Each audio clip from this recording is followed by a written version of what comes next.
सो सबैतिर हेर्दा साउथ एसिया टिमहरू सबै प्यासिभै छन् मोस्टली। अब हामी मात्र एउटा अग्रेसिभ भएर केही इफेक्ट चाहिँ हुँदैन पोइन्ट सिस्टममा। सो हामी पनि अब सबै टिमकै अनुसार प्यासिभै गरेर तर बेला बेला चाहिँ हामी अग्रेसिभलाई छुनै सक्छौँ। सो जब चाहिन्छ तब एग्रेसिभ खेल्ने, इफ नट लबी जस्तो छ त्यही हिसाबले डिसेन्टमा चाहिँ हामी प्यासिभै हुन्छौँ। एट द एन्डमा फ्यान्स त टन्नै बटुलेको छ। T2Kले एज जेन पनि one of the popular player मध्ये रहेको छन्, एन्ड देन नयाँ एन्ट्रीले पनि पर्फर्मेन्स माथि चढिरहेको छ। सो फ्यानहरूको लागि केही म्यासेज दिन चाहनुहुन्छ भने जेन? सबैजनाले T2Kलाई सपोर्ट गरिदिनु होला र अनि PMPL अब कमिङ सुन हो त्यही हेरिदिनु होला सबैजनाले। लेजेन्ड केही एड गर्ने? सबै फ्यानहरू हामीलाई सपोर्ट गर्दै गर्नु होला। त्यो गेम डाउन भएको बेला बुझिदिनु पऱ्यो, ठुलै स्टेज हो, गेम त डाउन 1-2वटा गेम त भइहाल्छ, त्यसमा सपोर्ट गरिदिइराख्नु पऱ्यो।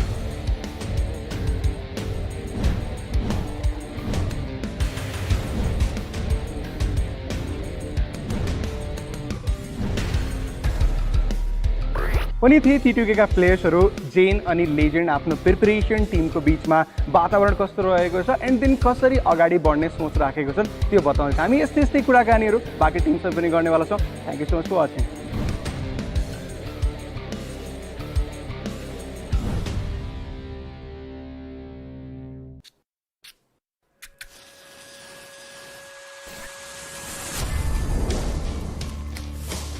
What is victory? Is it crossing the finish line? Is it beating your opponents in that final circle? Is it holding that trophy? No. It's when you defy your boundaries. Your first enemy is your inhibition. The mind is the greatest weapon ever made. Use it to defeat your limits and push yourself to the real victory. This is your chance. Season 4 of the PUBG Mobile Pro League South Asia is here.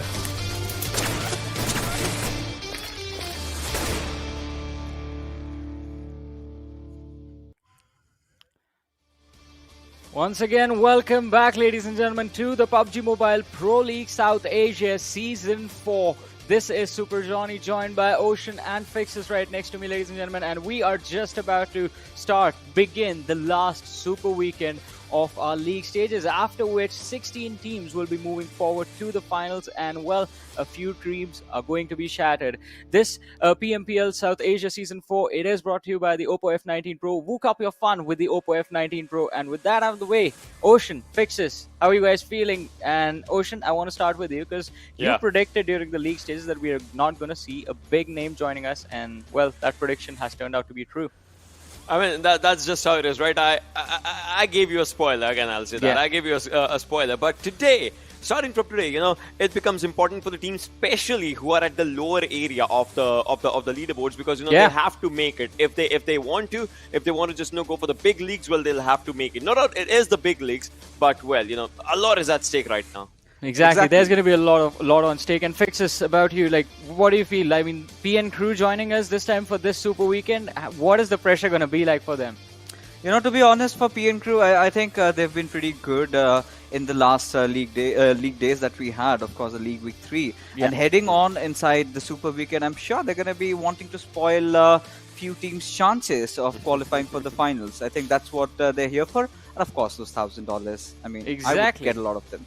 Exactly, because mentioning those $1,000, we have to look at the prize pool, ladies and gentlemen, which is a massive $150,000 in total.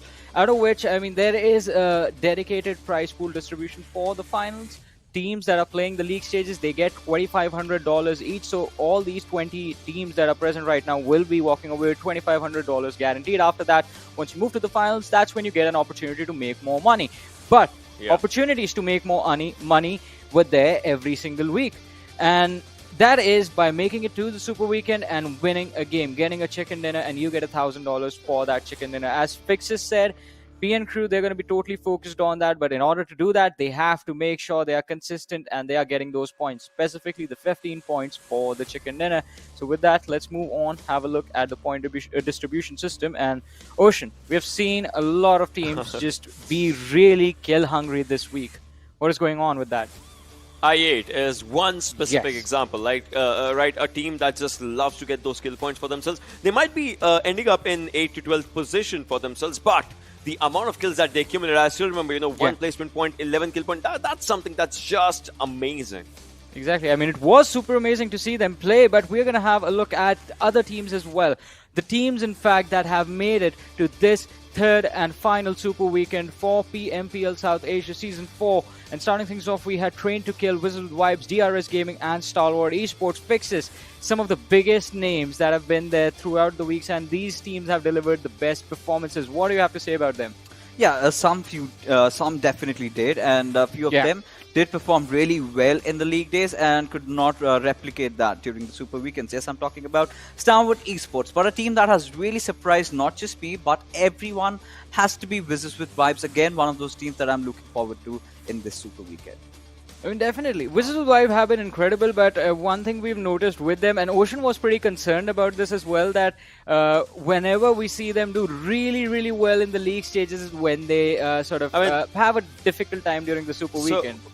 So that has been the story so far, because in first league week, right, they were at the first position. Second league week, they were at the second position. This time as well, they were at the second position. So yeah, but A1 Esports is a team that, I might have my eyes on, because, in the league play, the team started off with the chicken dinner, they ended off with the chicken dinner. So, I mean, they would want to carry forward that mentality for themselves. Exactly. But a team that was on the verge of not making it to the Super Weekend, but were, by the last game, they were in a position where they turned things around. Future Station, ladies and gentlemen. We saw them struggle in these early stages, but I guess just because of the fact that they are very, very consistent on Erangel, we knew that one way or the other they will find their way to the Super Weekend. And R3D. So we were having this conversation before we started our show. R3D has improved quite a lot in this last week specifically, and PN Crew as well. Yeah, 100% agree with you with the way both these teams have been playing. Especially if you talk about Adil, you talk about Hassan, they've all been delivering, and finally the teams stands to be as a team right now. They're not individual players, 4 different players playing together, right? They're looking like a team, looking like a well-knit unit. I think this time they are going to perform even better. Yeah. I mean, I agree with that. They are definitely going to be performing better, but we have to see where they're going to start from. Let's have a look at the overall rankings after the 2 Super Weekends that have already taken place. Moving on to the third, Train to Kill. We know they have a massive lead, sitting on the first position with 340 points to their name. Right behind them, it is going to be DRS, 284. And then, surprise, surprise, ladies and gentlemen, Dead Eyes guys on third position with 284 points as well. But Ocean, they're not playing this week. Yeah, that kind of hurts, right? Because the previous Super Weekend is where they got their first and the only chicken dinner. Well, for this league right now, that will be the only as of now. But moving up forward, if we talk about other teams, right? This is where every other team has a chance. We were talking about Wizzes with Vibes. Well, they have a chance to actually beat them and get in top 3. Like that top 3 contestation. Eventually, that means that they'll be doing good if they're in top 3. But this is where the conversation is. 7C, high voltage, R3D. I mean, everyone wants to just get inside that comfort zone, and Seal 9. I mean, this is where things might get tricky. This is where things might just get tricky. But PN Crew, well, this team, if for the starters, let's just keep the discussion as if how many chicken dinners can they get? Because hey, there are teams that are getting 5 and 6 for themselves. Surprisingly, previous Super Weekend, out of 15 games played, 10 were being dominated by Nepali teams.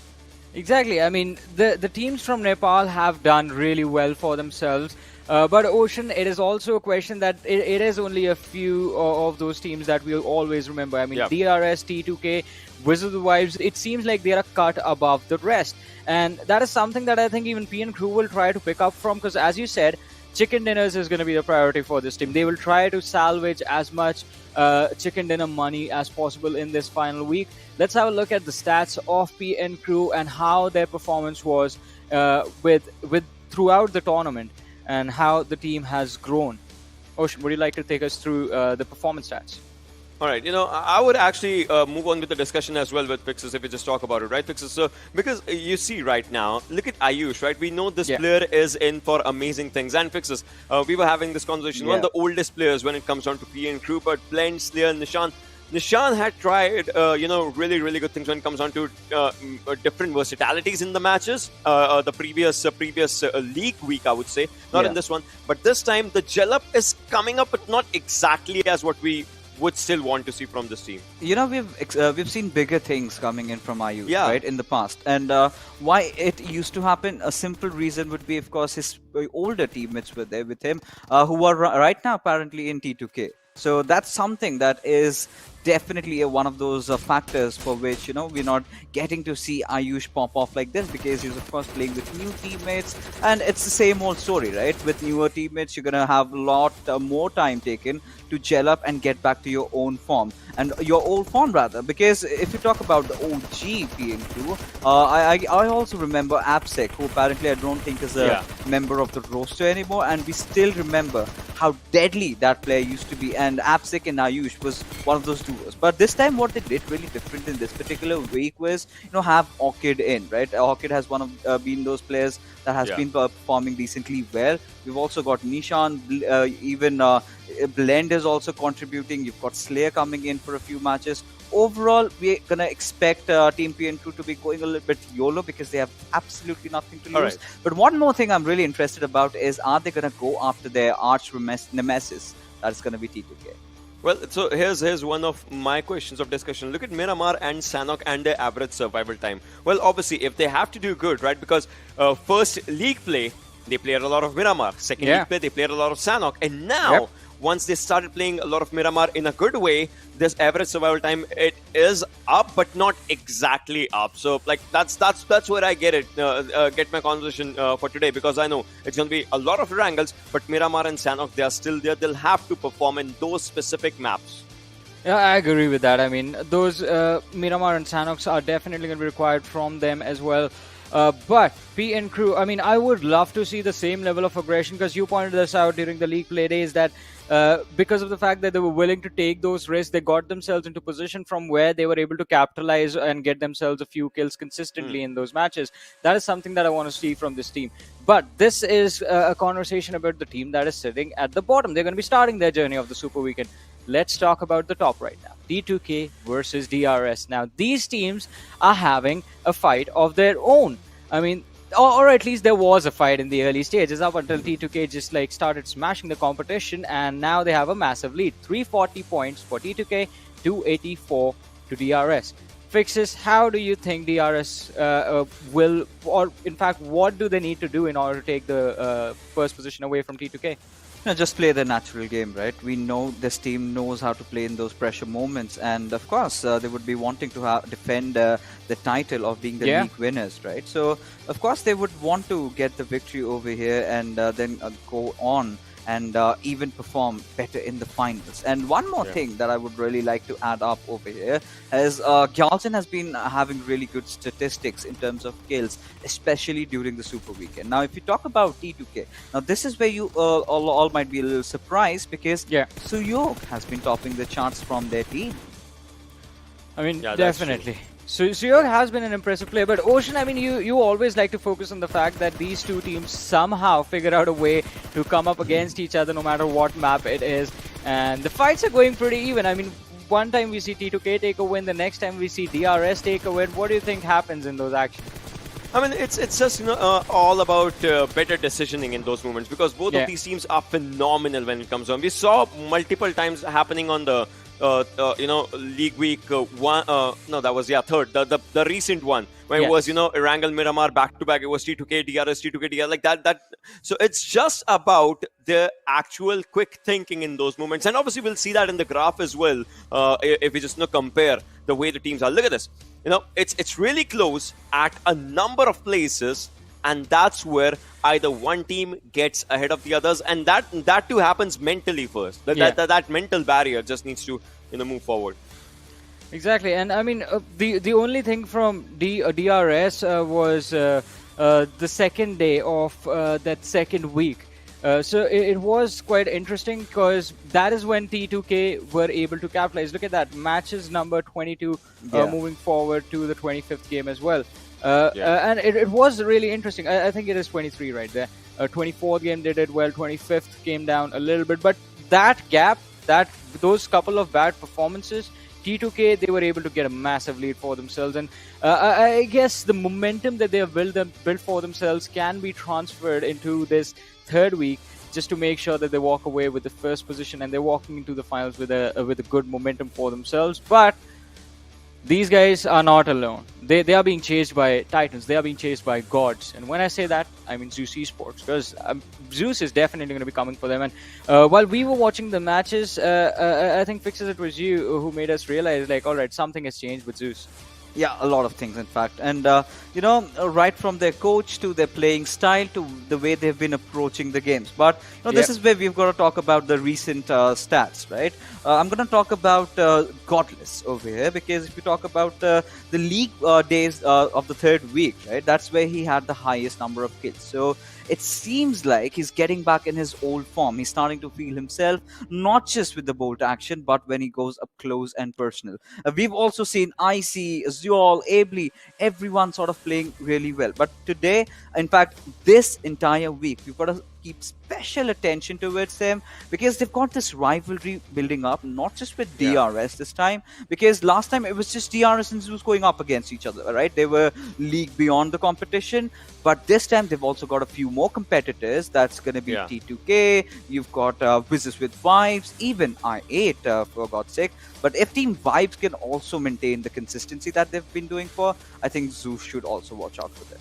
I mean, for me personally, what I would say is I kind of agree and kind of have my own opinion. Like, I don't actually disagree totally with what Fixes has said, but I have my second thoughts for this one. And that is, I'll still keep my thoughts on this thing.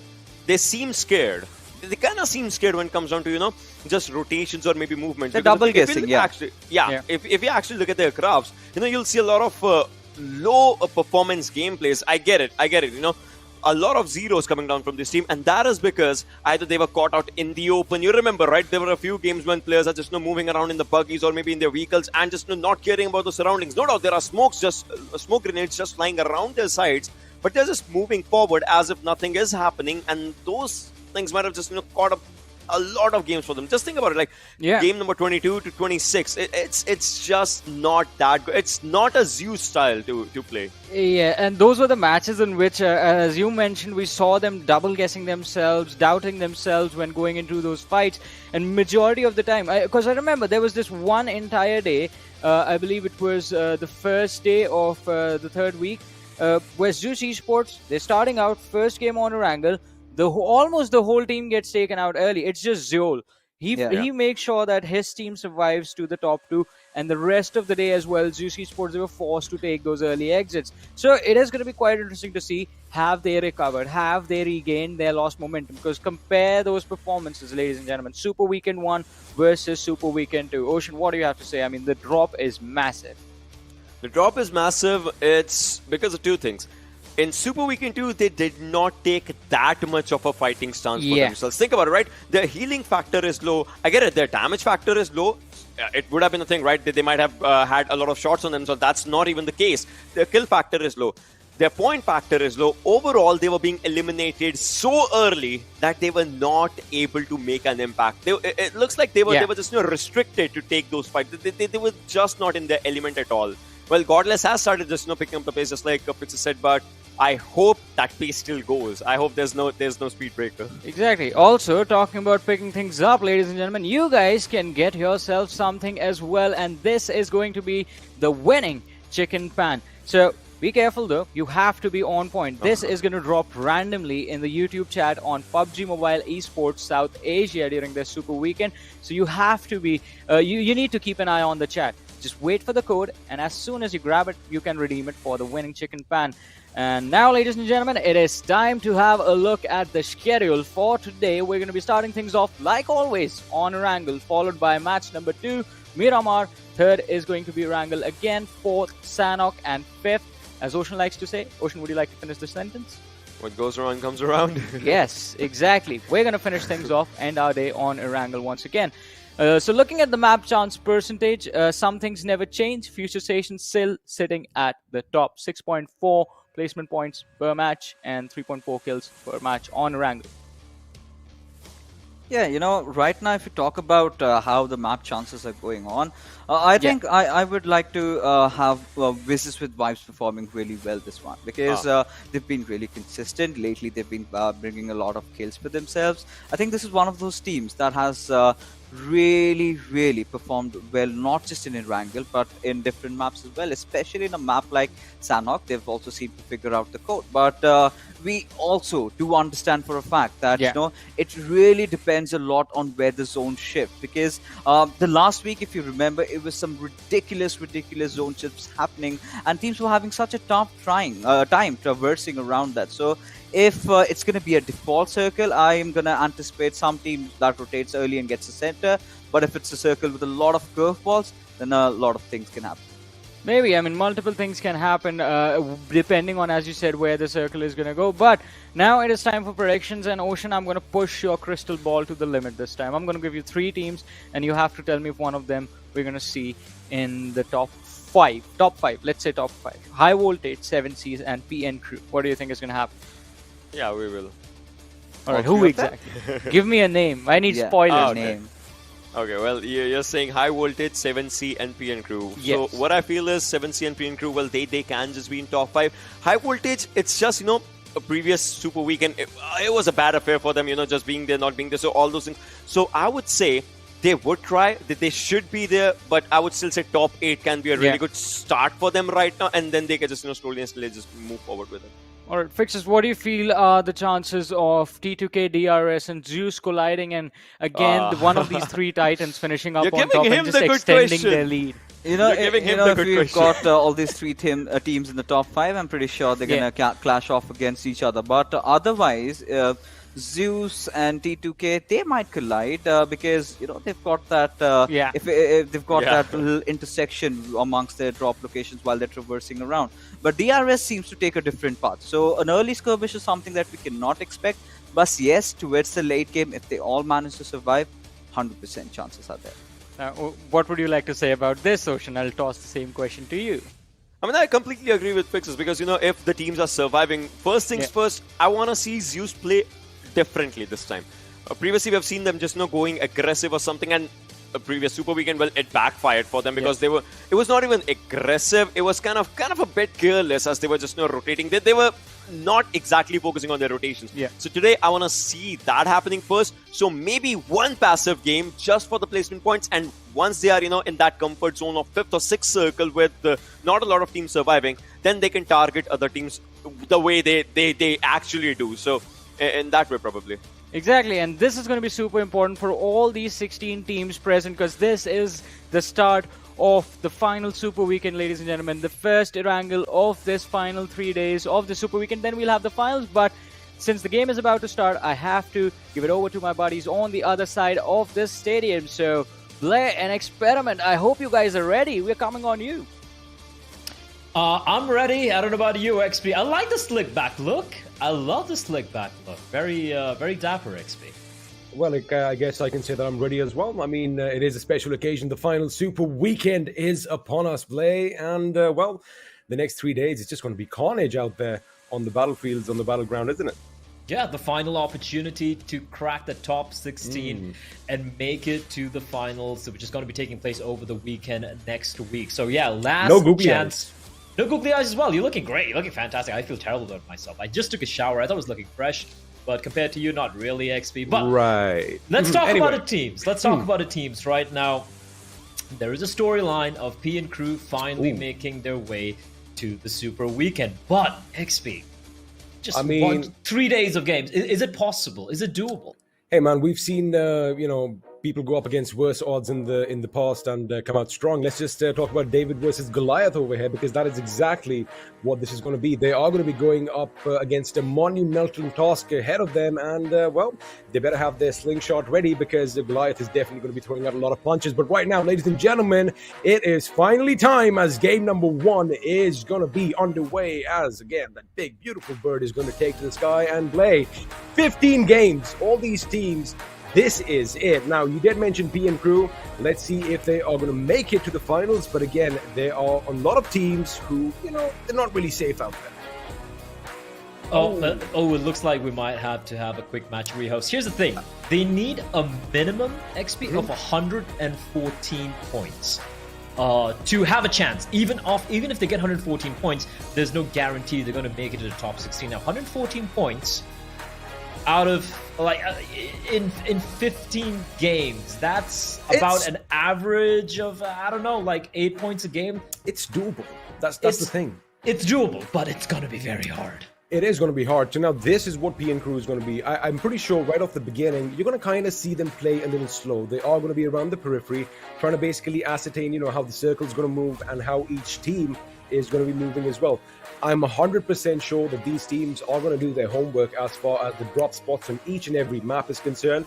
And you know what? Just to get their momentum rolling, they might even try and pick some early fights. But again, it is going to be a slow and gradual pace for them, because 15 games, if they kind of fizzle out early on, it's going to have a detrimental effect on their psyche. So that is something they got to make sure, they're calm and composed, get a few points in the first game, even 5 or 6 points, they just add up a few more points. And, I'm sorry, I just hit my mic over there. And eventually, once they get that momentum rolling, once they have that confidence, it's doable, Blade. That is why this is such an exciting Super Weekend.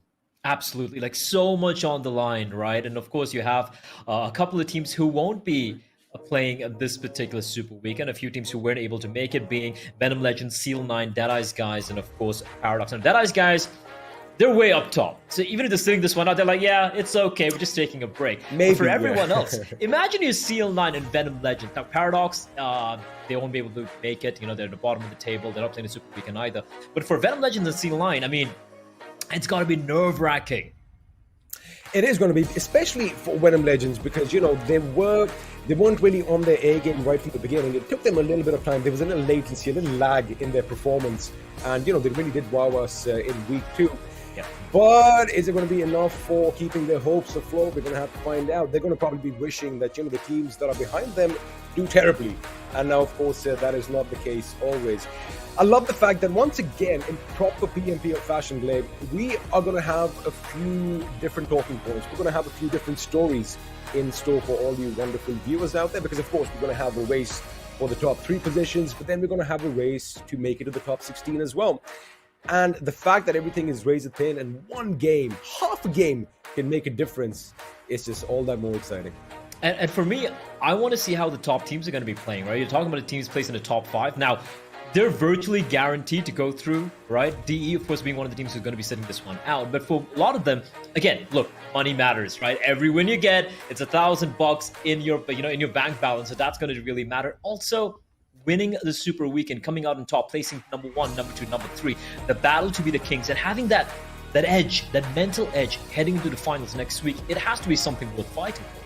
Oh, absolutely. And, we keep saying out words like bragging rights. All this definitely matters, because as gamers, well, we have a little bit of a gaming ego, especially amongst our compatriots and, the people that we compete against. So it's always nice to just, brush off your shoulders and let them know, hey, we're the big dogs over here. So, again, it's going to be exciting. And, I was kind of reading the chats recently. Again, I'm a brave man to venture in that little sphere of life. But, this one word was popping out quite a lot: targeting.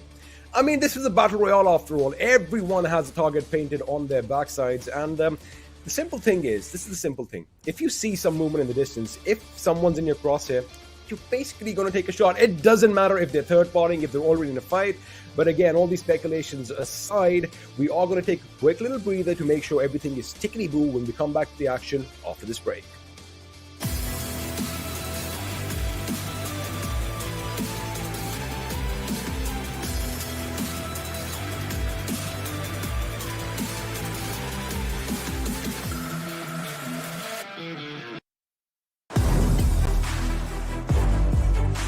Hello guys, मेरो नाम चाहिँ साहस भण्डारी, मेरो in game name Vibes क्लर र म Vibes स्पोर्ट्सबाट एसल्टरको रूपमा खेल्छु। PMPL season 4 चाहिँ एकदम टफ हुनेवाला छ।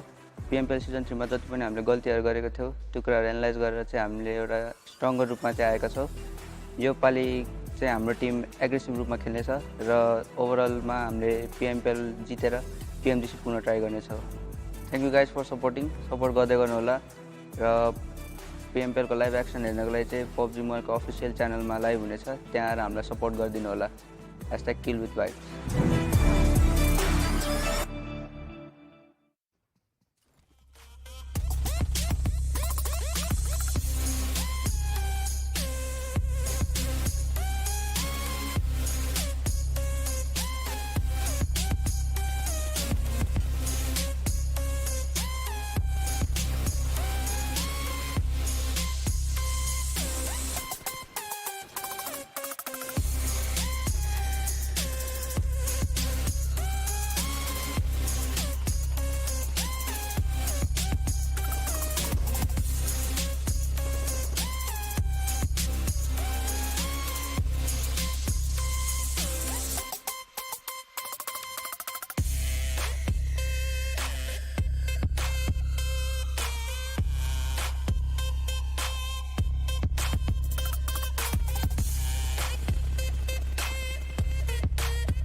Well, we're back, and this time, again, we won't be wasting much more time looking at our ugly mugs. At least my ugly mug. XP is looking great today. Yes. And, well, here we go, XP. Final Super Weekend. Day 1, first game, the 31st Super Weekend game about to kick off, and it is going to be in Erangel.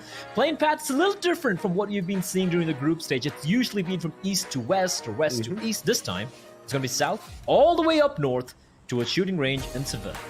Well, I guess it kind of tells all the players in this playing field right now there's only one way to go, and that is all the way to the top. But this time it's going to be north. Now, T2K, if you have a look at the overall rankings on the left-hand side of your screens, I mean, that is just a phenomenal lead that they're going to be holding on to. And as you mentioned, since Deadeye's guys are not here, 284 points, yeah, they're definitely going to be making it to the finals. Now, as usual, it's no surprise that I8 and Stalwart Esports are going to be dropping off early at the Sanhok military base, and let's see if the Circle is going to force them off their chosen destination sooner or later. Now, I want to see some action break out at the Quarry or Primorsk, because time in and time out, R3D and Future Station have been so close to one another, but, no bullets have been fired. They've kind of avoided picking fights with each other early on, but again, all eyes, Blay, are going to be at the team right at the tippity top, PN Crew. And, well, that question, can they do it? Is it going to be like a fairy tale ending for them? Let's not forget 7C. Oh, can't forget 7Cs as well. Like, they're not in the top 16 right now, right? I'm actually going to bring it up. I don't expect early fights here unless something really crazy goes wrong. So I'm going to just take a look at what the results are right now at the end of the second Super Weekend, right? So 7Cs are right now 95 points, XP. One behind High Voltage. Yeah, one behind High Voltage. But High Voltage are going to keep getting points because they are playing the Super Weekend, right? So they have to compete against Venom Legends and Seal 9. So the 7C really have to perform here. Then we have R3D, who are sitting on 77 points. Now, 77 points is quite low compared to, High Voltage. That's still like 10 points of difference. And it's like 30, 40 points behind Venom Legends and Seal 9 as well. So 7C and R3D. Now for PN Crew, yes, I agree with you. All eyes on them, but let's be real. While it's not impossible, it is highly improbable that they are going to be qualifying for the finals next weekend. However, 7C and R3D have a real chance of making it, XP. And if they do so, Venom Legends and Seal 9 are going to be sitting out next week. So a lot on the line for these two. So I agree with you. PN Crew, have to keep an eye on them, but R3D and 7C is where my focus is going to be lying on. Oh, yeah, and you did kind of mention Venom Legends and Seal 9, 114 and 108 points respectively is going to be a little tricky for them to make it, and it kind of does look like they are going to be falling off this side of the overall ranking sooner or later. But again, speculations aside, we do have a few teams in close proximity to one another, especially at George Paul. And speaking of George Paul, we have Zeus Esports on our screens right now. A total of 216 points in the 8th position right now. Really dormant in week 2, except that, they have those couple of games every now and then when they just pretty much wow the entire lobby and just, give everyone a run for their money. Exactly how we want Zeus to play, but it all depends on what they're going to be doing this time. Now, it is the final weekend. It is going to be, a couple of chances for them to make some more money, because I'm sure they are still, keeping a few cards up their sleeve as far as the finals is concerned. I mean, nobody wants to give up on that big $10,000 that willy-nilly, but they are going to have some opposition in the form of a couple of teams in Georgia Paul, and those teams, surprisingly this time, play Clarity BABLU. They decided to head up north towards northern Georgia Paul instead of the usual drop spots on the western coast, near Primorsk or along the coast of the Quarry, which is going to be exciting because they have changed the spot because, again, they know that the team that usually goes there is not going to be participating. We don't have Seal 9 over here who love usually heading up to northern Georgia. So they have a few options. Again, I like the fact that everyone's done their homework, but I wonder if they're going to be taking those early fights. Now, that is what I'm going to be excited about, as if you have a look on your screens right now, Seal and Vibes are getting pretty dangerously close to one another. Oh, yeah, for sure. I mean, at the beginning of the league, we did see BABLU drop towards North Georgia a few times, right? Of course, it didn't quite pan out for them because, like you said, yeah, Seal 9 was there. They had to contend with Zeus and RAW as well. So they're like, okay, Seal 9's no longer here right now. And as you said, they're like free loot all the way towards North Georgia. And looking at the way everyone's dropping here, nothing too drastic. I do see 2 members of Future Station who have dropped a little bit closer, like nearer to the quarry than where they're like dropping near the ferry pier area. But nothing kind of jumps out to me, so to speak, right? You have your DRS Wizzes Naya, you have Stalwart and I8 down there in the military island. One thing I do want to point out though, like this season, at least the super weekends and even the group stage, the league stage during the week have been the storyline for me, XP, has been the resurgence of the rest of South Asia. Oh, yeah. Right? Now, Stalwart and Zeus are still contenders. They're still two very, very dangerous teams, closely followed by Seal as well, who've been able to hold their own. But T2K, Deadeye's guys, DRS, Wizzes with Vibes, IA, these Nepali, Bangladeshi, Pakistani teams, they have really risen up to the occasion. And I feel like it's not like Stalwart and Zeus are, they've kind of... Zeus, yes, they do look very different from what they were earlier, but it's not like they've really fallen off. It's just that the rest of the region have risen up to the challenge. Once the gauntlet was thrown down, they were like, all right, we'll show you what you got. And they have very much indeed shown what they've got here so far. And I'm looking to see what more they have in store for us here in the final Super Weekend. Oh yeah, absolutely. It's like, we've kind of used this analogy time in and time out. I've always said that, us humans, we're like a herd of sheep, right? One leads and the others follow. So in the same way, the meta of this game evolves ever so slowly, and ever so often it changes because, something is popular in the day. Now, last season, I beg your pardon, PMPL season 3 was when Zeus and the Mongolian teams were just outright aggressive, and the South Asians weren't really ready for all that aggressive. They were focused on their rotations, and they were focused on zone placement rather than going out for kills. Now, I love the fact that, ever since the point meta change play, when 1 kill equals 1 point, and they decrease the points you get from positions, that is when everything was turned on its head, and just makes things a lot more interesting. But now, of course, all South Asian teams, they are ready for that aggression. In fact, a lot of them are going out and doing what Zeus did in the beginning. Now, we did see DRS right at the beginning. I mean, these guys were out on a hunt, and we were like, wait a second, is this the same DRS that we saw last season, who were playing for position points, who were playing for the circle, although they did a good job, keeping their own as far as fights are concerned as well. But again, the entire meta kind of shifted, and now it's all about going for those kills. And talking of kills, we might just have a few shots fired sooner or later, as I see a cavalcade of vehicles coming down south. Looks like all three teams are kind of migrating in tandem, because RAW is going to be firing a few shots in Clarity BABLU sooner or later, and I do believe blah blah blah could be the first one to let a few bullets loose. He could, as you've pointed out, he has indeed alighted.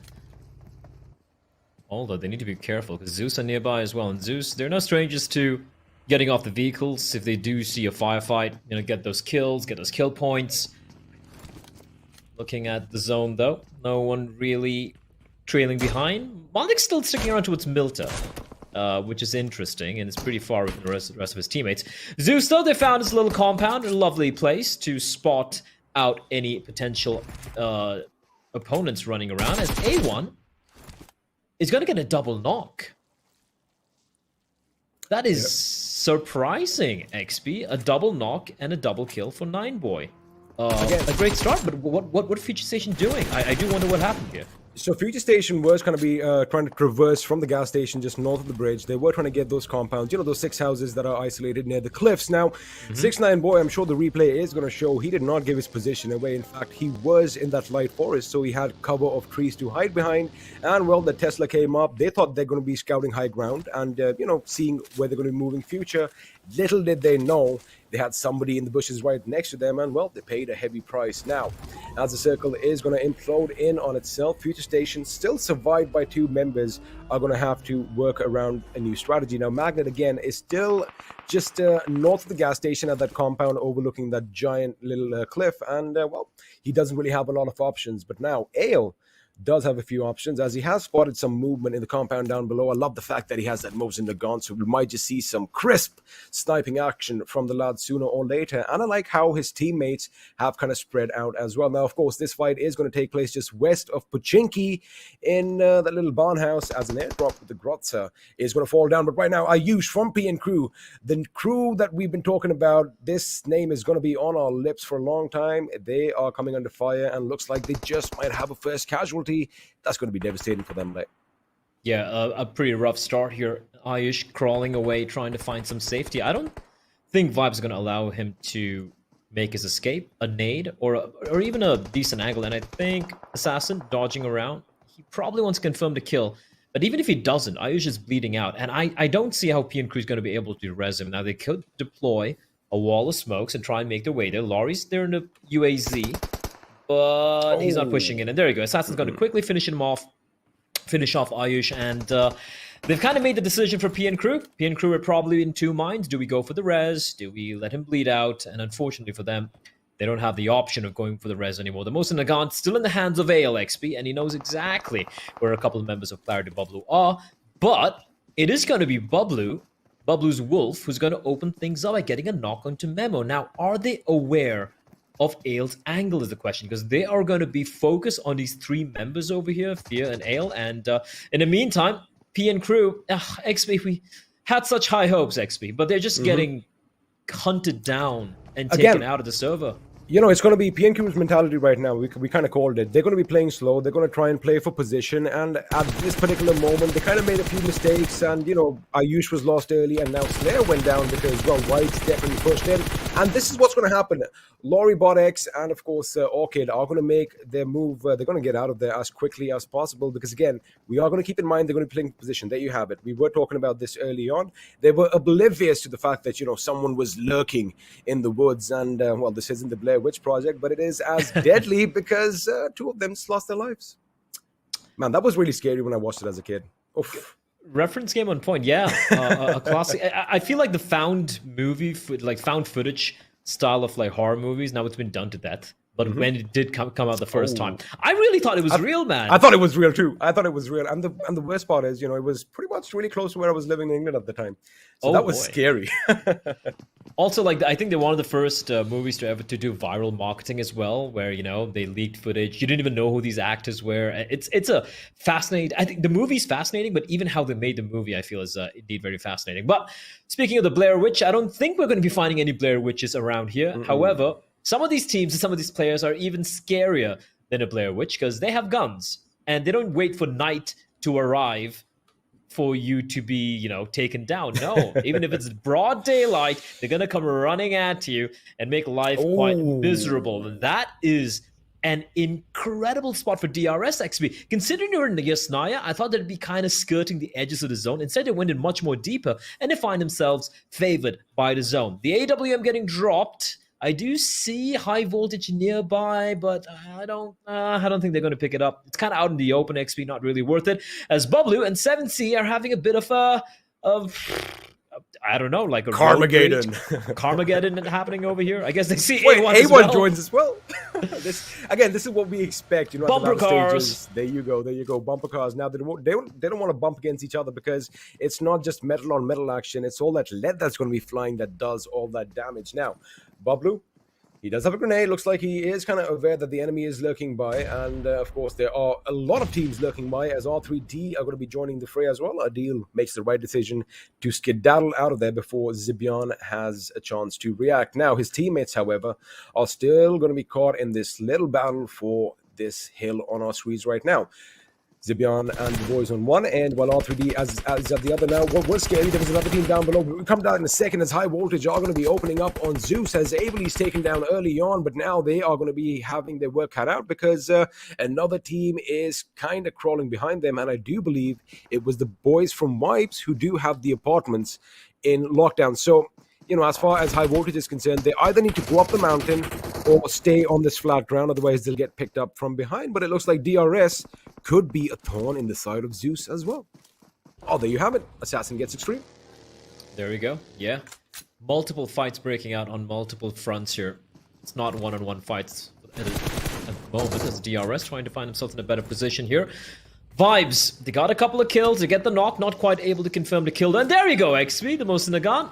Ale finally gets a knock onto BABLU. Although BABLU still are a four-man squad. 14 minutes into the game, XP, Zeus, PN Crew, and Future Station have all lost a couple of members each, but everyone else still have everyone alive. You know, Stalwart, they have a knock, but the res will be coming on in as well. But this is going to be interesting. An exchange of high explosive grenades.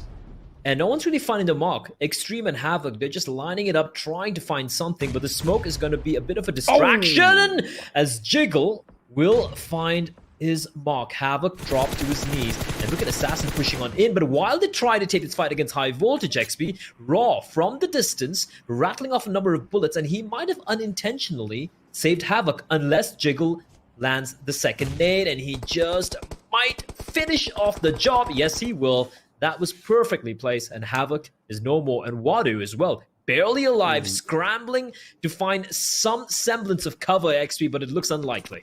Lovely flank by Assassin over here. Now, while the others were kind of fixated on Jiggle, Assassin made his way up the mountain, and now he's got the level playing field as far as High Voltage is concerned. In fact, he's just going to be laying down lead, and there you have it. We have the first squad to bite the dust, and it is going to be a little electrifying as High Voltage are going to be knocked out from this game. The 16th position with 2 kills. Now, Wives, their woes are still not over because, well, the celebrations have been cut short as RAW are moving quick, and lovely spring of action over here. The fact that they realize, there's some commotion happening, Blay. They left the school and they are pressing. The attack has double grenades, might just find Assassin. He is going to be forced to go a bit to the left. Now, Prabeen could be the wild card for Wives as his position is obviously not given away right now, and he could knock a member from RAW and just, thwart that attack. But Jiggle, he has got to move as he is burning. No, he's not. He is going to be still somehow standing on his feet. Those first aids better come in quick. The amount of nades they have, it's kind of ridiculous. As Seal has joined the fray, XP. From the distance, a knock is going to take place, and that is going to be finished as well. Vibes now down to 3-man squad, and they've been fighting non-stop by the looks of things. A bit of a circle shift. DRS still don't really have to move. They have control of that area. A little bit of dry ground, empty of any greenery. But it is going to be towards the school, this apartment building right next to school, where I8, Seal, and R3D are making the way. But Vibes, if they can hold on to this particular spot off that side of the hill, it could come in real handy later on. But considering they're exposed to multiple angles, XP, it's not quite working out. Killer down, Assassin down. Especially that particular position, Blay, it is just too open. You're going to get shot from the school, as you can have a look. Now, RAW are going to find themselves in that same situation. The funny thing is, Wives are just a little bit further away from them down slope, and it could come to bite them in the behind later on. But right now, Mafia Ninja is laying down the law, but is taken down instead. He did get a couple of members from A1 Esports. Sinister and Shoykort are down. That means Jackson 6ix9ine have their work cut out for them elsewhere. Nima does love a grenade. It does do good damage. In fact, 6ix9ine boy was almost taken off his feet. Nima is going to drive off for cover. They are going to hear that, but looks like the revives could be coming in as smokes are going to be deployed. Now, this also gives A1 Esports enough time to kind of pass themselves up, as elsewhere Suyog is going to be rambling off a few shots as Mr. Smokey's version 2 is brought down to his knees and then put in the ground 6 feet under as Galzin does spot the enemy. Instead, he's taken out by the Lone Wolf. Yeah, just trying to go prone. Maybe not the right call there. And yep, will be quickly finished off as A1 are coming under heavy fire as well. Wizzes with Vibes now. No respite. Gonna get their first kill. No respite whatsoever, XP. You don't even have time to breathe over here. And it's gonna be a couple of quick kills. A knock has taken place. No, Somalik will have to be res in the meantime. Wizzes with Vibes taking fights with 3 teams simultaneously now. T2K Suyog has been knocked down and should be finished off. He has got no cover whatsoever. A prolonged spray. A prolonged spray, but he makes it work at the end. And look at Legend pushing in, trying to take care of the danger present nearby, and is going to take the duel, but Rules comes out on top, and Wizzes with Vibes, XP, they seem to be untouchable right now, and they're racking up the frags. 3 kills already. They have, however, lost 1 member, but they need to be careful, because look at the number of teams around them. Look at the radar in the top right corner. Matt, that is just brilliant. The fact that they're still sticking in all this action play and taking those fights just goes to show that these guys are psychologically ready, and of course they can hold their own in a gunfight. Now Sandesh is going to be sneaking his way a little closer. He is the last man standing for the boys from Train to Kill, as is 6ix9ine boy. So it is going to be someone's lucky day, as one of these teams is going to be bidding us adieu, as AJ gets behind cover in the nick of time with a well-thrown grenade from Wizzes with Vibes. And again, they got to keep moving because it looks like those boys have some homing beacons on their grenades. Oh my god! They are going to be spotted out. Forget it. It isn't T2K or A1 Esports who are going to wipe each other out. It was from afar DRS Nima putting a bullet in both their heads. They just got 2 team wipes. Oh, both of them are like, oh, we're going to lie prone. No one's going to see us. And Nima's probably wondering, why are you guys taking a nap?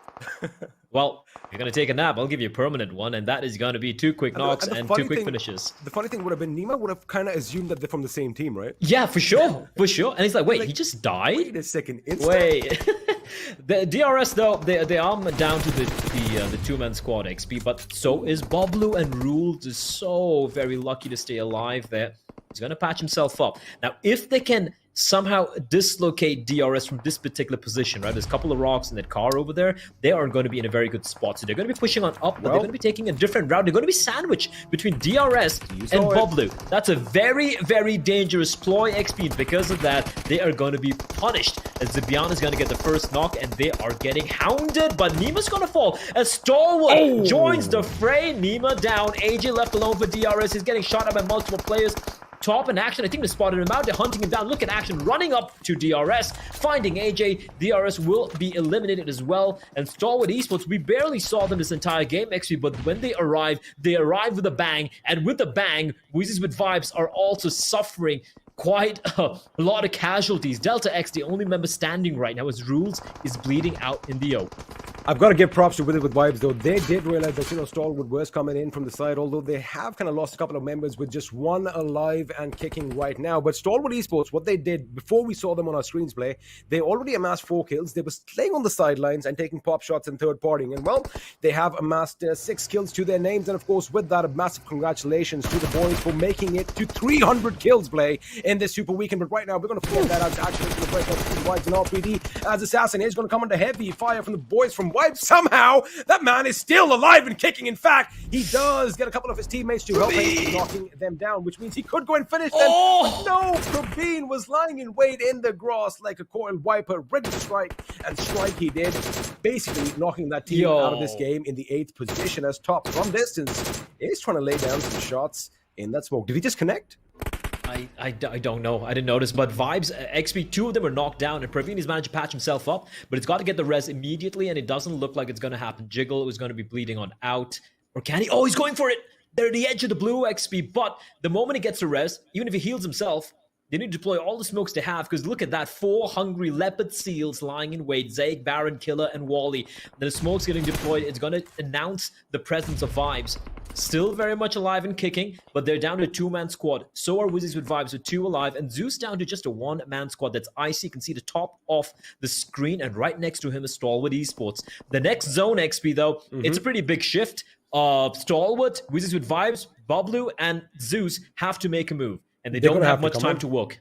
Yes, sir. And what's going to happen right now is, have a look at that. It kind of feels like, Vibes are making the right move, trying to go along the right edge of the blue zone. However, RAW, have a look at that, is going to be waiting. In fact, Sadha and Joker are going to be the first in line of defense for the boys from Ruthless Aggressive Warriors. And man, they need to make sure they have the aggression amped up to 10, because sooner or later, Jiggle is going to be dashing through that smoke. And we know that this boy loves Jiggle peeking. He might just get a few knocks. Elsewhere, Zeus Esports were survived by 1 man for so long, but they are going to bid us few in 7th position, which means we've got 6 teams in the fray, as Wizzes with Vibes' Delta X is going to come under fire. Somehow, he manages to get himself in a buggy in the nick of time and skedaddle out of there, but it's not going to be enough, as of course Stalwart Esports were lying in wait, and with that, another team is going to bite the dust. And talking of Stalwart Esports, that did kind of expose them, and now Clarity BABLU are taking full advantage. Yeah, getting the knock, but won't be able to confirm the kill. Now, I don't know how Vibes is still creeping around, XP, but there is so much action happening, as Stalwart are going to reply back with a double knock, I believe. An action taking the car first. He's just going in. He's driving in straight into the mouth of war and is looking to go for more. The circle shrinking in, though. He's got to reposition himself. He's going to be tossing a nade and then driving in as well. The nade could be big. No, it's a little short. He's going to drive over them. Oh, my lord. Action, you lunatic. Wow. Look at the remaining members coming up right behind him. They are completely, absolutely dismantling BABLU, and we're left with the final 3 teams, XP, all 4 alive. That play, action definitely is a man of action. He did get the knock from the grenade, and that vehicle just distracted everyone. They had their backs to the enemies, as right now Baron is going to be pumping RAW full of lead, as Wally is going to go on the right flank. That's what the enemy is taking down instead. Joker is still holding on, but right now Stalwart Esports is going to wipe them out as well, which means we are now down to the final 2 teams. And let me tell you one thing, it is an all all-Mongolian affair. It is going to be Zeus Esports going up against Stalwart Esports. Question is, who's going to come out on top? Well, we do have a couple of ideas. Man, Action Play, 8 kills to his name already. Can he crack 10 XP? Can he get that? Can he crack the double digit? Not many people can do that. Not many people have done that, but both the results have taken place. Now, Pika and Wally going to patch themselves up. Both these teams kind of have the next zone, but there's barely any cover. They have spotted each other out, but they want to take the shots. Look at top in action, in tandem.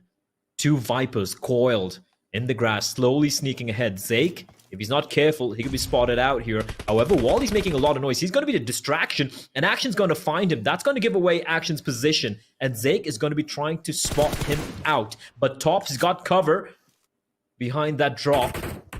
And I gotta say, XP, right now, it looks like it is heavily favoring Stalwart, as Zake will be spotted out as well. 2 down, 2 remains. Now, this is where Stalwart Esports are going to take advantage of the fact that, it is gradually sloping away from them, and they are going to see the enemy before the enemy sees them. Now, that fraction of a second can make all the difference, as we've already seen it doing so. Now, looks like a revive is going to come in at one end, and Killer's got to be careful, because he doesn't have enough space to hide behind the trunk of the tree, and he is eventually going to be taken down, this time, courtesy of Top. That means there's only one man standing, and it is LeBaron himself, but it's not going to be enough against this vicious onslaught from Stalwart Esports. And did our boy get in the double digits? He did. 12 kills. Wait a Jesus. second. He just wiped out the entire team, because we left him at 8 kills and now he had 12. He just pretty much wiped them out all by his lonesome. 18 kills to get that chicken dinner play. Woo! Okay, that kind of came out of nowhere. Wipe. Listen, we need replays, breakdowns of each and every moment of that final circle. Because what Stalwart did to BABLU was illegal. Like, that's the sort of shit that breaks people's spirit, okay? He just ran into the car, XP, and they just completely destroyed them. And as you said, in that final circle, 4v4, you said which team's going to come out on top. Stalwart didn't come out on top. It was Action. Like you said, he gets the 4K. He gets a squad wipe. I mean, what the hell did we just witness? We keep saying he's a man of action. I mean, exactly. I'm pretty sure the analyst there is going to break down the BABLU thing. The fact that, the grenade hit its mark, the vehicle just distracted everyone. Everyone's looking at the car and they get shot from behind. Perfect. You can't even plan it better than that. But of course, this is what the third weekend is going to be all about. It's going to be just some frantic, amazing action. But this is only game 1. We still have 4 more in store for you today. We're going to be back after this quick little break.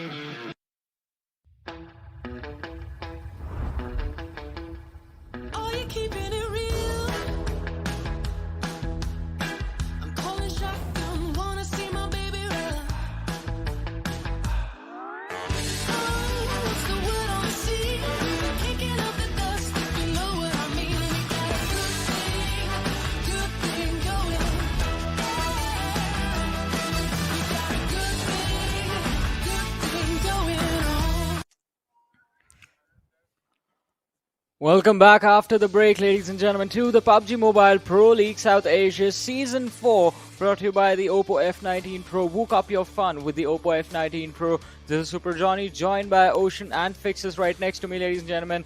This is the third and the final Super Weekend, where the teams are desperately trying to fight it out, get as many points for themselves, and hopefully those $1,000 with those chicken dinners. And with the first match being done, Stalwart Esports, they have made a statement. They are back. And this was an impressive performance, especially from the MVP of this game. And we all know who it's going to be. It's the man with the 12 kills. Action. Ocean, what do you have to say?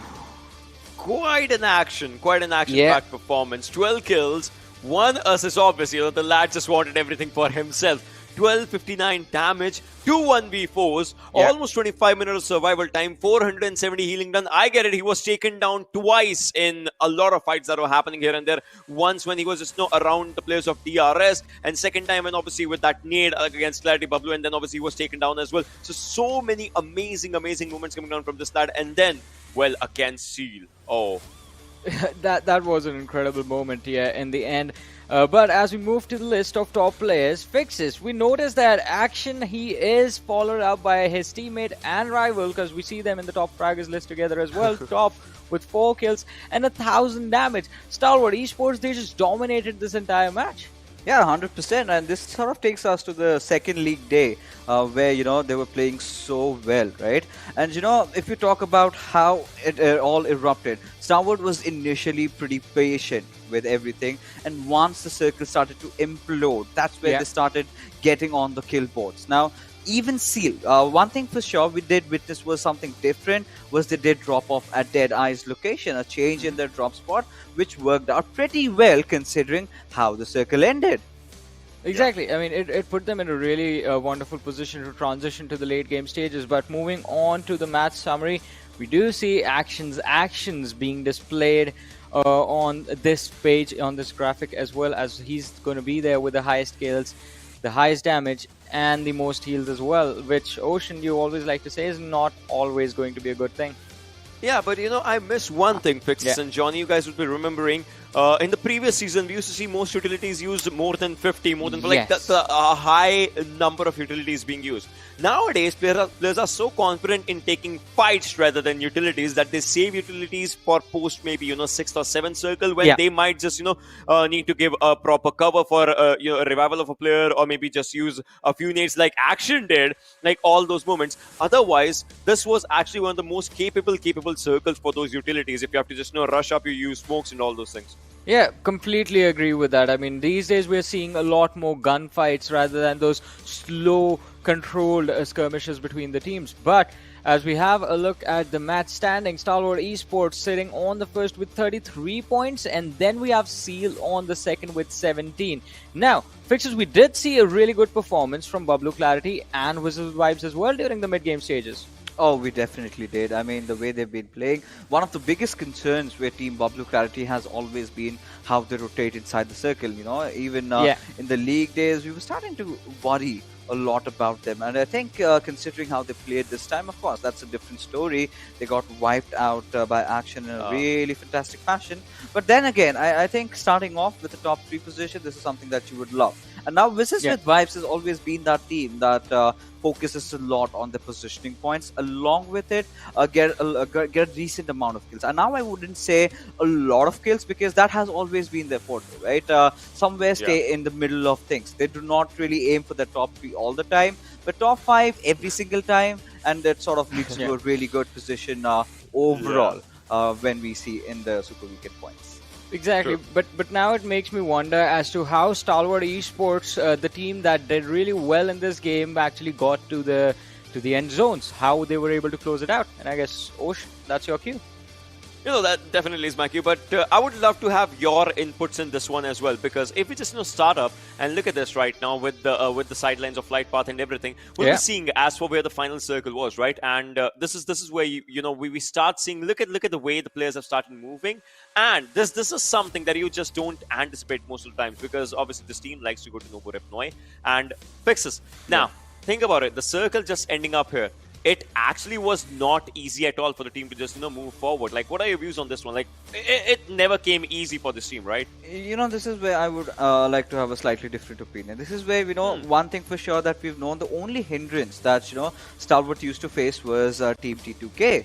Right now, after that one stint where they absolutely obliterated them, T2K had always been avoiding them. That sort of opens up their route. Another thing we also did see was, of course, Apex, you know, going in early on and making sure that the bridge area is clear. That's where we saw the remainder of the teammates also come in. Now, once they completed this obstacle, I think it was a rather easier route for them.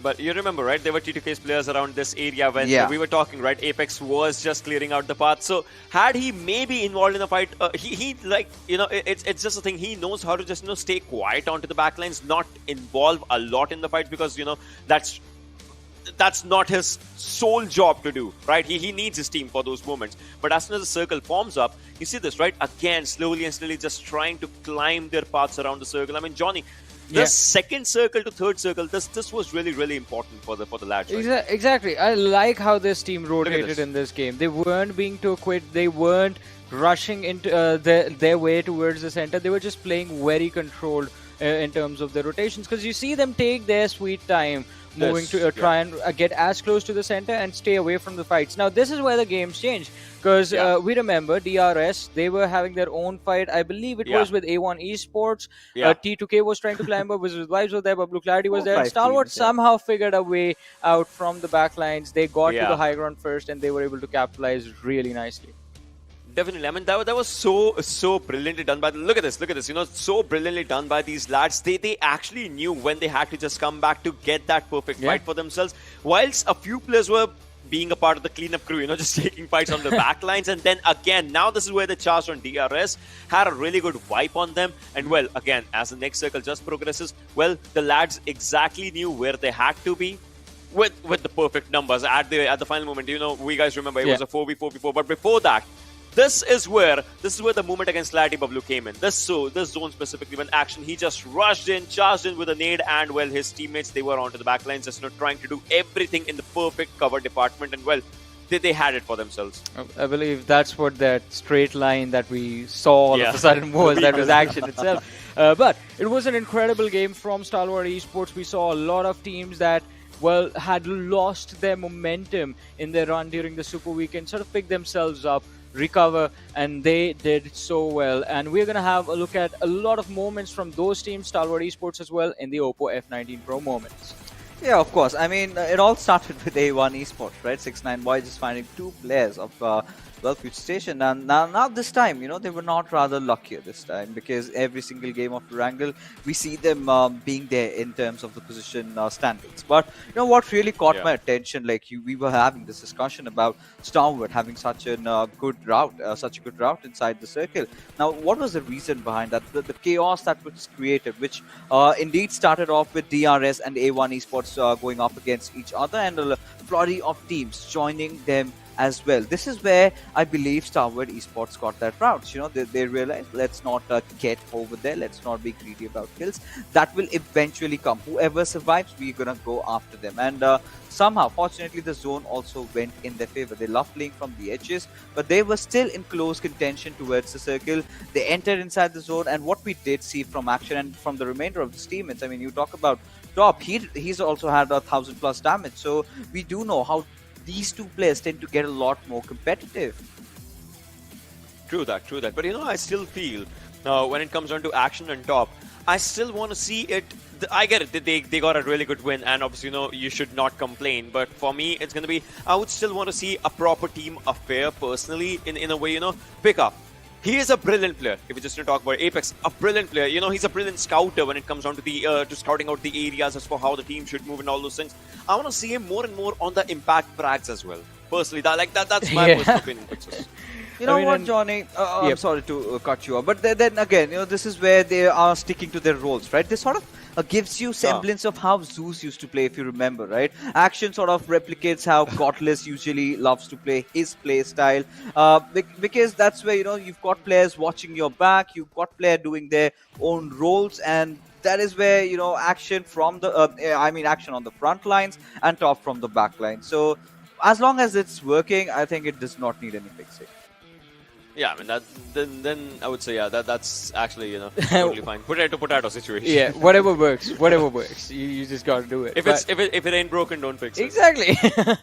But I mean, one thing that's definitely broken right now, it is the damage numbers that were output by Stalwart Esports in this game. And Ocean, look at that, so many numbers. Are you happy? I am, but I'm happy with the top 5 teams. But then, you know, think about it. Obviously, if one team is dealing a lot of damage, taking a lot of numbers, like talk about Stalwart and Vibes, DRS, a team that actually loves to be in top 5 for the starter of the match, T2K, a team that is just not that position. Well, things kind of just went bad for these teams. Exactly. I mean, things were haywire in this matchup, and it was really difficult to recover. But recovery has been showcased by Stalwart Esports in the overall ranking, ladies and gentlemen. One amazing match, and they jump up 3 positions. That is the kind of start I believe this team wanted for this final Super Weekend, bringing them quite close to Deadeye's guys and DRS. Now, we'll have to find out with the matches that remain whether by the end of the day they can bring themselves on the second position, because T2K definitely has a pretty massive lead right now. On the other side, though, PN Crew sitting on that 20th position with just 2 points from the very first game. It's a start. They still have more matches. They have more matches today, 4 more today, and 10 more over the next 2 days. So it is going to be super important to see if this team will be able to recover. But talking about the matches at hand, let's move on and have a look at the schedule, ladies and gentlemen. And the next game that's going to happen, it is going to be Miramar. We're going to have a look at the map chance percentage for this map. And straight away, I want to ask you guys, Ocean, you first, predictions, my man. So this is where, I mean, Fixus, you'll agree with me. This is where it gets interesting, right? Stalwart, a team that has momentum. Then we have T2K, we have DRS in the map chance itself, right? it just doesn't look fair, right? You know what? This is one of my major concerns with Stalwart, right? If you had paid attention to the position standings, we did see Wizzes with Vibes having more position points than Stalwart Esports over there. But this is something that has always been a trouble for them, is that they've been getting a lot of kills. Consistency has been one of their major issues. Now, heading into Miramar, this is one of those duels with T2K that Stalwart usually comes down to. And T2K have been winning most of them lately. But maybe in this matchup we're going to see something different. And now it is time to find out as we head to the other side of this stadium, ladies and gentlemen, over to the casters, the amazing duo, Blair and the Experiment.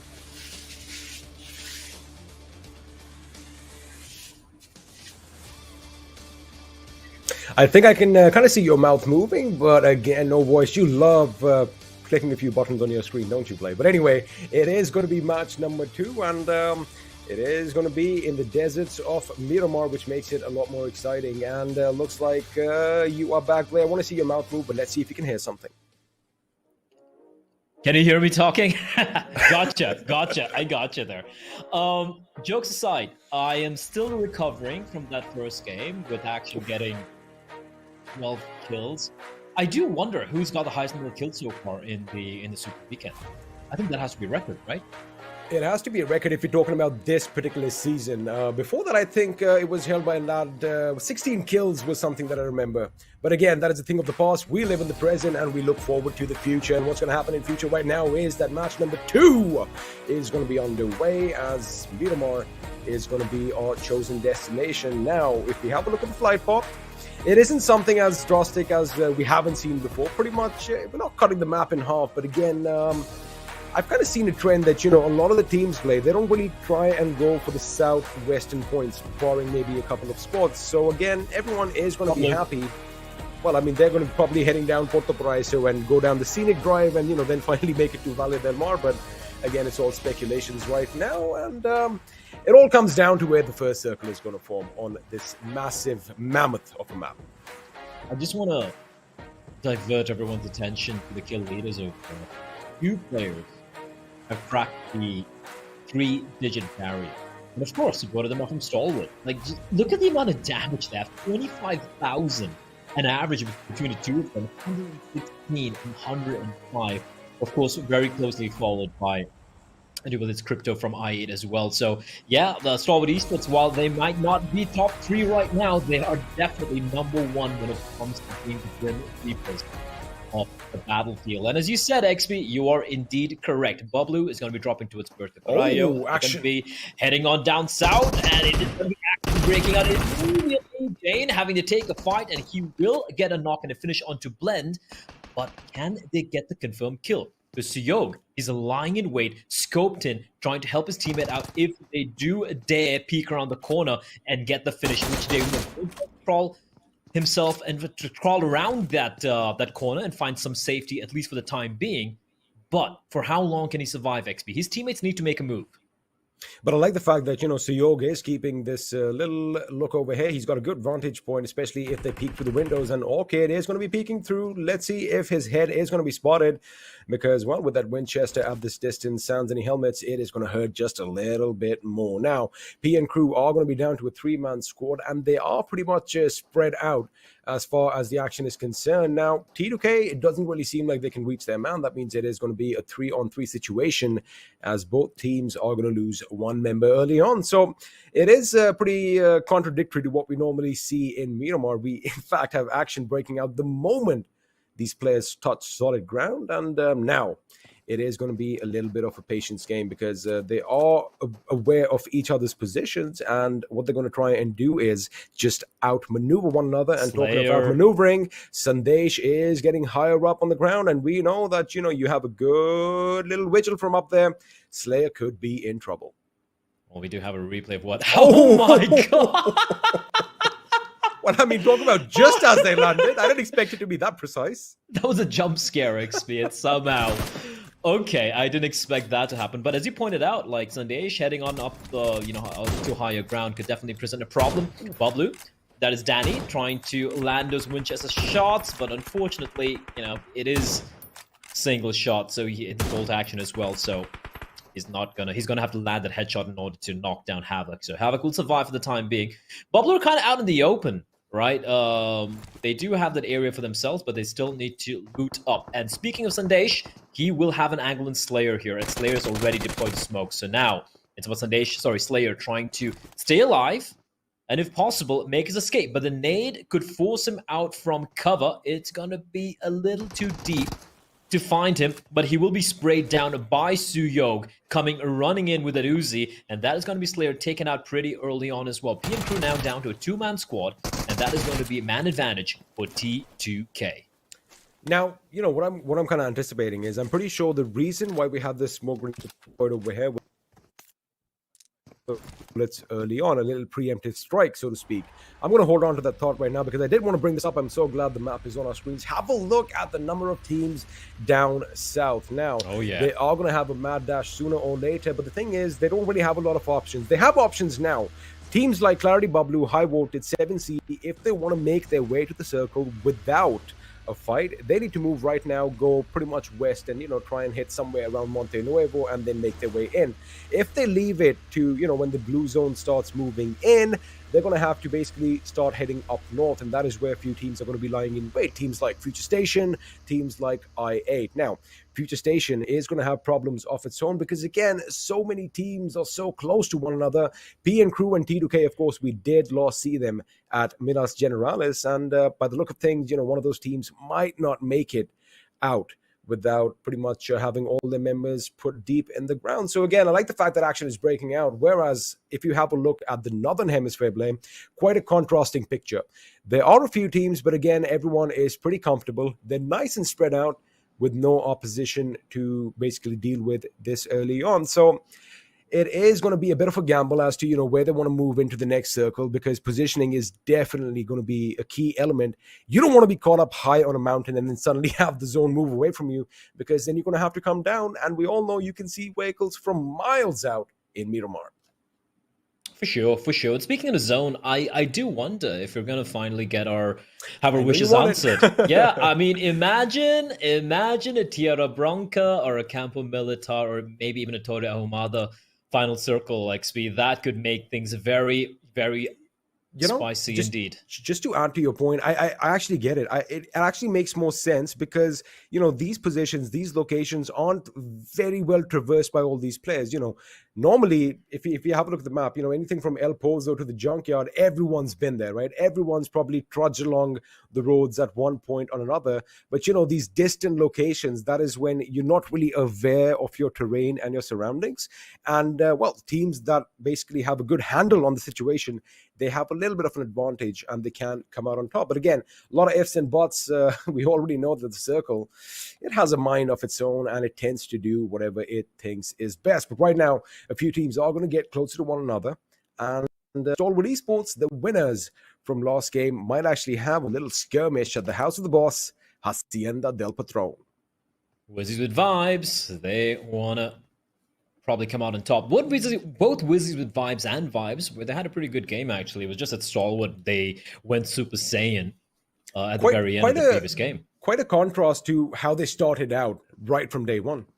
Oh yeah, like a slower start.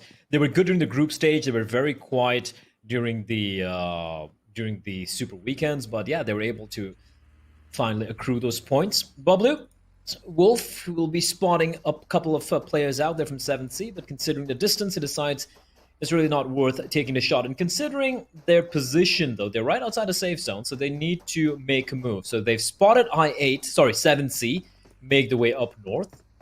Are they going to be legging it? They do have a couple of vehicles right behind them. Now, I do worry for Wolf, because if I8 do want to take a little bit of a right turn, BABLU could be in for a world of pain. In the meantime, I'm going to be switching over to Zeus Esports.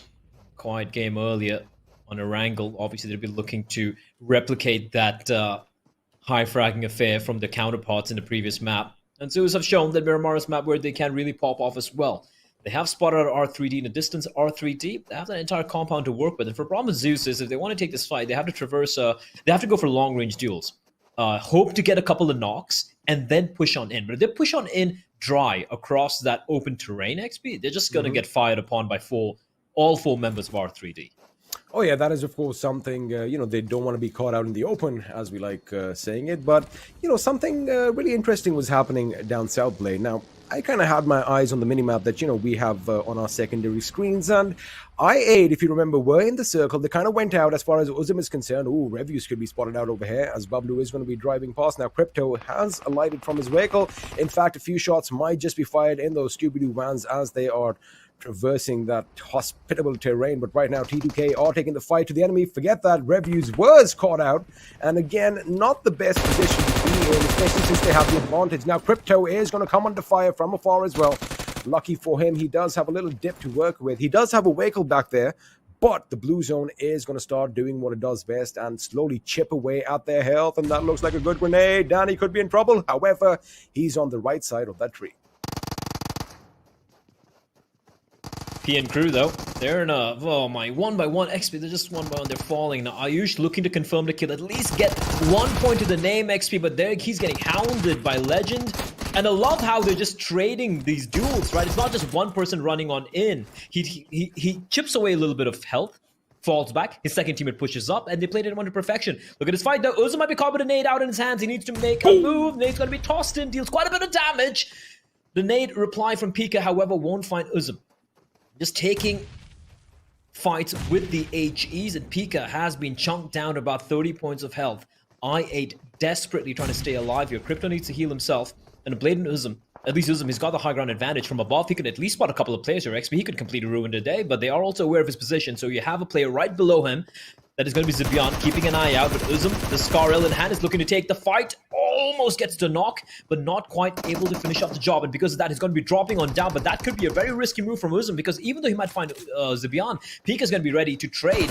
Wolf is there as well. He's going to spot out another player. He deals so much of damage XP, but Uzum, he got a little too over-eager there. Bit off a little bit more than he could chew, and he will be punished for it. He should be finished off real quickly as well. Blade trying his desperate best with an AK-47 to try and save his teammate, but he is being hounded as well. And I8, I guess they just have to make a run for it. Uzum's still sticking around, still crawling. He's trying to find some safety and maybe get the res, but he will fall. And Blade XP, the fact that he's stuck around might come and bite him in the back. In fact, it is going to do him. He is going to fight. He's going to bite him in the butt. Goodness. And BABLU have just completely wiped I8 out of the server. What a play. And I gotta say, XP, you're the analyst here. You're the expert here. Uzum, that was a bit. He put himself in a corner. He put himself in a corner. He literally threw himself in a corner, and there was no way out. In fact, I8 had the advantage over there. All they had to do was keep BABLU at bay, go to the next circle, post up, and wait for the vehicles to come in. But they kind of overextended. They thought they have the higher ground, and they're going to get the kills. Of course, Uzum, the moment he went down, the moment he was knocked down, Crypto did kind of make the right decision to back off. However, Blade was a little optimistic, and sometimes, guys, optimism is going to come and bite you in the backside, especially at moments like this. You need to know when to pick a fight. I8 had it all in their favor. They just kind of made a few mistakes, but props to BABLU as well, keeping their cool under pressure, not losing their wits about them, and getting the job done. Of course, they did rack up those kills. They got the squad wipe. They're going to have all that loot, and they're going to make it to the next circle because, again, the blue isn't going to do enough damage over here. But I got to say, Uzum, he should have kind of known when to back out, especially when he dropped down. That is when his teammates should have been like, this is going to be bad. Or I did kind of see Crypto at the other end, but they didn't have the angle. So Mistakes were made on IAT's part, and they paid a heavy, heavy price for it. He got blinded by the bloodlust, right? Like, okay, let's look at this. What? Boom, no way. No way he gets that, daddy. What was that? You are now in the Matrix. Oh my god, it was amazing. But yeah, like Uzum, right? Like he was above. He had the high ground advantage, XP. All he had to do was just stay alive there, keep pinning the members of BABLU down, and the rest of his two teammates could group up together. They could escape, or they could take the fight together. Instead, he almost gets a knock. And here's the thing. Here's what confuses me. He saw the other two players inside the warehouse, so he should have known that if he drops down, he was going to be basically in a 1 versus 3 situation. But I guess he had belief in his abilities, and why not? You are Uzum after all, one of the high fraggers in that team of his. And yeah, mistakes were made. I kind of understand why he went for it, but that's how PUBG Mobile sometimes plays out, XP. You might have the edge, you might have the right idea, but one little slip up, like you said, and everything could come tumbling down. Unfortunately for the two of us, the zone has shifted south instead of up north. So no Cruz de Valle, no Tierra Bronca, no El Azahar, no Torre Ahumada. Instead, it is going to be right next to the House of the Boss, as you like to call it, XP. It's going to be towards Hacienda del Patron. As long as the action remains this juicy, and, I like the fact that we got some good fights, I am not complaining. But, of course, I don't want a little bit of a lull in the action. I want something else going to happen right now. And have a look at DRS. Now, they were pretty much going inside the circle. They suddenly realized, wait a second, we got a few vehicles over here. But now Joker, he could spot out Galzen's head. And if he lines that sight up to perfection, we could see a couple of helmets pop in and some bodies hitting the floor. Right now, Action, the man of the moment, the MVP from the last game, is going to be driving in his buggy, and boy, does he deserve to do that. He can have a little fun as he is going to be catching up with his teammates. Now, Stalwart Esports are going to have the zone advantage, which means they can potentially, kind of gatekeep Wizzes with Vibes. But again, this is Miramar. I beg your pardon. It's the opposite way around. Wizzes with Vibes are deeper in the circle. They can gatekeep DRS out. But again, so many options right now because, again, the whole magnitude, the scale of the battleground is just way too big. And, they have a lot of options to come inside the circle. Now, DRS is going to be moving in. In fact, they are going to have an airdrop to help them around as well. As Fair does spot BABLU in the distance. However, at this distance, I wonder if engaging them is the right call because they are in the circle, but giving their position away from that little periphery, it's not going to be the best move for them, especially since, it is going to be shifting sooner or later. And more often than not, the circle is kind of mean to them. Sandesh with some pretty nifty parking skills there. Not bad. There was a very angled position, very narrow little gap. He's the getaway driver, isn't it? Yeah, he is. Yeah, if you're ever going to rob a bank, you know who to call. Don't rob a bank, guys. I'm just kidding. In video games, sure, but not in real life. That's not the way. That's not the way things work. As 7C, they're the one team, XP, we pointed out, they have a lot to lose, right? They do want to crack the top 16, so, you definitely have to have your eyes on them alongside R3D as well. That's Hassan, Joker, Anubis, and Adil. Speaking of them, they are actually a little bit away from the zone, so they have to battle their way in. Zeus is nearby, DRs are nearby as well, so R3D have to be careful.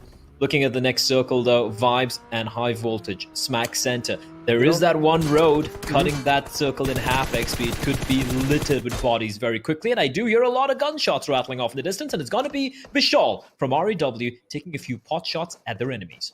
Well, let's see if some action breaks out, because once the map comes up again, I need to point something out, which I'm pretty sure I'm going to have enough time to do so, as blah, blah, blah with his SLR does spot some enemies. In fact, Ably is going to be a little bit to the left as A1 Esports 6'9" boy comes under heavy fire courtesy of 7C, and looks like he is going to fall to his death, as elsewhere Zibion is going to be unleashing on I8 as Crypto is going to be taken down to his knees. Now Memo does have the upper ground. Remember, A1 Esports does have a couple of members knocked out, which means this is the time when 7C needs to make the push. Now, all that smoke is going to be working for A1 Esports to, obscure the vision of the enemy, but we've seen grenades being lobbed in, as one does. Unfortunately, it's a bit to the left as Clutch Barber spots Seal in the distance. He shoots at Baron, but be careful. Somebody from the chat could be unleading on him, as Smokey does do what he does best, just relentless firing into the smoke. And unfortunately, he gets taken out from the side. The Sinister is going to go down as well, which means there's only one man standing for A1 Esports. Make that 2, make that 3. They've all been picked up in record time, and now 7C Play are at the receiving end of things. That was looking so good for That was 7C. quick. But yeah, that was great reply from A1. Like you said, the immediate res is coming in, and they have all 4 alive. And but never mind, they've lost 1 member at least. But still, great couple of knocks now. Knocks and finishes. And 7C, these 2 members, they're going to be hounded down. And look at 9boy. He's down to almost 50 points of health. And he was still being pretty aggressive. So yeah, he's going to be like, all right, I'm just going to stay back a little bit. There's no need to over-aggress. It's still a 3 versus 2. As Shoykot spotting out Ale. Zone though, XP. It's pushing in. It's pushing in. And they're all going to be out in the blue. So they need to make a move real quickly, especially do 7C. Ale is going to get into the vehicle and drive away. And A1 needs to leg it as well. Fierce spotted out. 1 bullet is all that's needed. And Jax is going to find him. And now the hunt is on for the final member, Ale. On 30 points of health, he's trying to make a run for it, XP. And I do believe has found some cover. But for how long? That's the question. Oh, that is some much-needed cover because, again, they're not going to have any moments of respite because somebody definitely heard the commotion, and those somebodies are on your screen right now. Future Station, they were kind of battling it out with RAW moments ago, but again, the circle is shifting. Look at the way they're anticipating somebody coming out from the blue. Now, blah, blah, blah is going to be driving past Clutch Baba. Is he going to let loose? He is going to open fire right about now. In fact, point-blank range, and who's going to go down? He is trying to duck and weave under the bullets, and in fact, blah, blah, blah is going to find his maker as that ratata from that AK is going to be 2. Overpowering and Icy, almost getting behind cover, is taken down by a grenade courtesy of Mafia Ninja. Now Zeus once again find themselves at the mercy of DRS. That is a beautiful grenade, girls, and it's going to be in trouble. No, it's just a bit too long as Zion and Icy are on their knees as Godless and Ably have their work cut out. Now Godless is fighting the blue and the team all by his lonesome. He does spot them around, is trying to go around, but Galzin is going to be quicker on the trigger blade, and he puts him, well, down on his knees once again. Zeus again down to 1 man, and it looks dicey for them. It's all on Ably, and is getting shot at by his counterpart. Seal are taking shots at him, and that is going to be it. XP in a blink of an eye. It's over. In a blink of an eye, they had 4 alive, and now they have none. And somehow DRS keeping all 4 members alive. They got 3 kills, and what is Wally up to? They're for a bit of a race. Of course, the zone is going to be shifting very quickly, so Wally is going to try and drive on around. I'm not too sure what it's up to, XP, because his teammates are all clustered together inside the compound, but I guess he's going to be the recon guy, just leading the charge, and it's going to be entering the zone, and then quickly followed by the remaining members of his team following the path he just traversed, and he's driving straight into Wizzes with 5s at high voltage. Oh, he's done. What are you doing, Wally? Well, every single compound right now is taken, and this is what's going to happen. Zeke unfortunately let out of his vehicle a bit too quick, and gravity and inertia did the rest as now Wizzes with Vibes are coming into fire. Reaper Sean is going to be down as well. Mullik and Rules are going to be up against 2-man. Baron is killing. Now Baron goes in. Does he spot the enemy? Yes, he does. He does let a few shots, but they all go over his head, and now he's going to come to take some cover because he's getting shot from behind, as now Killer is going to be the last man standing for Seal. Now, a well-placed grenade could be all it takes. He is going to let it bounce off the wall, but unfortunately from distance, DRS's Mafia Ninja is going to put one straight between his eyes, and with that, Zeus Esports are out of this game. And right now, with Vibes, they do look comfortable. I mean, I'm pretty sure they're not going to believe how they just survived this onslaught. They thought they might have been done for, Blade. They should have been done for, but yeah, they got saved. And they've got Guardian Angels. Seal, they got. I wouldn't say overeager. They went for the play. I'm still scratching my head, wondering what the hell. With Zeke? No. What the hell? Wasn't it Wally in the vehicle, the first guy? He went right at the beginning? Yeah, he went in too deep. Like, I thought he would stop. You know, they were already smacking the center of the circle, so I'm a little surprised why he went in so deep. Maybe he was looking for cover. We'll talk about that later on. Maybe the desk can break that down, because right now we don't have time to talk. You know, we have only time to talk about what's happening on our screens, X, because there's just 9 teams alive, 28 players in the circle, and everyone's taking shots at each other. Now, at that position, since there is a little bit of a lull, well, let's have a look at Wizzes with Vibes. They're going to take a few shots. Now, what happened was, you know, it wasn't really that he was acting as a scout. Now, they should have kind of anticipated that every single compound is going to be occupied by the enemy. And what they did later on, you know, when they all pushed up on the position, that should have been their decision right from the get-go. And, of course, they paid a heavy price. But again, coulda, shoulda, woulda. We're going to leave that in the past. As Clarity BABLU come under heavy fire. And they are going to be taking casualties one after the other. In fact, only 1 man is going to be standing for them. Forget that, he gets eliminated as well. With that, Clarity BABLU, a good start to this game, find themselves eliminated in the 9th position as Sada from RAW comes under fire from AJ's Mini 14, and he connects, and with that, another one bites the dust. Another one bites the dust, as the song goes. All right, XP. There are 4 teams with 4 people alive. Stalwart haven't got a single kill yet, but we know how they tend to pop off in the final circle, the final zones. T2K 6 kills, 3 alive. Wizzes with Vibes with 3 as well. Future Station always seem to have one guy surviving at the very end. Although this time it's entry.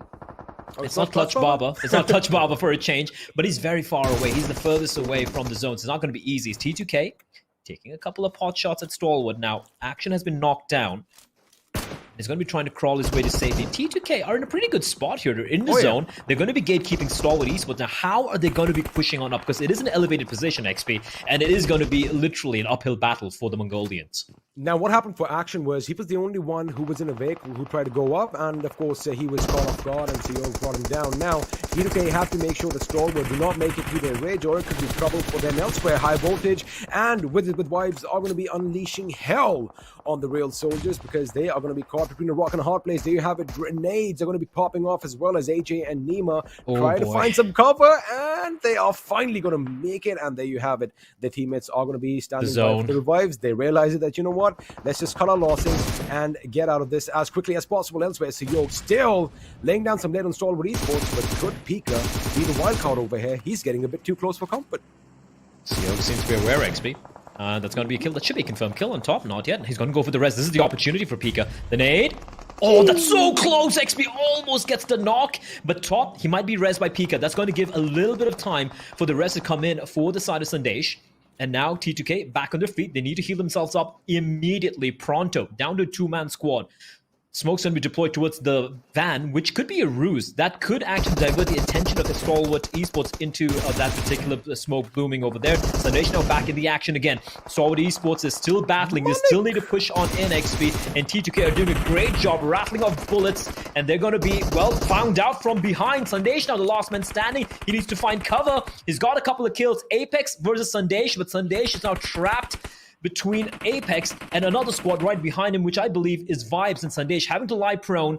Apex, they're out in the blue. Apex could get a free kill on Sandesh, but he might just try and heal himself and try and stay alive for as long as possible, XP. Sandesh is playing a very dangerous game, though. He will be spotted out. Gun comes out, spots out Apex, and that is going to be the wipe. And T2K still stay alive. And more importantly, XP, Sandesh is positioned there. The little bit of depression, that's going to provide him cover. Despite him being all alone, he still has a chance. It is going to provide him cover, and in fact, nobody knows that he's still alive. Now, elsewhere, Wizzes with Vibes, these guys are finally upping the aggression over here, getting a few quick kills in succession as they take the fight to high voltage. And there you have it. Vibes are going to be coming in as well, playing a bit of spoil sport as Wadu G is going to be taken down. Now, this can give Malik enough time to kind of push in, which he kind of does, as Rules is going to be taken down from Vibes. It's going to be a Vibes on Vibes action over here as Jiggle now is going to keep Sandesh at bay, and he does that in perfection with the high caliber bullets. And well, that high rate of fire from the M249 is going to be just a bit too much as we come down to the final 3 teams, and only Vibes have all 4 members still alive. And have a look at this. They've kind of taken T2K's position play. They have the upper hand, but now it's all about keeping the composure, because although high voltage do have the house, kind of looks like they're going to have to come out sooner or later. More sooner than later. They need to heal themselves up, and I don't think they even got first hit kits remaining, XP. You can see Extreme kind of low on health. Might have a couple of drinks, that's about it. Extreme's going to be spotted out. Is that Malik? Wasn't Malik taking shots? I'm not too sure. Malik's looking in the direction of high voltage. A lot of smokes are being deployed, but as you pointed out, XP, Vibes' position here is fantastic. And even if they deploy all the smokes, Vibes, with 4 members alive, they could pepper the smokes. And it is going to be Assassin with a long-range Molotov. That is beautiful. Burns alive Extreme. 4 versus 2 versus 1. And Vibes, XP, I'm sure they can start smelling that chicken dinner. I mean, it's going to take some sort of travesty, some sort of catastrophe, you know, to basically deny them the chicken dinner over here. Of course, a couple of grenades could be a little bit of a curveball. Right now, it looks like it is going to go their way. Now, the circle is going to be forcing high voltage just a bit to the corner. Now, if a few grenades are lobbed in, it's going to be devastating. Forget grenades, because we are going to be working with fire as Aussie is burnt to a crisp. And now the last man standing for high voltage is going to be BABLU G. He has taken some damage from the blue zone, and we are quite aware that they do not have any health kits. That means Malik, against all odds, is actually going to get his team to the second position. And now all he's going to do is apply a few first aids, but he does take down Assassin before he confirms the kill. He is taken down, and there you have it, ladies and gentlemen. Wives are wiping on point, walking away $1,000 switcher. I'm not too sure why. Protection, buddy, protection. I mean, if always you use feel safe, protection. yes, there you go. Always before going for a ride. Yeah, absolutely. I have to agree with you. 10 kills, chicken dinner. And it's the two vibes. You spoke about them, XP. We touched upon the fact that these two teams had very slow start to the tournament, but a great showing overall coming out from Vibes and Wizzes with Vibes as well. Malik doing a great job being in contention at the very end. High voltage as well, XP. Getting the top three position is going to be essential because they are still in the bottom half of the table. They're still in danger of potentially not making it to the finals taking place next week. So overall, great game. Just a lot of action for a Miramar. Lot of action, and talking about Malik, since this name has been on our lips, I mean, the fact that he was taking shots from distance pretty much destroyed T2K's chances of getting away a win in this game, because they have the high ground was just phenomenal. But of course, with that, ladies and gentlemen, boys and girls, Miramar has come to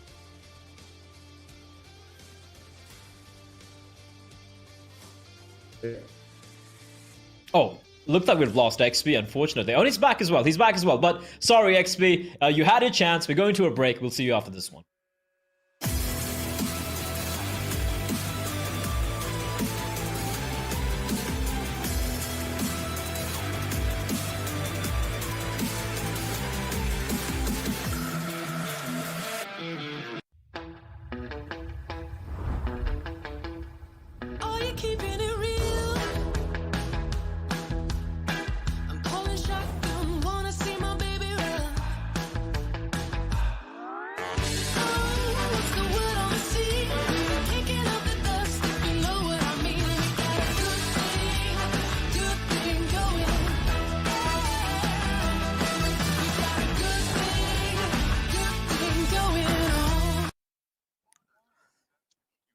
Once again, welcome back, ladies and gentlemen, to the PUBG Mobile Pro League South Asia Season 4, sponsored by the Oppo F19 Pro. Wook up your fun with the Oppo F19 Pro. This is Super Johnny, joined by Ocean and Fixes. And lads, what an amazing game it has been for Vibes. I mean, we thought T2K, they definitely had an opportunity to get the chicken dinner, but with Wizzes Vibes chiming in, destroying T2K, and Vibes just creating the high ground advantage, I mean, it was an incredible match. Let's have a look at the top players, and we're going to see the lads who did an amazing job getting those kills for their team. And Ocean, which individual do you think was the most impressive in this one?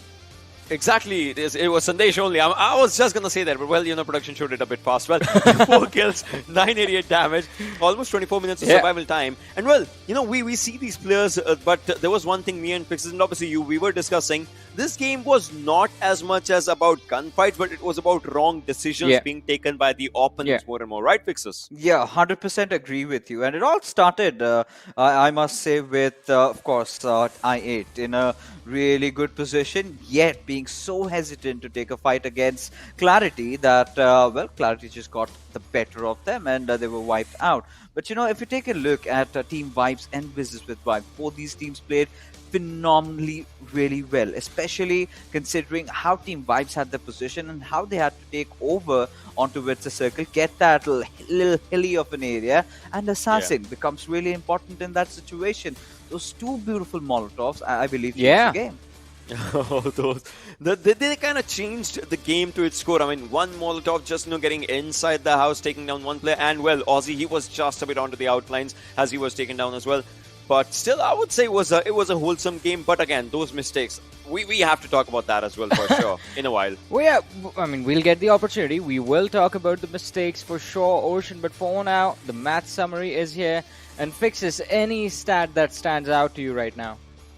I mean, right now, considering the fact that Sandesh, of course, I mean, the way it all started off, the good old rivalry, T2K and PN Crew, going up against each other, T2K losing out on Jane pretty early on. This is what they did not anticipate at all. Wizzes. Yeah. Utility number in Miramar in an open circle where we saw a lot of smokes, a lot of nades, a lot of molotovs being used. Still, 13 is the most utility used number. Yeah. I mean, the numbers have dwindled, right?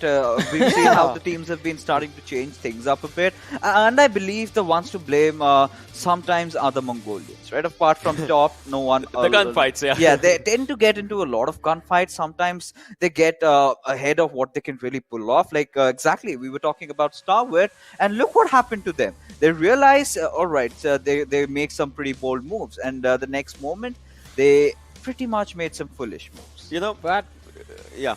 While we were having a look at the match rankings, I mean, all right, Vibes, they get $1,000, 25 points, but Train to Kill, High Voltage, and Wizzes, Vibes, all these three sitting on 17 points. Now, for Train to Kill, 17 points, it is going to give them the boost that they need to stay on top. Wizzes, Vibes, a slight climb, but High Voltage, Ocean, you and I were discussing this, like all three of us, while we were watching the game, how important this game is for High Voltage.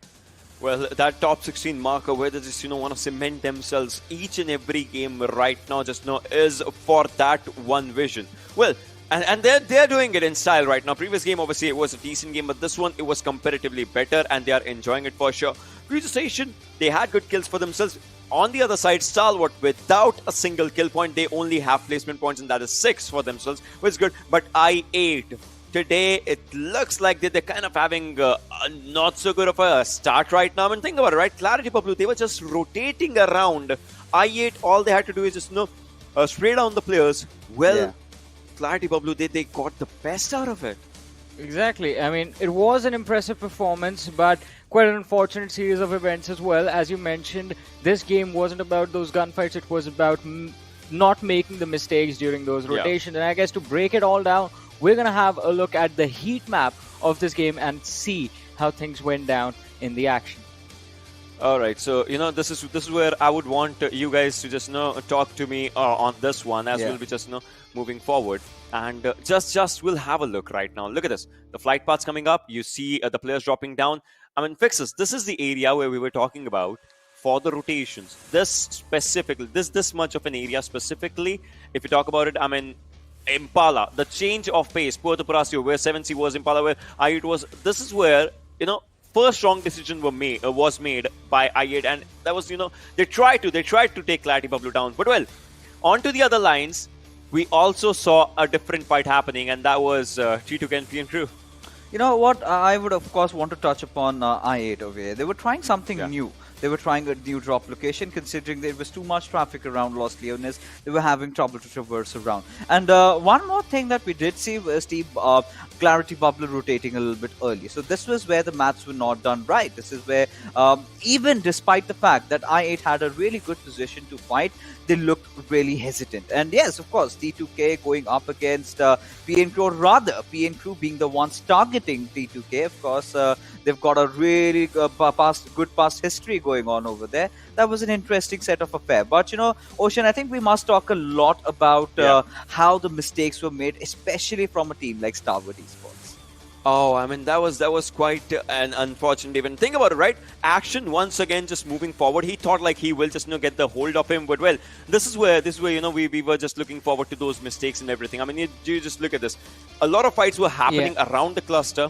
Well, those things happened, but the mistake that you're talking, and I know it. This time, Action, he was moving forward, but this low to high ground momentum, well, it was a bit different because he never had anyone to just, look at his backsides. And well, he's taking part against T2K. I mean, it's not easy every time, right?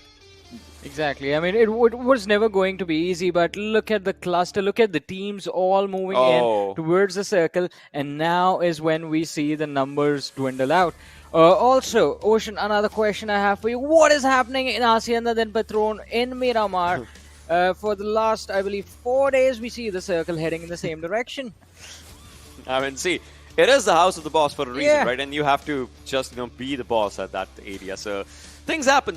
But that's where a lot of players try to have a hold of maybe buildings or compounds or anything. Exactly. And a lot failed. Exactly. So now we've had a look at the heat map, but now it's time to feel the heat in the Oppo F19 Pro moments of this game, where I guess, as Fixes has pointed out, we all saw this as well, the early collision, T2K versus PN Crew. Yeah, and this is gonna not just end over here, right? It's gonna be carried forward to the next map as well. Course. But yeah, and this is where T2K have a lot to lose, right?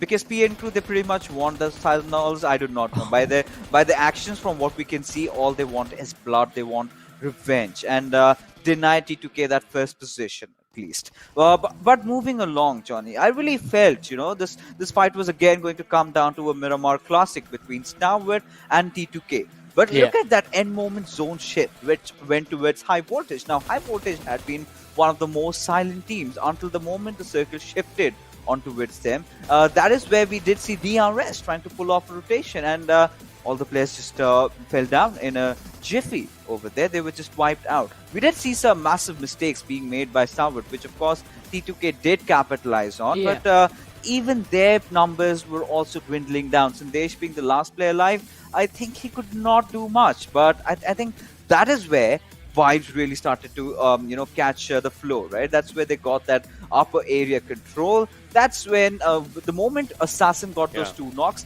they knew that they had it in the bag.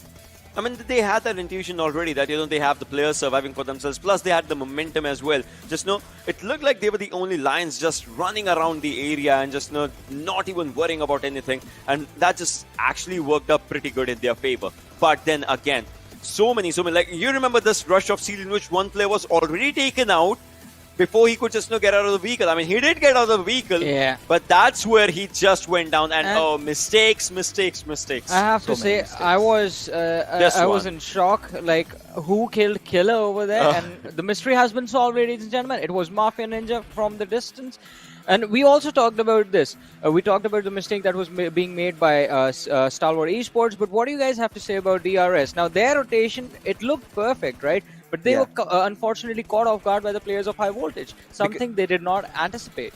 Yeah, because they were right out in the open, right? They started taking a fight from one particular, angle. They were tunnel vision. They were completely complacent about a threat from different areas, right? This is where you have that tiny little high ground advantage for yourself. You're spotting down a lot of different players. DRS is taking different fight. These are free kills, and that is what they took for themselves. And I mean, it would have been any other team also doing the same thing, considering you do have a good ridge to play around with. And DRS, of course, they made that rotation, but they should have understood that they were in no position to take a fight. They should have built more smoke walls for them, and then they should have at least tried to push a compound, possibly High Voltage. Because if they had done that, maybe their chances of surviving or maybe have a chicken dinner would have been real. I mean, this is where things actually might just go wrong, right? Because you're talking about this, but the zone was just coming up with its own speed, plus it's the 6 circle, things. Then the players just cannot just wait for the smokes to pop up and then move forward. Like, I believe that was the difference maker for DRS. Had they got 954 damage and 5 kills for themselves. Future Station not far behind. I mean, in fact, they have a higher damage number, which is pretty good. But R3D 0-0. Well, quite an unfortunate start for R3D and I8, in fact, in this matchup as well. Not able to secure those kills. I8 did put up a fight, but at the end it was BABLU Clarity who came out on top in that situation. And I believe, just one more point to add about the whole DRS situation. I think their intention was to challenge the high ground that T2K and Vibes were actually trying to fight for the control of. And as Fixes mentioned, they got tunnel visioned on that control. They got tunnel visioned on the fact that, alright, these teams are distracted. Maybe we can capitalize from the backlines, pick off Stalwart, pick off T2K, and then move towards the end game. And the tunnel vision helped out the squad of High Voltage in getting that finish. But let's see the impact of this performance on the overall rankings, ladies and gentlemen, or the storyboard, as we like to call it. Train to Kill still sitting on the first with 358, but Wives have traded places and they find themselves on the third. I sort of share the same, feelings about Team Vibes. This is one of those teams that they come in, they get an unusual chicken dinner, and the next game they sort of fizzle out. They vanish in thin air. If you talk about their compatriots, that's Wizzes with Vibes, right? They have been putting up a more of a consistent show every single time. That clearly reflects in the position points. Now, heading into Erangel, Johnny, this is where the Pakistanis have to step it up. Ocean, do you have the same thought? Yeah, I get it, right? The Pakistan teams will have to step it up for themselves. And not just them. I want to see A1 Esports' impact of those teams as well overall, because I get it. They are at 11th position, which is quite decent right now. Obviously, they are just, at a safer spot for qualifying in the top 16. But A1 Esports, the impact that this team created. BABLU Clarity, I mean, this team was pretty good in their first Erangel as well. They were being shut down by Stalwart only. So I want to see these teams just coming up really good and raw. We still need that. We still need to see that $1,000 in the bank out of raw right now. 7C. I mean, all these teams. But I have a question for you guys now. We saw the first half of the standings, right? I like all of these teams. They're doing well for themselves, slowly and steadily climbing up. Zeus Esports sitting on that 8th position. The competition is closing up. Maybe we're going to see them drop down to the 9th. And we've never seen Zeus in a position like this before. Ocean, what do you have to say? Yeah, I mean that's probably the lowest that we are seeing Zeus right now at that position, because that has never happened for Zeus ever. So this creates pressure. I know they are feeling it, but it's just them trying to show against them trying to fight against the pressure. It's just not exactly working. Maybe. You never know. Some things might not be working out. Maybe we're going to see things take a turn around in the very next game if fate works like that, which is going to be Erangel, ladies and gentlemen. Match number 3 of today. And once again, we have the map chance percentage in front of us, where it seems like no one can compete with Future Station.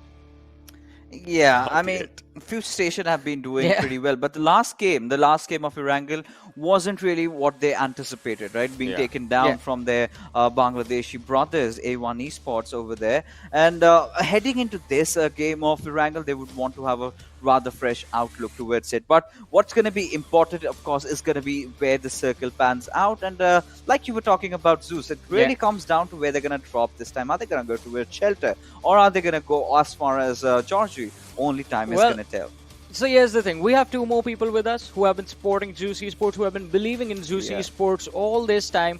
And I wanted to hear what they have to say. Well, it is also time for us to jump into the action. So we're going to head over to the other side of the stadium once again, over to play and experiment. Thank you again for that, Ocean. Actually, that's a hard question for me personally. What do I think about Zeus? I love them. I love watching them play. But it hasn't been the same Zeus, has it?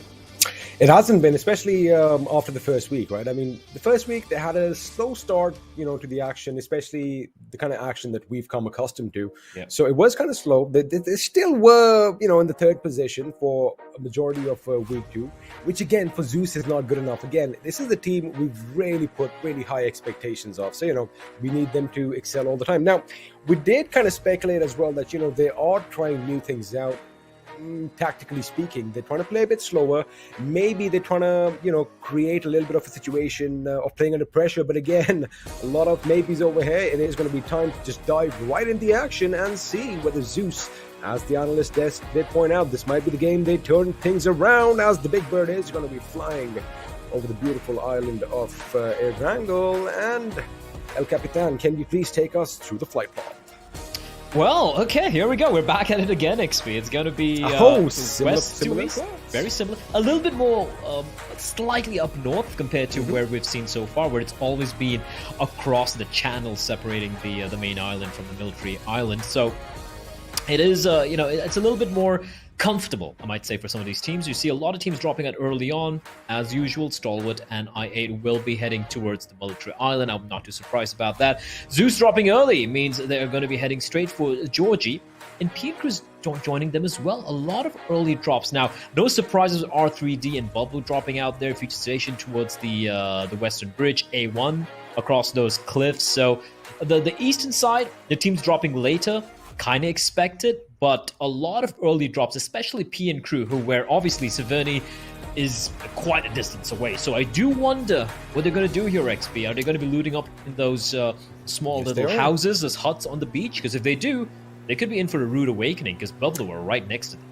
Well, I'm pretty sure you and I, we both love it, because that means more action for all you viewers out there. PN Crew are going to be looting up those compounds along the western edge, and have a look at the circle.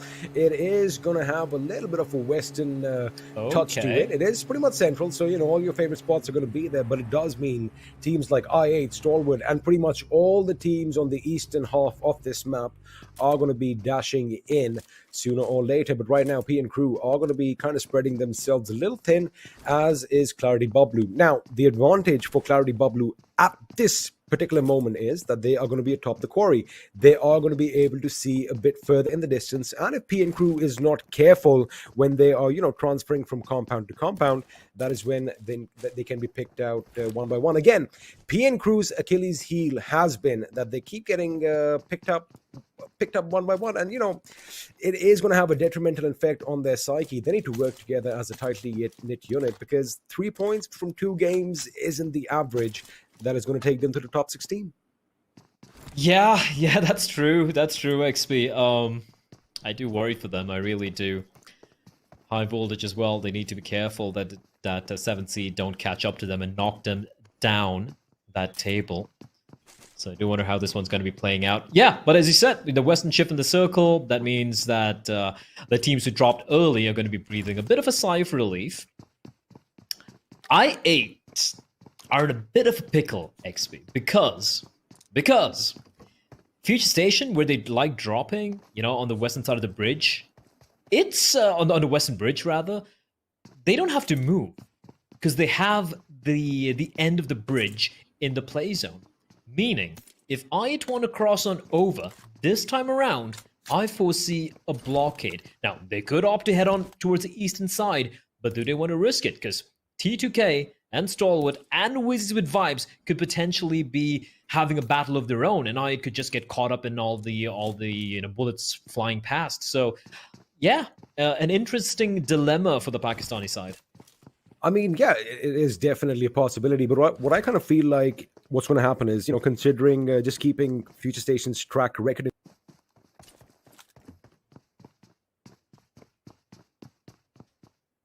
structure just north of the gas station, you know, beyond that little hill. So it is a good vantage point exactly from, you know, where, you know, judging. Think about the bridges. Yes, it is right at the periphery of the zone. It is going to make for some picturesque battles if you think about it, but it is also going to be attracting a lot of attention from other teams. Now, have a look at A1 Esports' position. Now, these guys are going to be high up on the cliffs east of the bridge, you know, where we have those 6 houses, and they do have a good lay of the land from that position. So again, if their movement is spotted out, you know, a few stray bullets could find their mark and just thwart Future Station's motors over here. So I do believe they are going to be falling back to Magnet's position sooner or later, and once again, Blay, there is going to be no blockade on the bridge.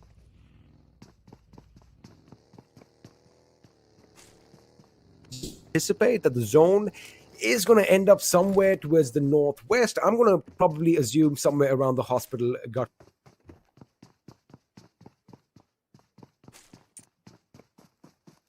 Initially as possible, and then start playing from the periphery.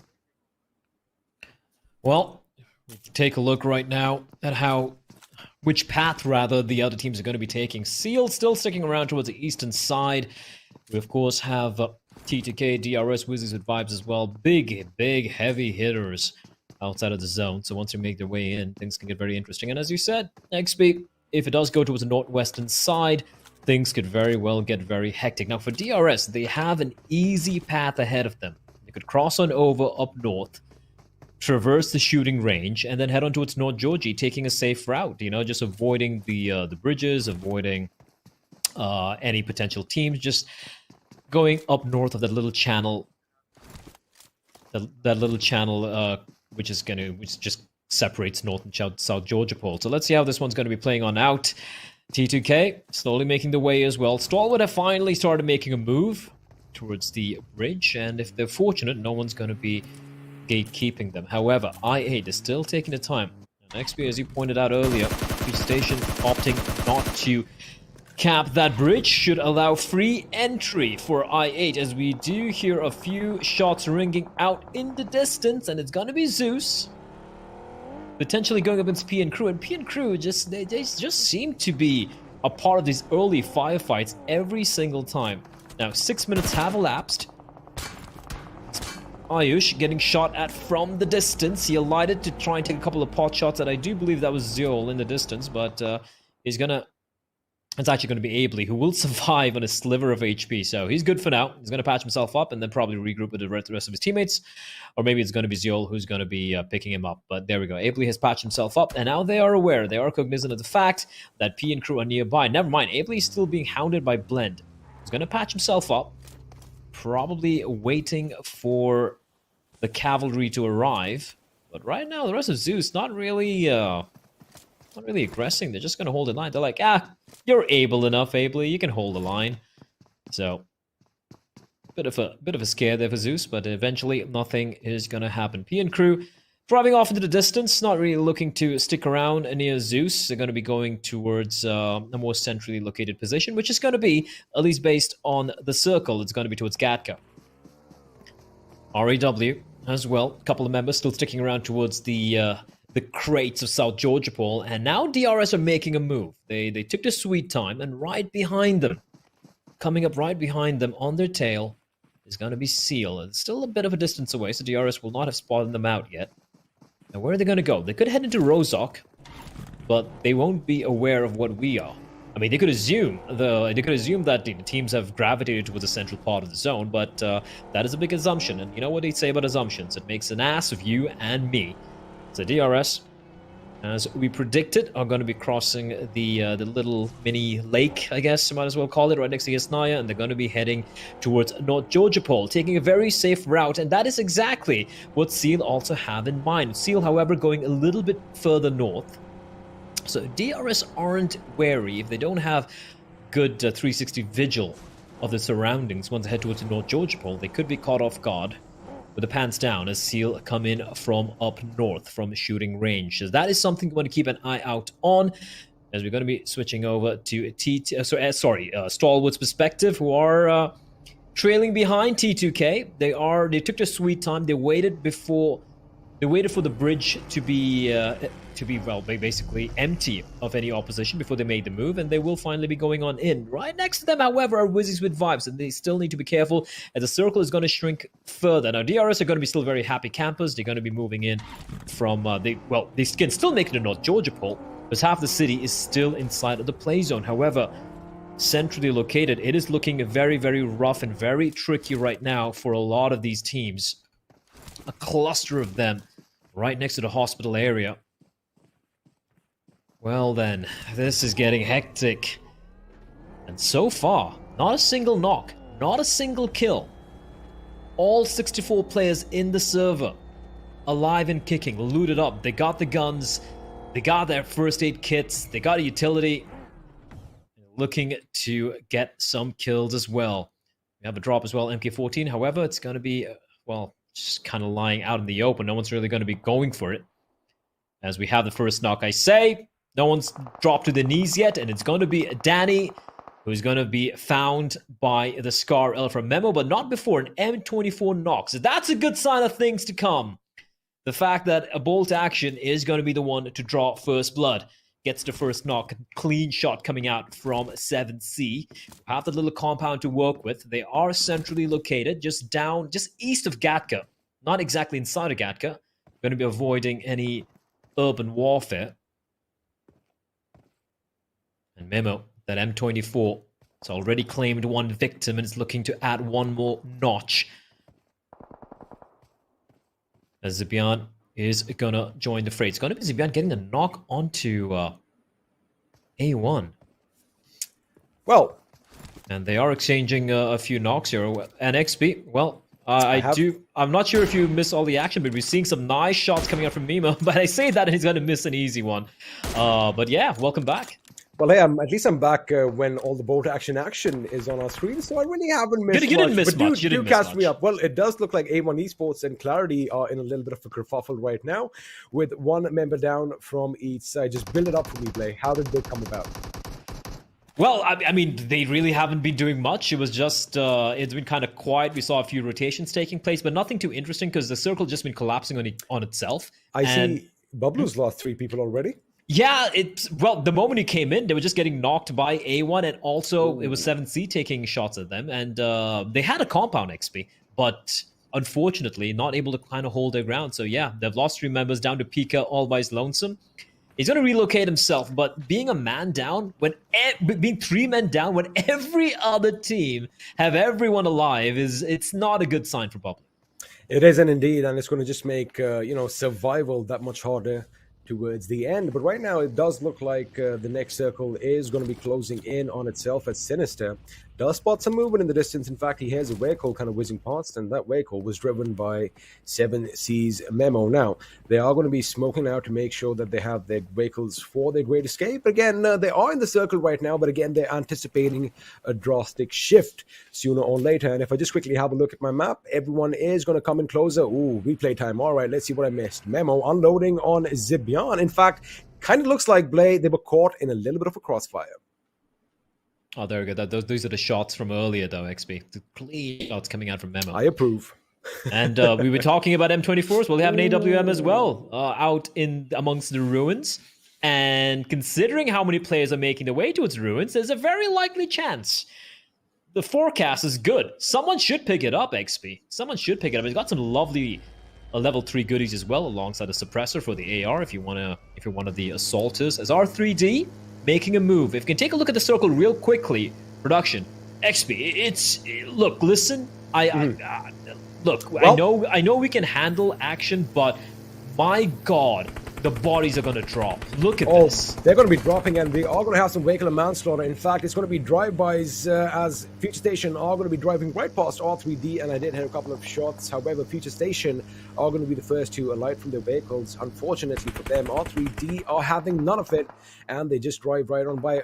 But problematic decision over here, because they kind of just went into 7C's position. Now, we did see the drop over there, and it looks like Wives are going to be the first to finish the race to the ruins, and now they have a good position. The question is, are they going to make the most of it? I do kind of want them to, prop up at the castle and just, control the lay of the land from over there, but it could go elsewhere because Assassin has been caught out in the open.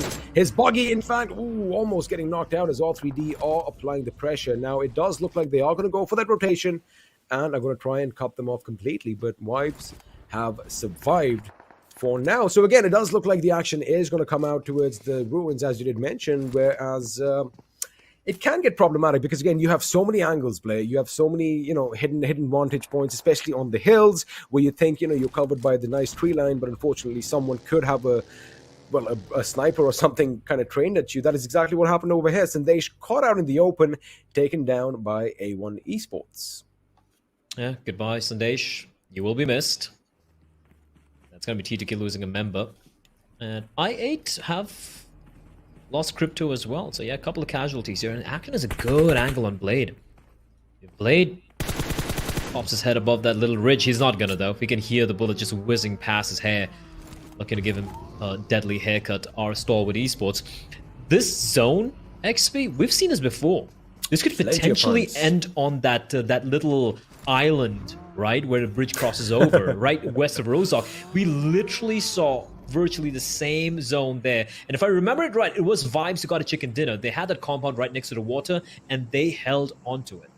They held their ground against onslaught after onslaught, as a couple of teams, did try and overthrow them. Unfortunately, it was all in their favor. Now, I do see in the distance, we've got Stalwart Esports kind of mounting up on that ridge, getting ready for an assault. As soon as they get a knock or two, I8's position is going to be pushed up on. But have a look at the circle. RAW on the mountain. Well, they are going to have to trek down because we are going to be heading a bit towards the north. and DRS are going to be in the thick and thin of the action. But right now, Future Station come under fire as Clutch Bob is taken down, as A1 Esports are taking the fight right to their doorstep. Now, Magnet, he does have a grenade. Is he going to attract shrapnel to the enemy? It doesn't do any damage as Sinister is still on his knees, but it does give Future Station enough time to kind of back off and assess the situation. Now, A1 Esports, their options are limited, especially at these angles, and the barrage of grenades is going to keep them pinned down. Magnet's position is going to be vital play. He's going to make sure that left flank for his team is secure.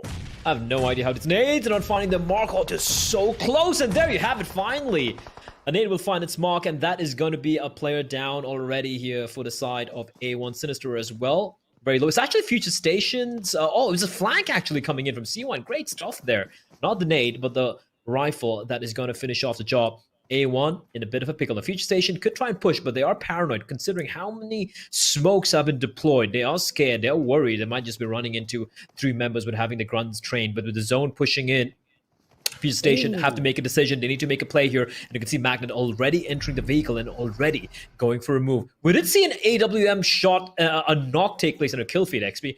Hope to see a replay of that later on.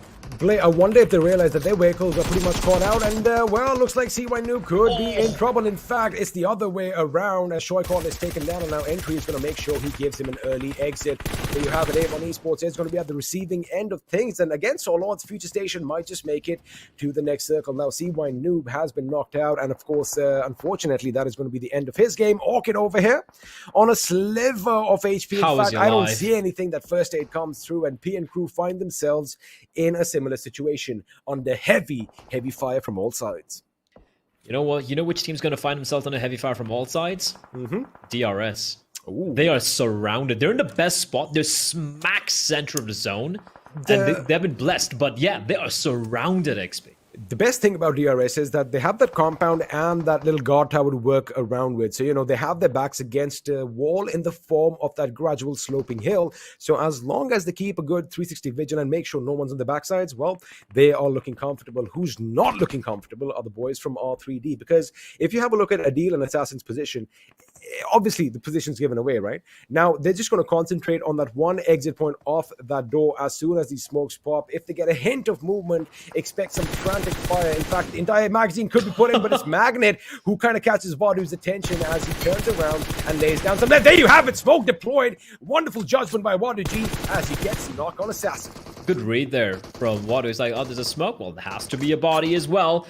As Joker is going to unload onto P and crew. That's Orky getting spotted out. And XP, this is a kerfuffle. This is pandemonium. 4 teams duking it out. And amongst all the commotion, Future Station is just going to drive on past. Extreme needs to be careful. There is someone in the grass. It's RAW taking the fight to P and crew. Slayer and Blend hunkered down, just crawling around.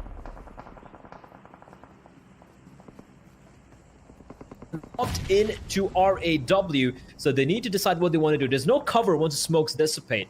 So Joker has a lot of work to do here. Well, at least for them, I mean, they do have all 4 alive, so they do definitely have the advantage. For P and crew, they're down to 2-man squad, Slayer and Blend, but they do still have a lot of smokes here. And XP, like, oh my lord, a circle shift. DRS are still in a great position, and oh, XP, what are they going to do? Are they just going to jump into the water again? They're going to come under heavy fire. I like that water reference over there, but they have solid ground under their feet. They should hold their ground for now, Blade. They do have the option to kind of slip in the water, but that's for later as P and crew is going to be unleashing on RAW. In fact, RAW were the aggressives, but looks like they're going to be at the receiving end of things, especially when you have an empty 4-9 just spewing out death in all directions. Did he see the guy jump to his left? He did. Unfortunately, he reacted a bit too slow. And once again, Blade, oh, this is going to hurt. 3 points from this game. Not good enough. P and crew out in the 15th position.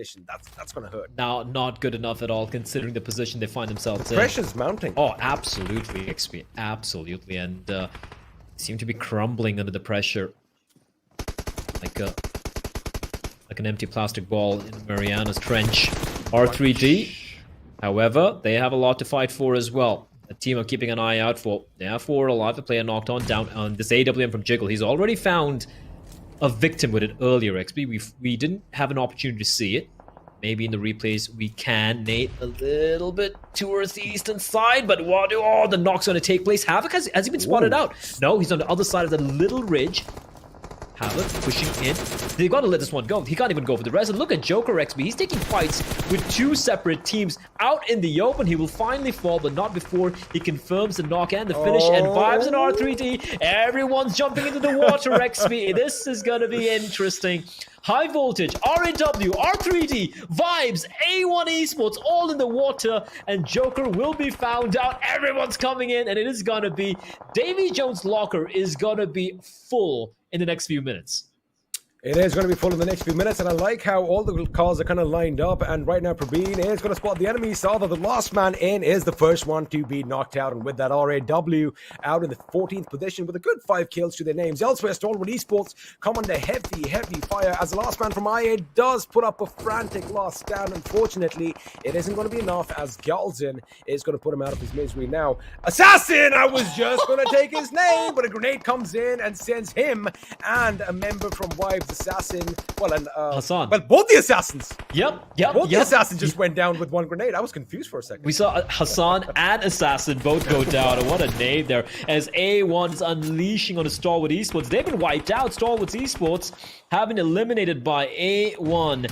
Down to a 2-man squad, but they have racked up 6 kills. DRS XP, they're still in the zone. They're still holding on to this compound. As he pointed out, you got a watchtower to work with. It's working out wonderfully for them. Jax in the water. If he gets spotted out here by Killer, that could be a free kill. Meanwhile, a hectic battle. Sinister, he is inside of the water. Zeus are getting hounded by multiple players. Legend is being a thorn in their side. A well-placed nade. That's all Legend needs here. But Zeol is trying to keep them at bay as Abel is trying to patch himself up. Smoke dissipates. They still have the UAZ for cover, but that UAZ could explode and put them 6 feet under. Circle is shifted further, and finally DRS have to make a move, XP. But forget DRS. Look at how many teams are still down south. They need to cross that bridge.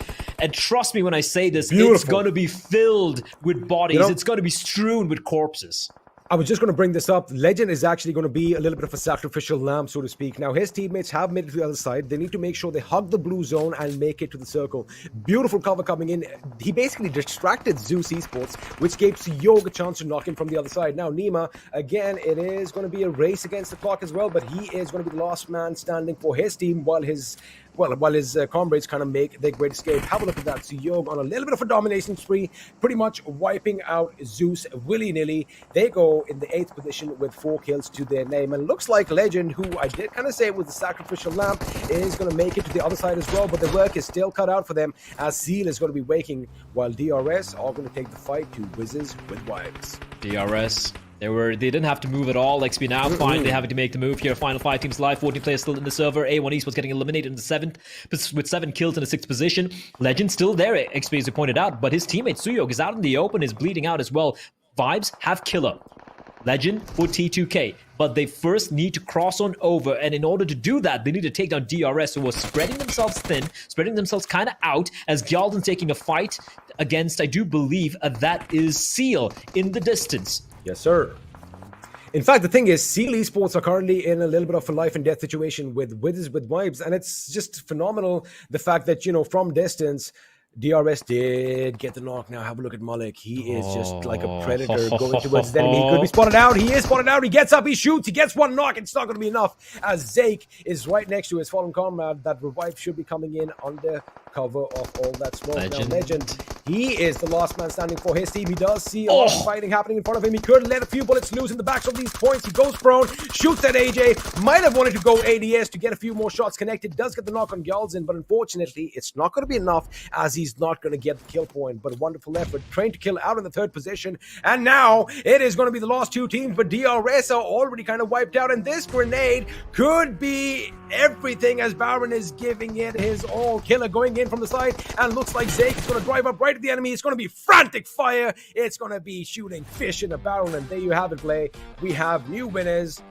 walking away. And, well, that was a wonderful, wonderful outing from this team. Chicken dinner, well deserved. Seal got a little fortunate there, right? It was a 3 versus 3 at one point. They both had a couple of player apiece knocked down, but then the surviving members, like I think it was the T2K and Wizzes with Vibes, they took the fight towards towards DRS, got a knock, and that's the opportunity that Seal are waiting for. They're like, all right, we got the res, we have the man advantage, we have the 2-man advantage, let's just go on in, and they're going to be swimming in some dollary dues, $1,000, a chicken dinner, and Seal are going to be very happy campers. 2 Mongolian teams so far today getting the chicken dinners.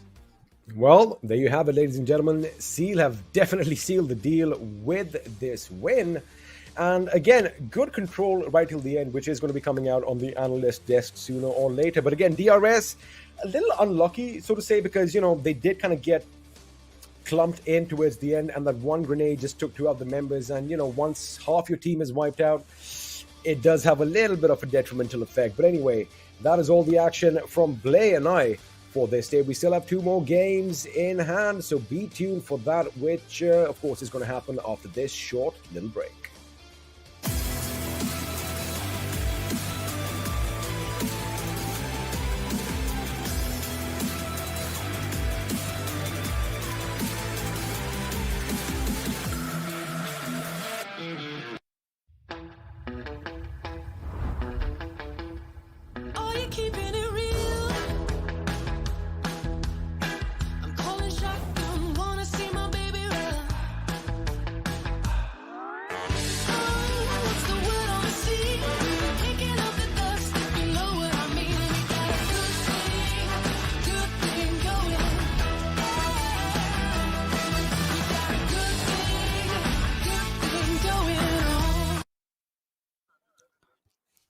Once again, welcome back, ladies and gentlemen, to the PUBG Mobile Pro League South Asia Season 4, brought to you by the Oppo F19 Pro.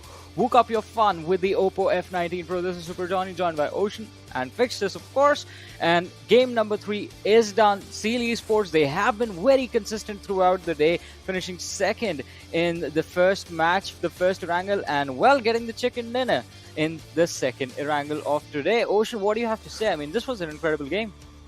I mean, before the game started, me and Fixes were discussing that, you know, how actually Pakistani teams should start up dominating on Erangel, but this time it's Mongolian domination when it comes down to the map of Erangel. And I'm not surprised the way, you know, they try to hold up their grounds, they try to hold up their areas, and at the end, they try to actually make the most of the perfect opportunity. DRS, most of the players are down. Let's just end it quickly. That's what Seal did. I mean, definitely. They capitalized on the fact, as you said, DRS, they had 2 players down, and it was Mafia Ninja who was left standing. But having a look at the list of top players, Joker doing a phenomenal job, 660 damage, 4 kills secured. Killer on the second with 387 damage, but 5 kills secured for his team. Now, DRS, they have been doing really well for themselves today as well. Let's have a look at the head-to-head of Zeus Esports going up against DRS just from this game. Well, I mean, it was pretty unfortunate for DRS, right? For a moment, we did anticipate that they would be rotating late into the circle because they knew they had a lot of kills that will go into their favor, and that is exactly what had happened. But what they did not really anticipate was Sandesh, right? From the back lines, just ensuring 2 of their players, and it was an easy job for Seal towards the very end, right? All they had to do was just close in and push off. So what Seal did, and what did come down in their favor for getting that chicken dinner, was the fact that they did have a very good control of the circle, that early northern side, and of course the zone shift being favoring to them. I mean, Fixes, you'll agree, you know, the shift was the actual villain at that moment, to be honest, against a lot of teams. We were discussing and we were like, as soon as the circle shifts, we are like, oh no. At that point, every strategy the teams had basically backfired because we saw a lot of bodies in the water as well. And somehow, I believe it was Hassan from R3D who just managed to sneak by quite a while before he was eventually taken out by a nade. And it was an incredible moment to watch how the teams were struggling, in fact, to move up north. But looking at the match summary, again, we are seeing the utilities, the number of utilities being used inside the match, well, not be high enough.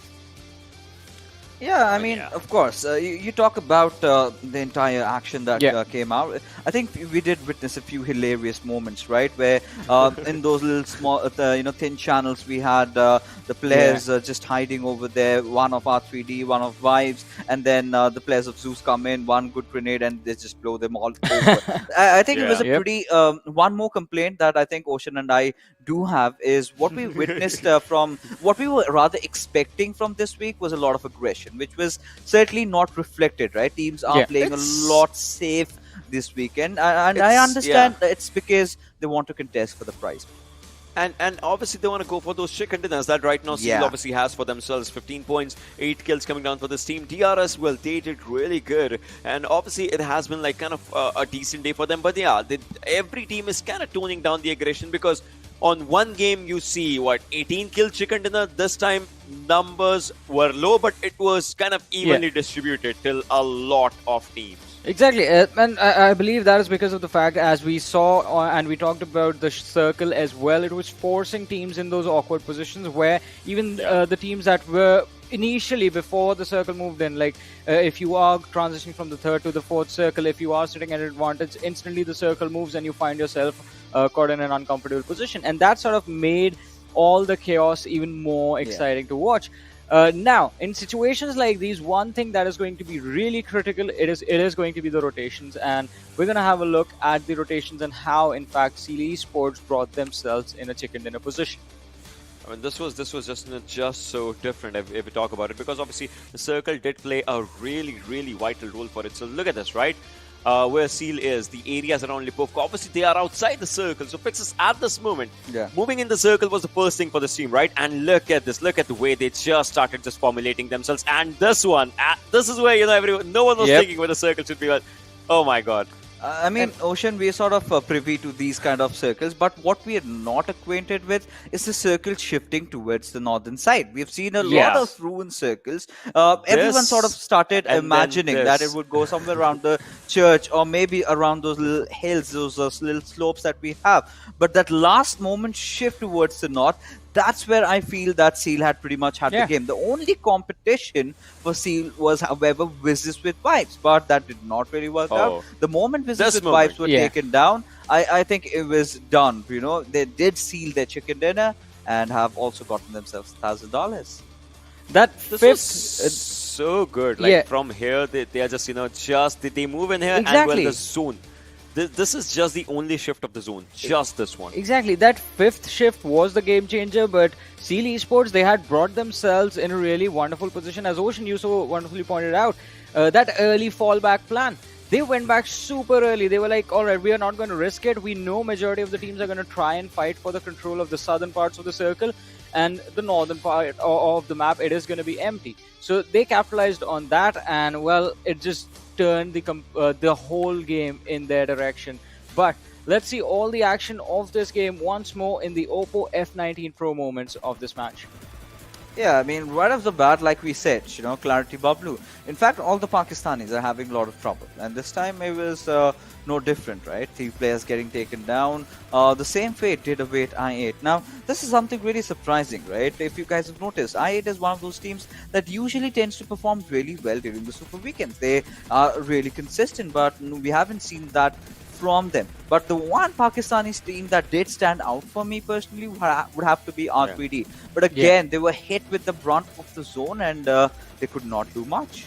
R3D, I believe that they had like a lot of damage point for themselves. If this shot. Oh, this one. Wow. And this one. PN so good. Sometimes they look really good in the plays that they make inside the match, but I mean, overall, looking at the bigger picture, we know it's definitely a really difficult uphill battle for this team. And as you were talking about R3D, Pictures, I agree with you. I mean, R3D, they've shown a lot of improvement from week to week, from day to day, game to game. They have tried to improve themselves, get an extra point in every single match. But this one, I mean, no one could have predicted that the circle was just going to completely abandon and play with the hopes and dreams of these lads and take a shift up north to the northern part of the map. Well, I mean, so 100%. Yeah, Ocean, you had a thought. Yeah, I mean, it was like, just think about it, because everyone was having a fight around their comfort zone, because this is where we'll... In fact, if you and I are playing, we will predict the circle to be on the southern side because of the majority of the amount 100%. Of landmass around that area. But then again, it just deceives you. Yeah, the biggest deceit, I must say. And this is what hurt a lot of teams. I think we three of us will agree on that same note. Now, this is where I really felt that DRS were holding a really pivotal position, especially that junction, that visit tower out there, and they were getting a lot of kills for themselves. But, the moment it's shifted again towards the north, and like we said, Sandesh, in fact, rather, Legend, this little moment over here, where Gyalzin and Mafia Ninja were sort of taken down, everything just ended, where Seal just kind of collapsed in from every different side, and then, they were done for, and in that moment, they'd already realized, right? They got the chicken dinner in the bag. And it also certainly reflects in DRS's damage graph of how really good they were. And the same thing, I must say, for R3D. Had the zone been in their favor, I'm pretty sure they could have gotten more kills than what they have right now. I told you that they would be having like second highest damage because they were involved in so many fights before that. They were trying to create so much of a chaos. Not just them though. Yeah. Kinda, I would say for Raw as well. I mean, we want the first league week's Raw back, to be honest, at this point. It's I needed. agree. I completely agree with that, because Raw, they had a beautiful start to this tournament, but then from there till now, till week 3, we've seen them fall off. But let's have a look at the overall rankings for now and see how these teams, in fact, all of these 16 teams playing are doing, and whether we see some climb ups or some fall downs. And it looks like Wizzes Vibes, they're closing in the distance towards Vibes Esports and DRS. DRS sitting on 317, Vibes are 307, and Wizzes with Vibes, they get themselves 290. Now, the fun part is that Wizzes with Vibes, they are sitting on 290, but they are being chased quite closely by Stalwart Esports. And, well, we're going to see a drop from Deadeyes, guys, the entire week. Yeah. Quite a sharp fall. Johnny, the fun part is, Fixes, the fun part is, Future Station 3 points behind from Zeus right now. I mean, this will be huge, actually. This will be huge. I mean, Zeus is just not having a great time right now. Fixes, what do you think? Yeah, 100%. I mean, everything is going wrong for them. The way they're engaging in fights and, every possible thing. I think they've got to change a lot of things. They've got to start playing something like what Star would have been doing, right? Do not care for anything in the world. Just play your own natural game. Because one thing for certain, guys, I think we've come into a phase where getting that first spot is a little bit too much, but what they can try is, of course, going for the top 3, which is a more possible goal that they can set for themselves. Now, the one thing for sure we also do know is that they're qualifying for the finals. Now, their goal should be towards the finals and perform over there. But again, coming down, I really want the Pakistanis, in fact, to step up. Well, I mean, they are stepping up, because look at that. 7C Esports and R3D are slowly and steadily moving towards S9 Esports and Venom Legends. 7C Esports, I believe, in the next game, the way they are playing in the next game, or by the end of the day, because we have just 2 more matches left, they will have taken over S9 Esports. R3D might just take till the end of the week to bring themselves in the top 16. But hey, maybe the next match, R3D are going to do really well for themselves and close the distance even more. The next map is going to be Sanhok. We're going to have a look at the map chance percentage right now and see how the teams have been doing, and Ocean predictions. Oh, spoilers. Interesting. I mean, for a team that's just not playing this map, you want spoilers for me? I mean, DE is just not there.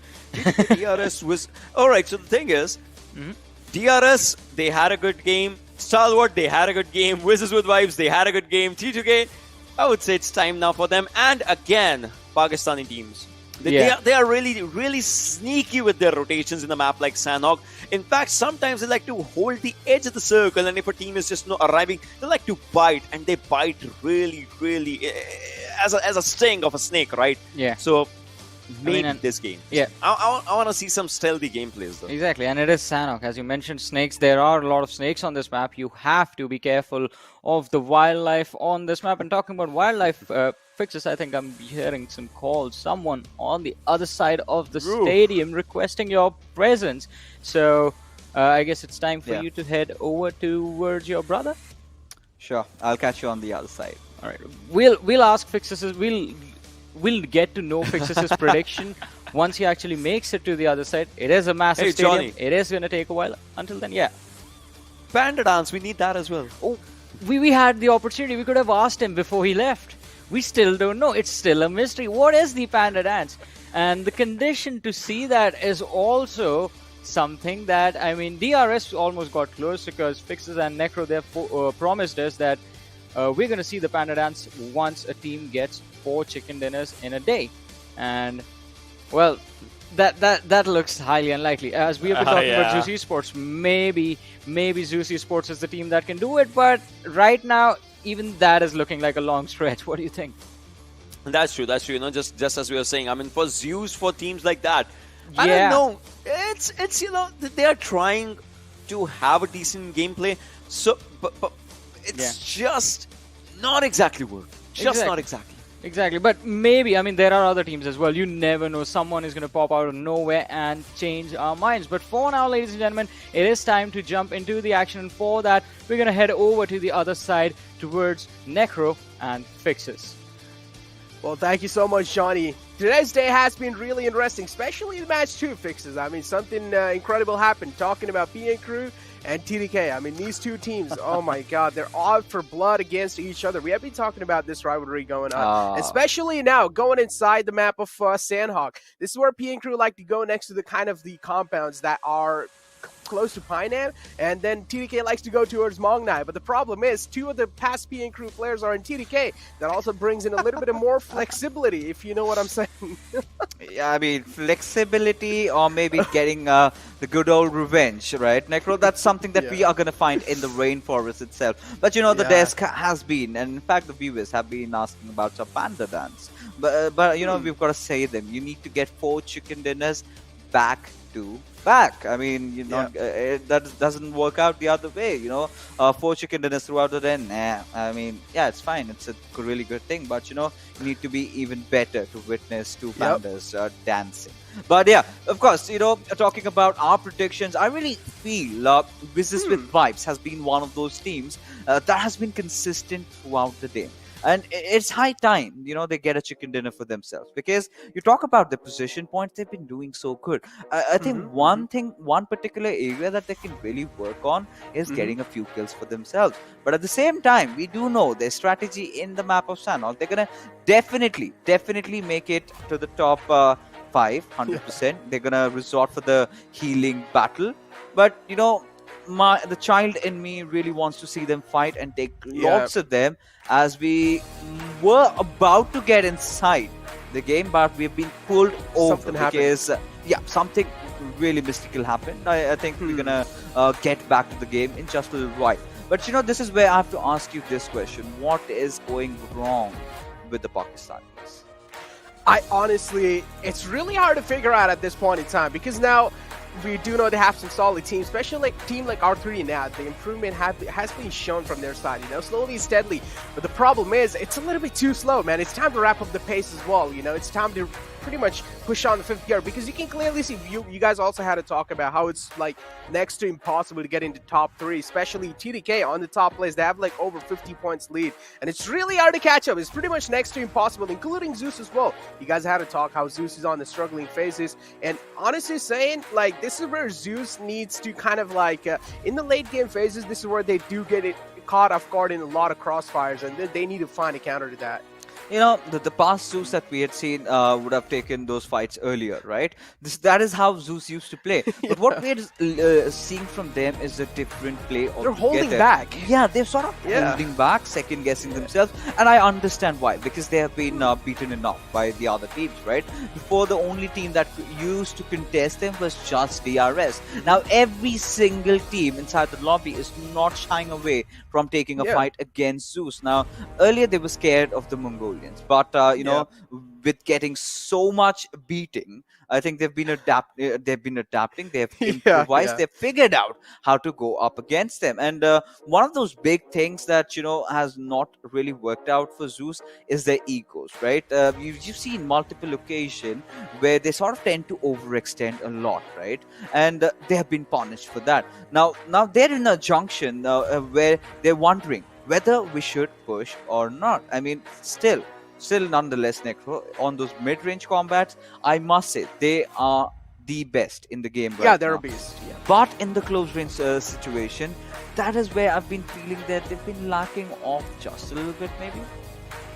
Yeah, exactly. No, the thing is, like, we have seen about how technical they are, especially in the close ranges. That they get a lot of kind of space to work around with, and this is what we've been talking about. Zeus, sometimes they make the 2-2 split. Usually, when they're kind of like they have a safe distance between all four of their lads, and this is where they're just really good. And we do know their sheer mechanical aim is just absolutely insane. And somewhere down the line, just also that auto aim being turned off, the aim assist being turned off, that also increases a little bit of more difficulties in those close range fights. And well, maybe that might just be a little factor where they just falter down. What do you think, sir?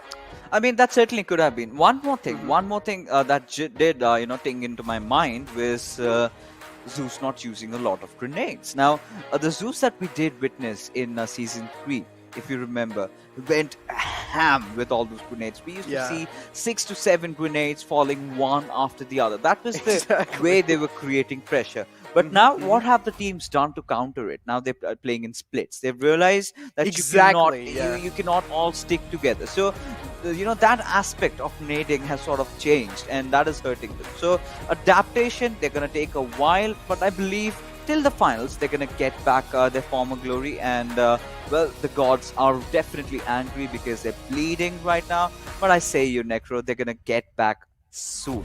But, more than Zeus, more than Stalwart, let's talk about a few other teams that haven't been mentioned a lot. And one of them has to be the Ruthless Aggressive Warriors. Now, few of the players, we've seen them in the past, the way they started off into the tournament, they were looking really good, especially B-Shawl, blah, blah, blah. These are the players we've seen playing. But now, as the league went on, you're talking about the long game. I believe they fizzled out. What about you? Yeah, exactly. Honestly, and this is what I was really about to get down to, because the problem is any single fight they take, they always take a casualty. No matter, even if they decide to retreat, they already have a casualty on their name. And this is where we really talk about overcommitment inside a fight. Now, even if some fights we do know it's just all about info, it's just all about scaring the other teams off. But the problem is, even if Raw takes those kind of engagements, they usually do get a little bit of casualty on their side, or at least a decent amount of damage being dealt. And this just leads into late games, kind of confidence being turned down as well. At the same time, a damage being dealt, that means your helmet base as well, kind of like weakening down. At the same time, Raw, we've been talking about, they have went through recent changes. A lot of teams have, but we have been talking about how hard it has hit Raw in general in talking about like the mechanical skills as well. But it's definitely taken a little bit of more kind of like understanding for these guys to at least perform a much better than they used to kind of like back in the PMNC. But it's fine, they can work it out slowly and steadily, I'm pretty sure. Yeah, again, the issues with team coordination, few roster changes like you mentioned, they're still getting over the shock, right? And talking about getting shocked, again, we have to get into another team. I believe you're understanding my reference, high voltage, right? Exactly. They haven't really been performing the way they used to. Being one of those most consistent teams, getting a lot of position points, being one of those teams that loves to drop around the western side. Now, we've seen that western circle only once throughout all the Sanhok maps that we have, and this is exactly what I would be wanting, as we are already inside the rainforest, as the big bird is in the sky. And Necro, take it away. Exactly. Planned fly pass starting from this time from Cow, ending towards Camp Charlie. And well, even Esports, we do know they like to go towards Paradise Resort. That's why we saw them exiting out the plane quite early. And Seal, now, talking about the previous game, they got pretty lucky with that zone as well. It was kind of like distributed equally between like the bottom side of the river. At the same time, the upside. The problem was Seal, that brilliant rotation coming in through early off. They already had the northern side, and well, just this zone kind of favored them in the end. They just won that previous game. And we've been talking about how Sanhok can also be one of those like heavy zone dependent map as well. So maybe if that zone kind of favors any of the teams, that can be higher chance for that team to actually take the chicken dinner. But now, this is where an interesting thing just came down. I haven't really seen P and Crew dropping at the spot they like to. Instead, they're targeting TDK fixes. They're going to Mog 9. What's going on? I feel like at this point, they have just given up for qualifying. What? I mean, hold on. It's revenge time. But look at Zeus. I mean, they're the ones usually dropping off at Quarry. Now, this is where we do see the Lions, the Beast, unleashed, right? This is where Yeah. they've realized that, well, it's not working out. Let's play down to our true colors. Let's do what we do best, put teams in a very uncomfortable position. And A1 Esports, they're scared. They're being threatened at their own paradise. And by all means, Stjorl can make a whole lot of difference. If he can form a flank angle, that can be really promising. But we've got a lot of fights happening around, and I think A1 Esports, they're aware of that. Now Sinister is just waiting for someone to make some bad movements and just catch him off guard. But again, without a helmet and with just level 1 gear, I'm not gonna want to engage. But Sinister, having spotted Zeol out, has taken a few shots, but Zeol still manages to escape. But this one grenade might really be very crucial. Yeah, I don't really know why he was so careless in that moment, because he did know. He was looking in that same direction before as well. He knew that there's going to be someone right there. But now the problem is, y'all just moving out in open like that. This has just gotten him stuck out in the open. As we were talking about the rivalry going on between TDK and PN Crew, well, TDK has opened up the fray. They have found themselves the first opening on the ladder PN Crew, and that's really not looking good. That means PN Crew need to strike back and at least get the man advantage equalized out. And, well, Legend as well. I do clearly see the kill feed. DBS also coming into play. PN Crew, oh, man, they need to do something at this point, fixes, because these kind of things are really going to be hurting PN Crew. And as I mentioned, I mean, if they just keep on targeting like that, this just tells us kind of in our conscious mind is that has PN Crew just given up on qualifying? I mean, yeah, of course. I mean, they know that they're not going to qualify, and they would want to just dismantle T2K from their top spot, right? And whatever it takes to do that, even if push comes to shove, they're not going to shy away, even if they have to give away their lives to ensure that T2K does not get that top spot. They will do that no matter what. Because, the miseries they've gone through, imagine, Necro, because T2K are the ones that put them in this position. If you remember the last time in Sanhok, we did see T2K dropping off and thwarting PN Crew off from their own base. Yeah. But now, getting back to the fight, we have in hand Zeus and A1 Esports. Now, this has sort of turned into a stalemate, right? Not a lot of movements happening. Both the teams have completely messed up their looting phase. And this is where I'm starting to get a little bit worried. But one good thing is they still have the blessings of the circle. Exactly, the blessings of the circle, and that's what really matters in the game of Sanhok. And that's all you need, honestly speaking. But now, as you were talking about, Team Ross still having a great time just looting in Pine End. It seems like they're going to be taking a sweet little time. They do have Bishal in the front lines to scout out the areas. But again, the fight between PN Crew still continues. And this time, it's Seal who have been attracted throughout all that gun sound that just came in through. And Seal, they are the uninvited guests inside this party over here. And PN Crew are not really going to be happy because PN Crew just wanted to get some revenge on TDK, man. Leave them alone. Let them enjoy their own games. And, well, this is how those fights went down, Legend. This is how the entire thing just opened up, confirming the kill with the DBS. Then Laurie as well. He got second frag on the Legend. So trades did happen back and forth. But now the problem is, again, the man advantage looks like it's in favor of TDK because well, PN Crew has been third party. Yeah, they definitely have. And this was ought to happen, right? PN Crew have entered into uncharted lands. They understand that, they can be susceptible to gunfire from absolutely everywhere. And the Team Seal is one of those teams that is really high on spirits right now. They're feeling themselves. They've just gotten a chicken dinner and they would want to get a few more. And, starting off with a few early kills, that is something that they absolutely love. But at the same time, the damage has been done, taking down one of those players, you're taking down legends, you're cutting off their backbone, right? Their IGL being taken down. So this is where things start getting really dicey for them. Now, coming back to the Paradise Resort fight that we have in front of us, we've got Shoykot, we've got Sinister in different positions. But look at Zeus, they're being a little bit constricted. But one good thing is that they still have the compound to themselves. Now, had they been out in the open like A1 Esports right now, they might get taken down by Future Station. I'm starting to get concerned for them. Now, the funny part over here is that Future Station has been in that position a lot of times.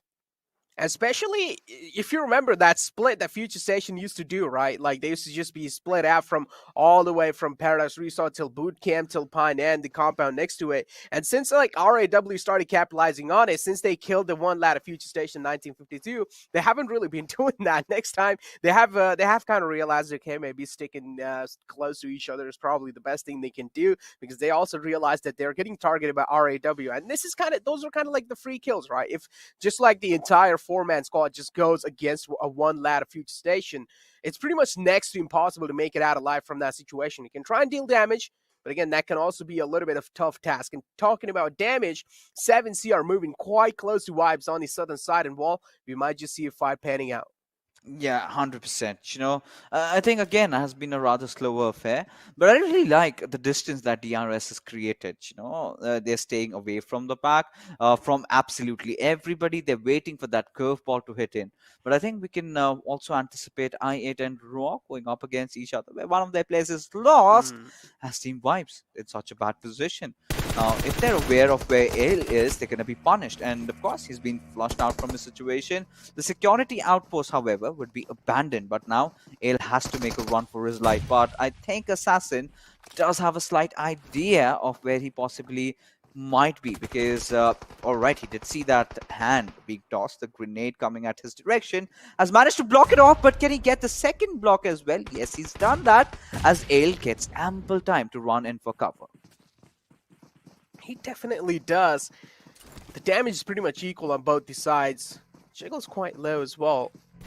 And this is where the zone slowly and steadily starts closing. That means teams that are still outside the zone, teams like Wizzes with Vibes and Clarity BABLU, considering the fact that this time Wizzes with Vibes are finally opting out for early fights, and the only problem that they're opting out for early fights is that the problem is one lad of Wizzes with Vibes is kind of stuck between Clarity BABLU, and they need to make sure they're diverting as much as attention as possible. But it doesn't matter. Well, Delta just strikes back and takes two players down at Clarity BABLU, and well, guess what? They are going to be on the struggling faces again, talking about Pakistani people having kind of difficulties surviving inside the game over here. Those are one kind of like the problems, right? Getting capitalized upon easily. They need to bring in something kind of like an interesting factor, kind of like an anonymous factor in the game to at least, just to spice things up. You know what? I really feel that the Pakistanis should focus more on the basics right now. I think this is where, you sort of tend to overthink, but finally, Killer, relying on his killing instincts, and has managed to find out one more player. And 2 players down of 7C already. Now, this spells trouble, as they're going to get those finishes, but they also have to hustle their way inside the zone, because Memo is going to make their lives difficult, but he barely survives. I believe it was Jiggle that had the hill cover, who's providing the support fire. Yeah, but 7C look at down on only. Yeah, but it's just funny. At this point, when I just see someone on the scooter, it's just like complete troll mode on. Yeah. Jiggle, wow, that's some 6/10 right there. Finds that kill on the Memo. The kill should be confirmed, and yes, now 7C down to a one-man squad. And what just happened with Stalwart Esports? We just missed so much action, and this is why I just love Sanhok, right? That early game aggression, those early actions, it's just absolutely beautiful. Even Stalwart Esports, 2 players down, actually in top 2A. Both these kind of guys who are topping the kill leaderboards, they're down. But now, again, they can try and recover back, but over here, another fight happening. It's going to be between High Voltage and R3D. Now, R3D were the guardian angels of the bridge. Then slowly and steadily Stalwart Esports as well. They tried to guard as well, but then they realized they need to cross in, so they kind of gave up. But now R3D, they do have the complete info on how High Voltage is operating over here. They have spotted out Extreme and Aussie. These 2 lads are pinned down. They don't really have a lot of breathing space, but they will need to make one for themselves. Yeah, they certainly have to. And R3D, somehow they've got to get that res on Joker, man. It's going to be a tough task, but it's not really impossible if you try, because he's one of those players who's looking to be in sublime form right now. He's one of those players you would want for yourself every single time of the game. But, talking about Stalwart Esports, I think Necro, we did witness a slight change, or rather major change in how they were transitioning, right? How they were traversing, because usually from the bootcamp, that's not where they head into. So this clearly shows their pure intention of getting getting a lot of kills for themselves, and seems like they've entered those thin waters. A lot of opponents in front of them, and they're in such a bad position. They definitely are quite a questionable position. And while you talk about questionable positions, Extreme overextending himself in that one, but he didn't really have any other choices as well. Gets caught off guard, unfortunately. Maybe going down. R3D doing a great job capitalizing on this entire situation. They have such a massive advantage inside this fight. Aussie just can't do anything. He's a fish swimming in the water. And he should be taken, or at least the kill should be confirmed over here by R3D in no time, as soon as they spot a little glimpse of Aussie. He's trying to scout out. Hassan is looking in the water. He does know there he must be somewhere. And we also do see Adil slowly and steadily approaching the place where Aussie was. And now he's just going to be clearing out those rocks, making sure that nothing's really happening. And, well, it seems like the production heard me. I was talking about, I don't really know what exactly happened with Stalwart Esports, and, well, that's in front of your eyes. Yeah, your wishes are fulfilled. But, I really want my wishes to be fulfilled when I witness the next zone somehow shifting towards DRS. Because that would be preposterous, right? That would be ludicrous. All these teams are scuffling for that eastern side control. And DRS, they're chilling, man. They're chilling because, of course, they've got Teamwork as a company. But he's no threat, right? He's not going to mean any harm. But, if it kind of goes towards the central shift, it's going to get boring, right? Because that is something everyone is anticipating. And that's not how Sanhok is supposed to be. But I8, all right, they're in near vicinity to where Zeus and T2K are. Now, this is a really bad hotspot. Now, this is one of those this is one of those positions that you definitely would not want to be in, Necro. Yeah, exactly. Oh, these kind of things, I do like the separation coming in from the side of reviews, though, like it's a 3-1 split. And I do get why they're doing that. But again, now, the one kind of risky factor of that 3-1 split, okay, I'm gonna get back to the convo later, because Probeen being caught off guard out in the open, and Clarity BABLU just a one-man squad, Wolf giving his position away. I feel like even though, he has gotten himself that knockout, he's not going to be able to confirm the kill because Probeen has the perfect cover for himself. He's going to be safe for a long time because that's just his first knockout. So Wolf, he has given his position away, and considering the fact that he's the only man inside the squad, don't really know how things are going to be panning out for him. It's best to stay alive, but no, with that kind of an initial fire, he just gave his position away. And Assassin is the man who is going to be capitalizing onto it. And, well, Vibes, realizing that he's the only man, they're not going to be holding themselves back. They just go in full aggressive mode, confirming the kill. Now the rest should be back up onto Probeen. And on the other hand, Stalwart Esports engaging in a fight, and Raw are the one who are on the receiving end. Look at some new records being formed over here. Stalwart already 75. reaching 75. God damn. Freaking damage. I mean, top and action take a bow. The way these two lads especially have been playing, of course, the support coming in, even from Apex and his teammate, that has been really good. Nothing taken away from them. But again, these two players, the way they have been playing their roles. But this time it's not looking like a good Stalwart game, because again, the circle shift did happen to where I actually never wanted the circle to be. And look at how well settled all these teams are. And I think the only curveball that might compensate for it right now is if it shifts towards the northern side. But look at Team Vibes. Now, Mafia Ninja knows exactly where Team Vibes are because he heard those gunshots in the far fray. He's waiting for them to come out right in the open. Probeen again, traversing around with the scooter. But I think Vibes are aware of it. Vibes know there's someone lurking, and he's heard Nima's footsteps, and he's going to take a few shots. And yes, the shots have indeed been taken. And as we can see on the replay, it's Stalwart, dishing out a lot of damage onto the players of Raw. But AJ has managed to take one down, and instead, the players of Vibes have managed to get a trade for themselves as well. Okay, but the problem is the man advantage shifting over to DRS, and Vibes, they're not going to be comfortable inside this situation. Probeen in the close contestations of DRS is quite close to AJ. They can try and form an off angle, but they just don't need to. Probeen falls down, Assassin being the last man alive. We do know he has a lot of caliber, but again, coming out of these kind of moments is pretty much next to impossible, especially a team like DRS in a 1-on-4 situation. I would say it's pretty much no chances you're going to be making that clutch happen. And well, I guess with that, Nate, it's going to be confirming that final kill on the Vibes, and they just go down. And Fixes, we're literally having to talk about how DRS, it's just next to impossible to defeat them in a 4-on-4 fight. Yeah, I mean, it's not next to impossible. Yeah, but it's really difficult, you know. Up till now. Yeah, and that all has to come down to the fact that they were patient, right? Necro, this is the moment where a lot of teams tend to panic. You know, the fear of missing out. You know, we might miss out the center of the circle. Things can go against us. But this is where DRS making those bold movements. You know, they were sure, all right, fine. We know we're gonna play the edge, and we're gonna play as to how it is played, right? We're gonna make sure that our backlines are cleared at least. They heard the shots, took that fight. They realize it's still the third circle. I mean, they still have time, you know, until the fourth or the fifth circle starts hitting in, where you actually feel the brunt of the damage. But this is where I'm starting to get even more concerned, as you know, they're gonna walk off to where T2K are. There's a compound over there. If DRS can take control over that, that's good. But imagine, Necro, this is where, you know, for the first time, I would not want any more curveball. This is where I would want the zone to take an even shift and end right out in the open.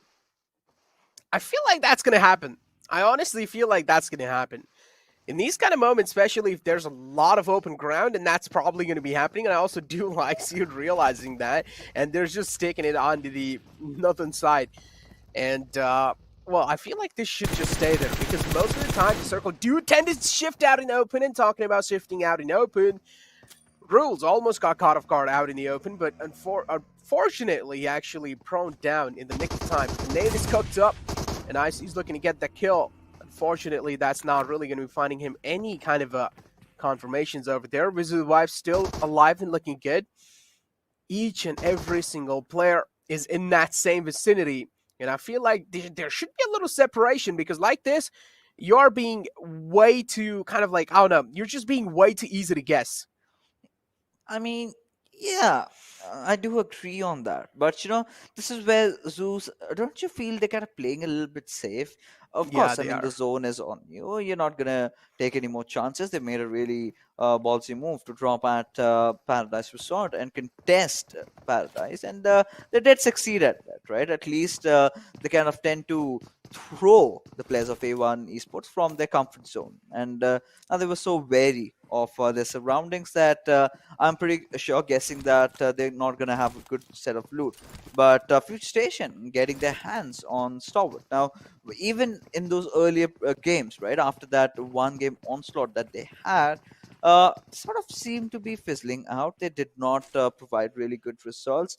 Now, this is where, again, the question of consistency does factor in, and Mafia Ninja apparently has spotted Crypto right out in the open. This is a big fish.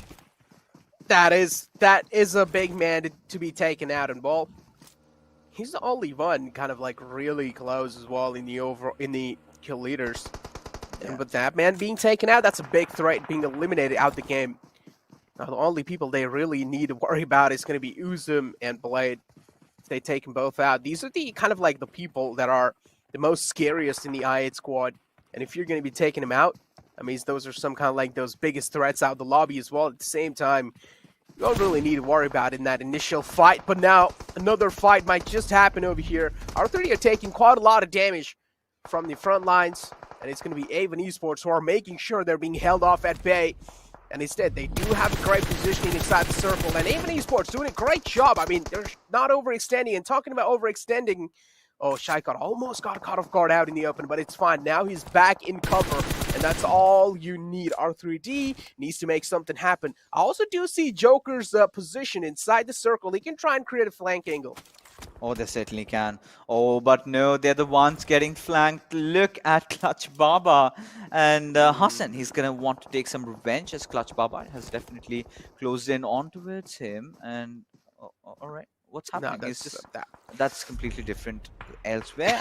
I do not know. My mind is still not yet able to process what I just saw in front of my screens. But Sinister, however, has gotten the better out of Hassan. So on 3D. This was ought to happen, right? The chaos, the pandemonium hitting in, teams from absolutely everywhere just closing in onto the circle. And well, finally, the PUBG Mobile gods did, give me a blessing. They gave me the zone where I really wanted, right in the center.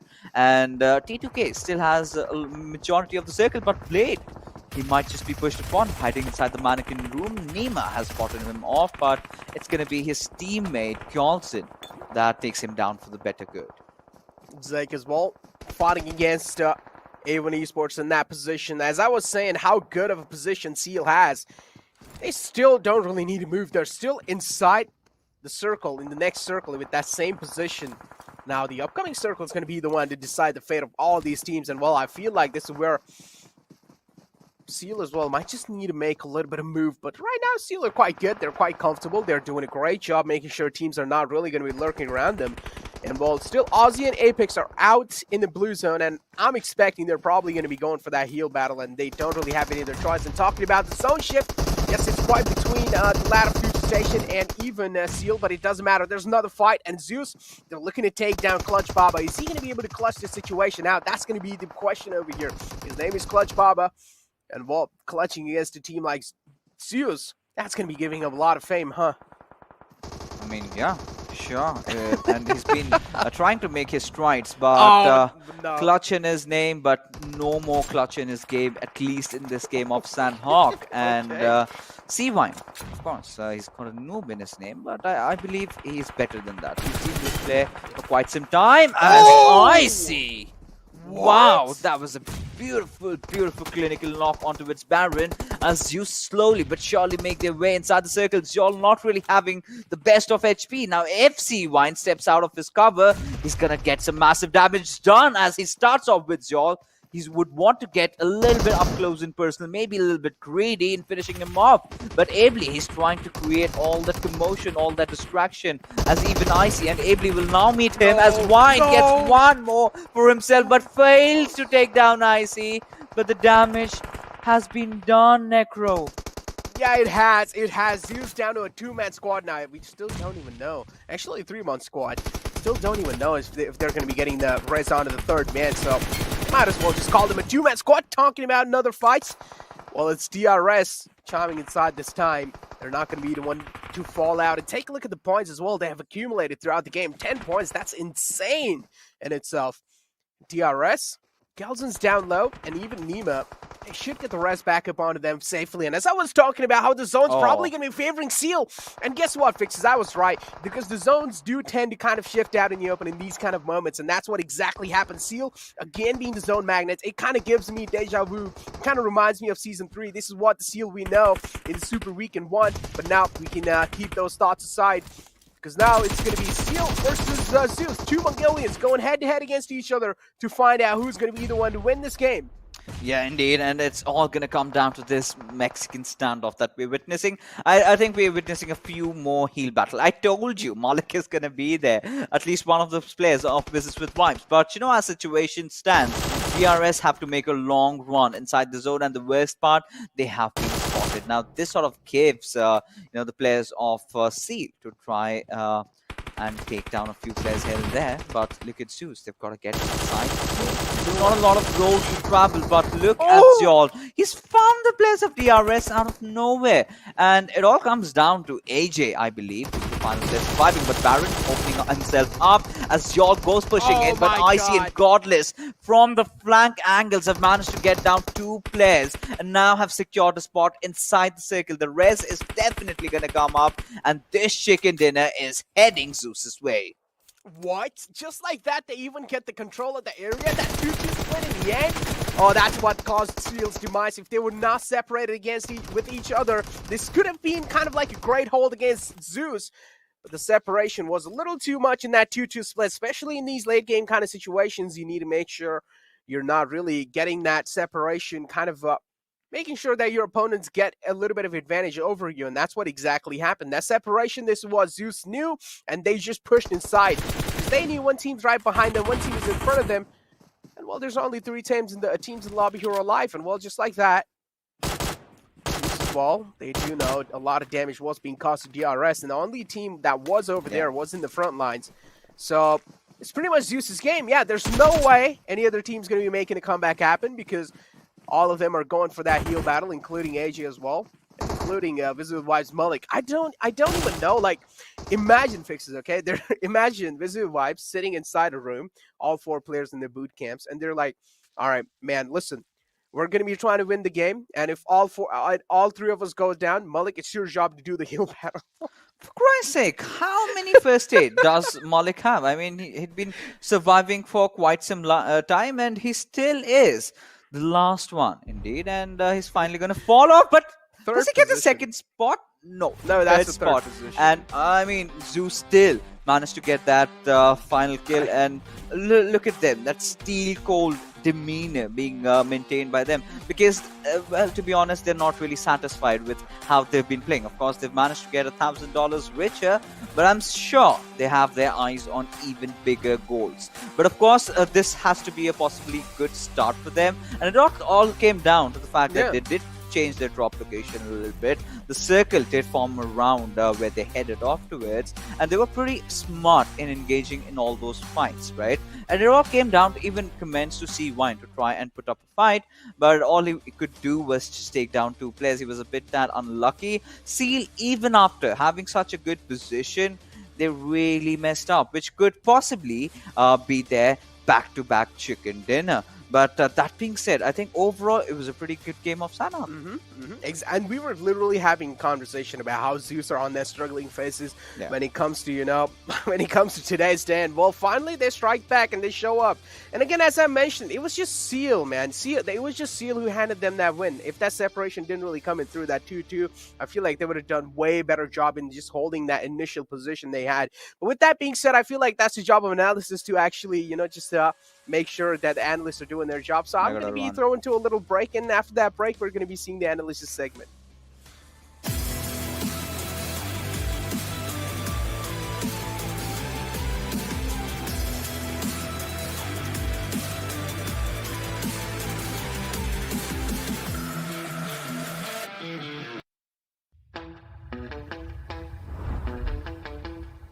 Are you keeping it real?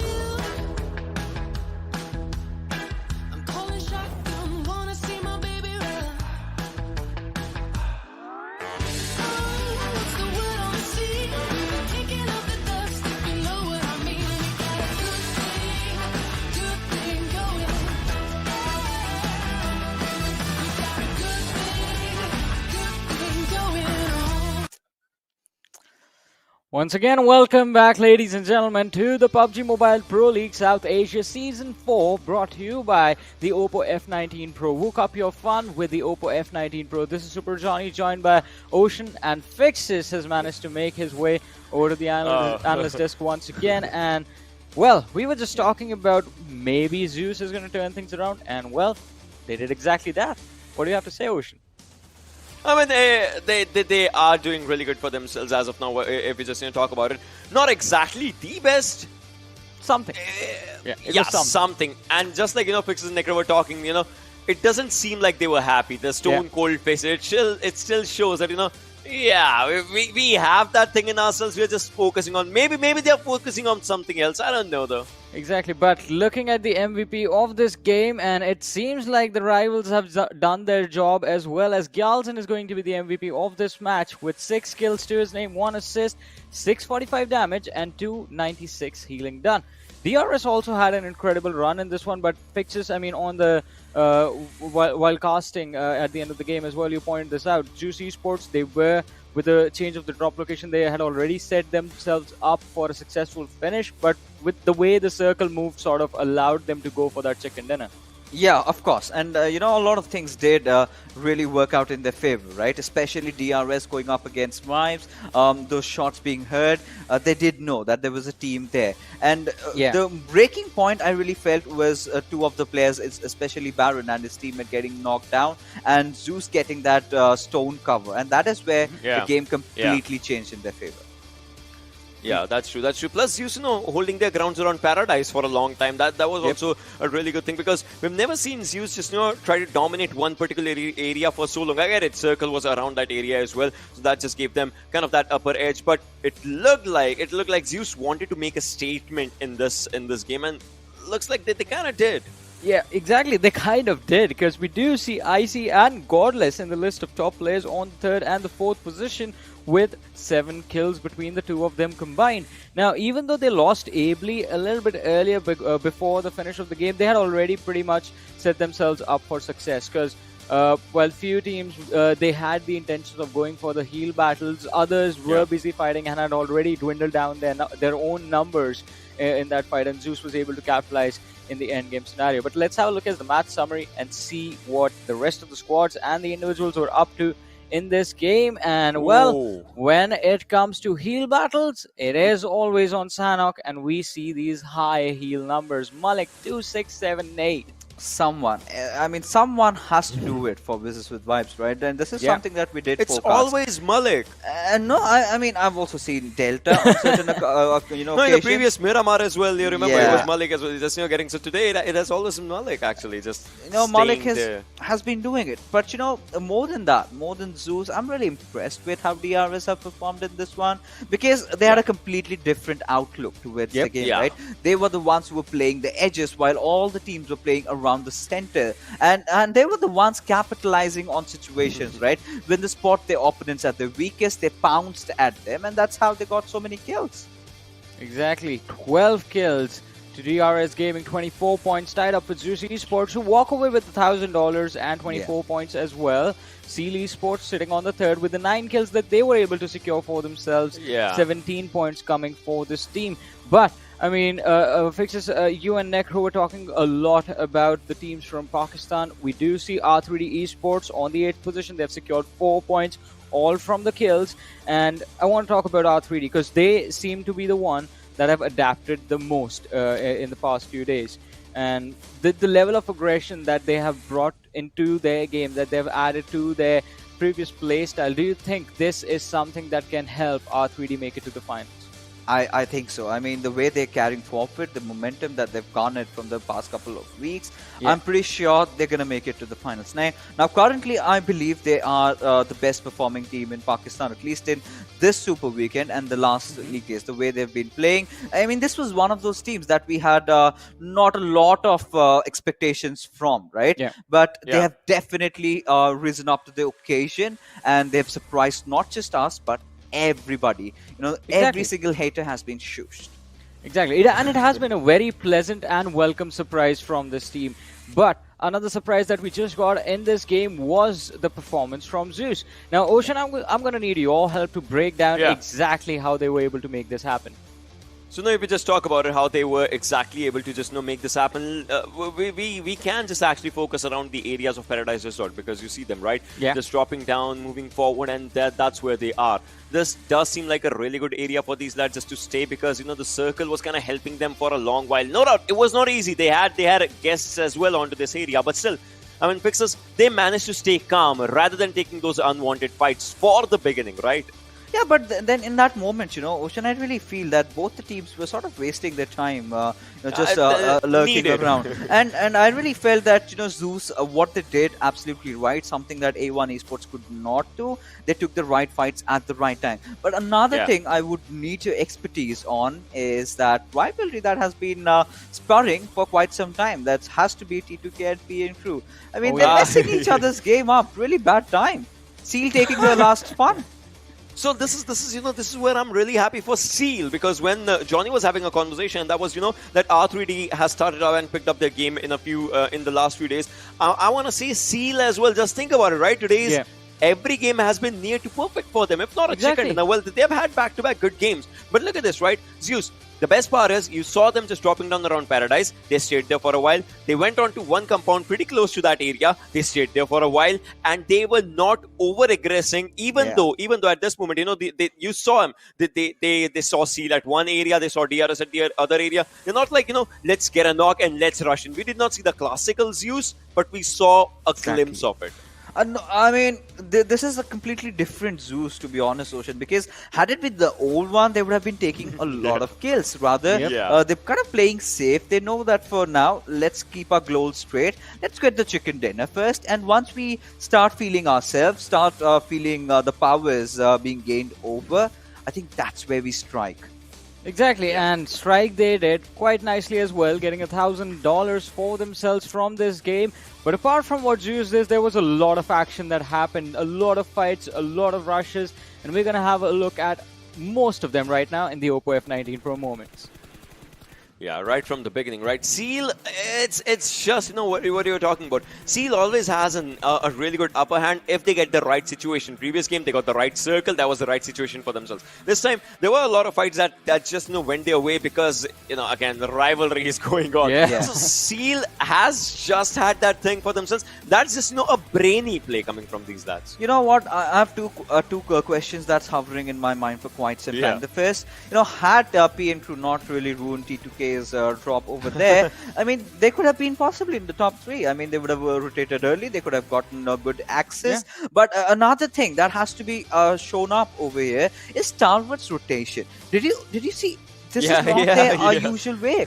For heading from bootcamp, they tend to take a lot of fights, but they went all the way towards northwestern side. I could not really understand that. I believe the change of plan that has happened with Stalwart is from the fact that they want to see what the other teams will be able to do in every particular map going into the finals. Because, I mean, we know these teams, right? Teams like T2K, teams like DRS, Zeus Esports, Stalwart, I8, they represent quite a lot. There is a lot of pride over there, the best from their regions, and these teams will be eyeing the trophy of the finals straight away. So they want to make sure that they have all the information they need in order to capitalize. That's my perspective, though. Ocean, what do you have to say?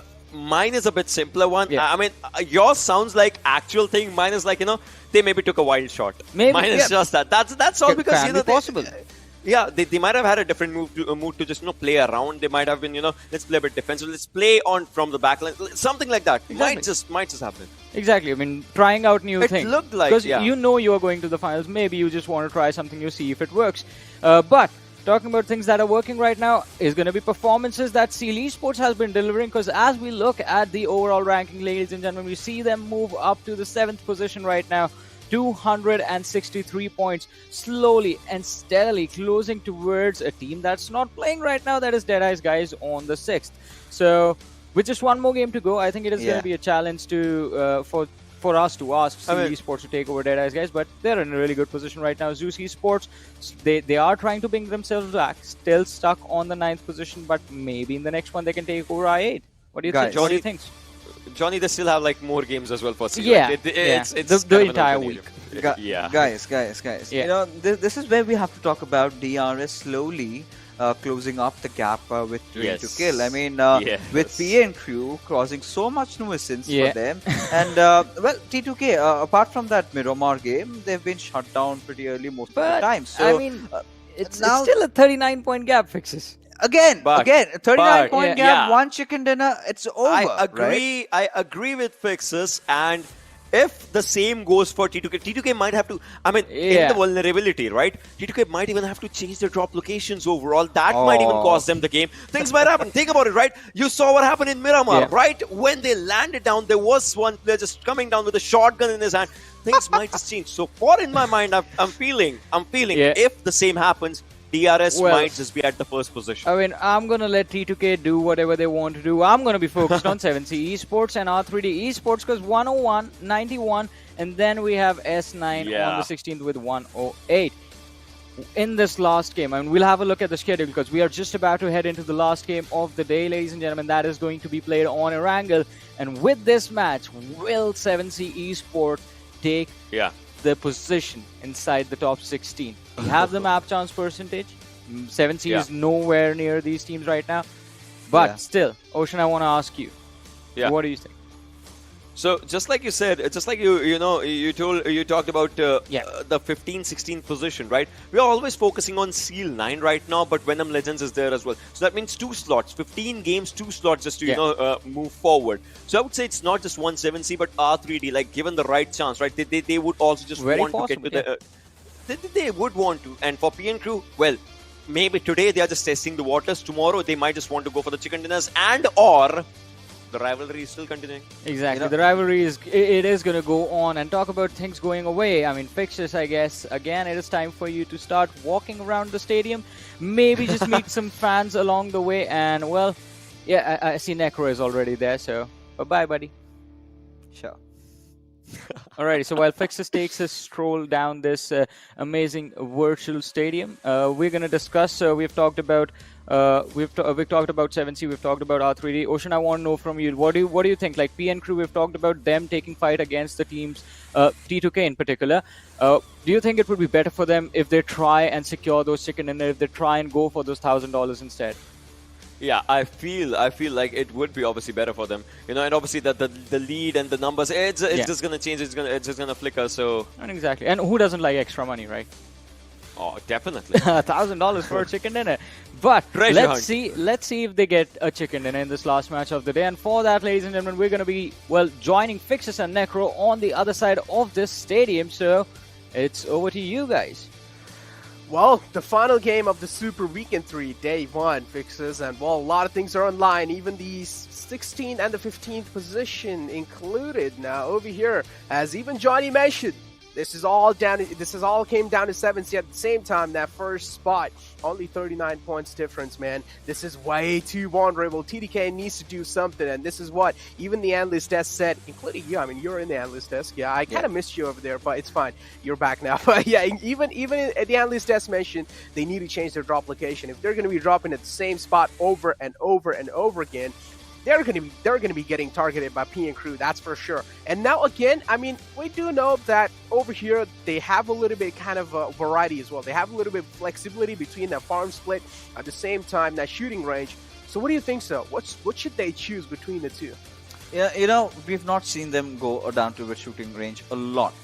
Siverny has been one of their drop locations, of course, because Legend is there, a former player of PN Crew. Now, now that you're saying, it does make sense, right? If they can switch their drops a little bit, PN Crew coming after them, T2K, like, okay, guys, you take that place, we're gonna take yours. Yeah. But, first of all, we gotta file some complaints to PETA, because they're making this Fat Panda run a lot across the stadium. And I do not want to slim out, because no, I do not like that. Pandas are not supposed to be really thin and slim and fit, right? But let's get back to business, right? Let's get back to what we're here for. Now, the masala. Now we love the masalas, right? We're Indian pandas, and this is where I really feel that T2K's first position is being threatened, and this is where I would want it to get a lot more spicier. The DRS getting the chicken dinner. But if I have to ask to you, who do you think, or rather, who do you want should take the chicken dinner, the final one? You know what? I'm a cruel person. I want PN Crew to win. I want PN Crew to win this one. I want a little bit more flames already in here. I want that salt being pinched out in those wounds. I just want a little bit more masala, as you like to say. And yeah, as you said, you don't really want to thin out, but at the same time, you've been dieting, Fixes, so that's a little bit lie. No, that's a lie. I mean, that's you've been on a diet. No, that's a deceit. Earlier I used to have 9 plates of rice. Now I'm having 7. So yeah, it's a diet, but 9. Yeah. I mean, I've got a large appetite, man. How do you think I'm maintaining myself? But let's not make it about myself. Let's make it about the teams that are playing with us over here. And from what I've witnessed so far, we are seeing the Mongolians really take big stride, especially Team Seal, the way they've been playing. And I mean, this has to be their best day in the PMPL League days so far. I mean, league stages so far. Of course, heading into the finals, they definitely seem to start to look really hot, because this is one of those teams that, if you remember the past season, right? They managed to get a hat trick. They were doing so good until that little rift between themselves happened. Now, I think that has all been dug into the graves, because they've gone past beyond that. Right now, they're brothers. They're playing so well. They're continuing the streak. Of course, they would want to get a chicken dinner. But what we do witness, Necro, is sort of a similar flight path to the last Erangel that we did witness. And well, where do you think the circle's gonna head out? Let's talk about the circle later, but I'm going to tell you again, we're going to be seeing the fight again between TDK and PN Crew, because the problem is they cannot go towards Siverny. It's next to impossible to go towards Siverny unless they drop somewhere out and then go with those vehicles. But again, that's going to be costing them a lot of time. And Well, we they're might dropping. just see. Yeah, we have seen TDK ejecting out. We still haven't really seen P and Crew anywhere. Where are P and Crew? Come out. Okay, so it seems like P and Crew this time are going to be playing a little bit serious. They do not really want to go against TDK. And TDK as well, I do like their spirits, you know. They're not scared of P and Crew. They're going to be dropping at the same drop location they like to. Just because they're getting targeted, they're not going to be changing affixes.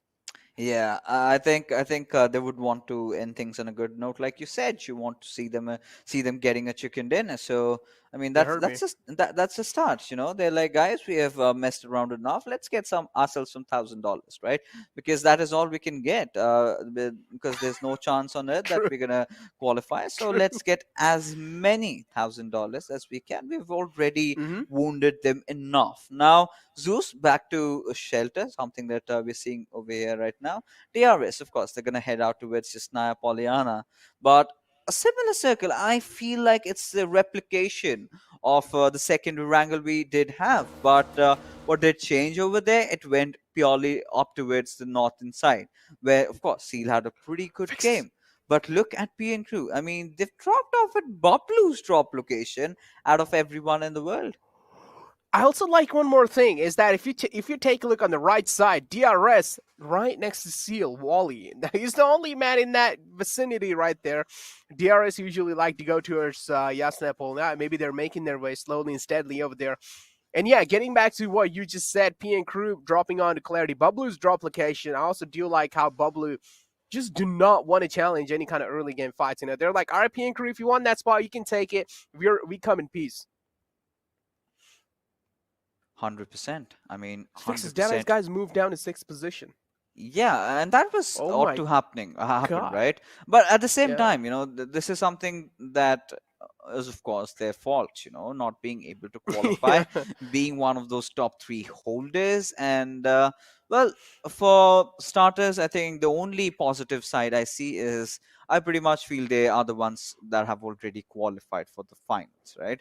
That's the only brighter side of Dead Eyes. But, you know, this sort of brings me down to one concern. Now, if they do not have a good positioning now, how are they going to get an invite for the next season?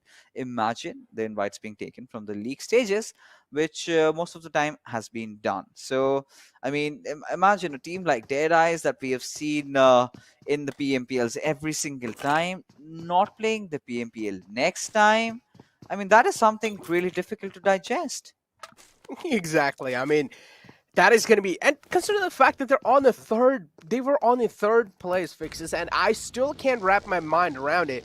How did they not qualify? Like, if you take a look, if you ask anyone, right, a team that is in the overall rankings of the 3rd place in the Super Weekend, and they were not really able to qualify from the league days, like anyone would say, okay, that's pretty much like next to impossible. And Deadeyes guys, still somehow they are not in here, and well, I do definitely feel bad because somewhere down the line they're probably going to be watching these teams play, and well, they're probably going to be like, all right, we could have been one of them.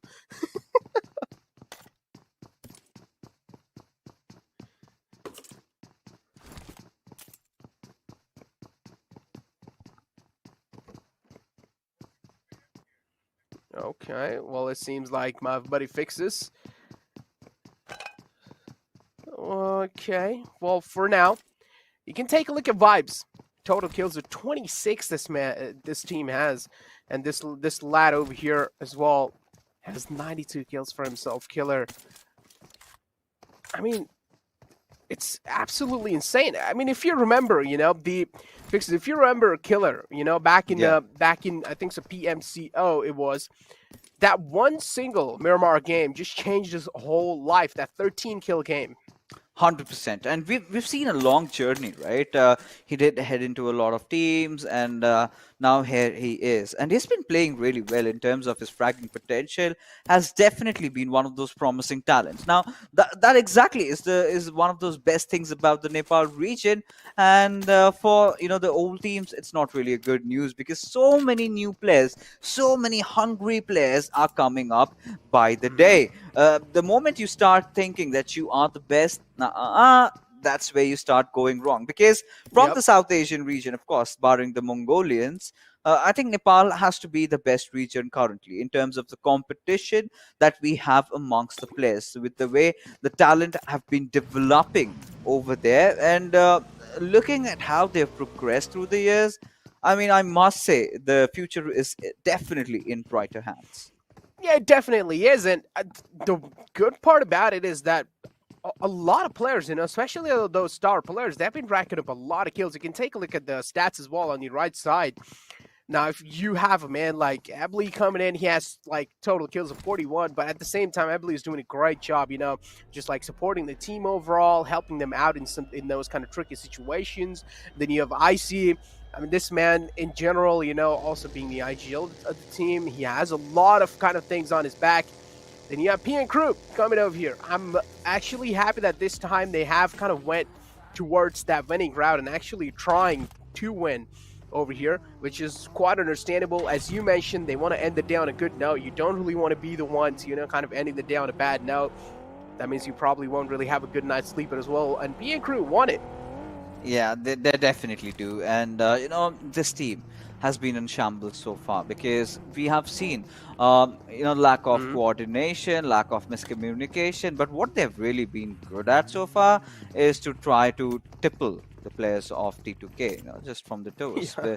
The way they drop over, I can feel the frustration in Jane's, in Legends' faces, right? When they know they've got their arch nemesis around them, and they face casualties, of course. I mean, T2K always sort of win those fights, but again, at the cost of something. And that becomes a really crucial factor in them not getting the chicken dinner. So, of course, had they had their players, had PN Crew not blocked off their rotation, that could have been a completely different story. As Bridge Station is in a bit of a collision course, as Clarity BABLU are finally stepping up, as Zebion draws first blood.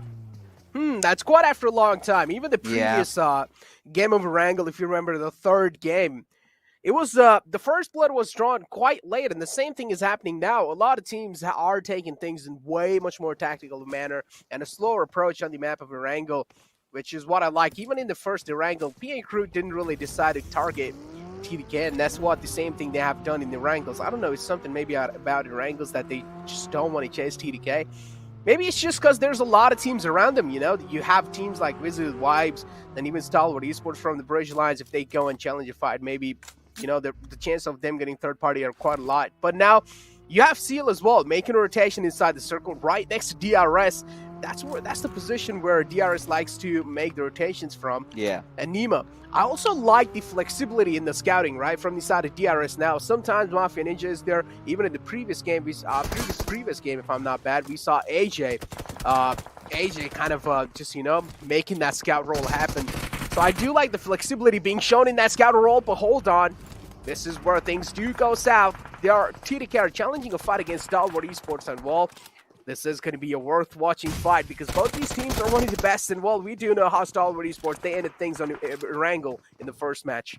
They certainly do, and Jane has done a pretty hefty amount of damage. Now, he needs some cover as he's managed to get one more for himself. He spotted out the position of top. He's just waiting for his teammates to march in. Now, 2 knocks have been taken. They need not give the chance and the time for the players of Stalwart to pull off a revive, as he's going to start getting a little bit greedy, as top will definitely exchange some bullets, as Suyog is also going to join the fray in that 1v1 skirmish. It's top that comes out on top, as Jane also gets taken down. A slight miscommunication, but Legend is here to save the day.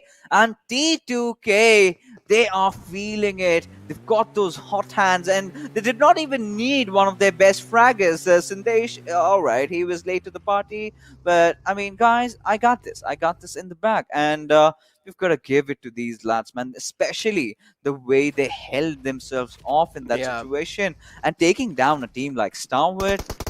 Wow, that was huge.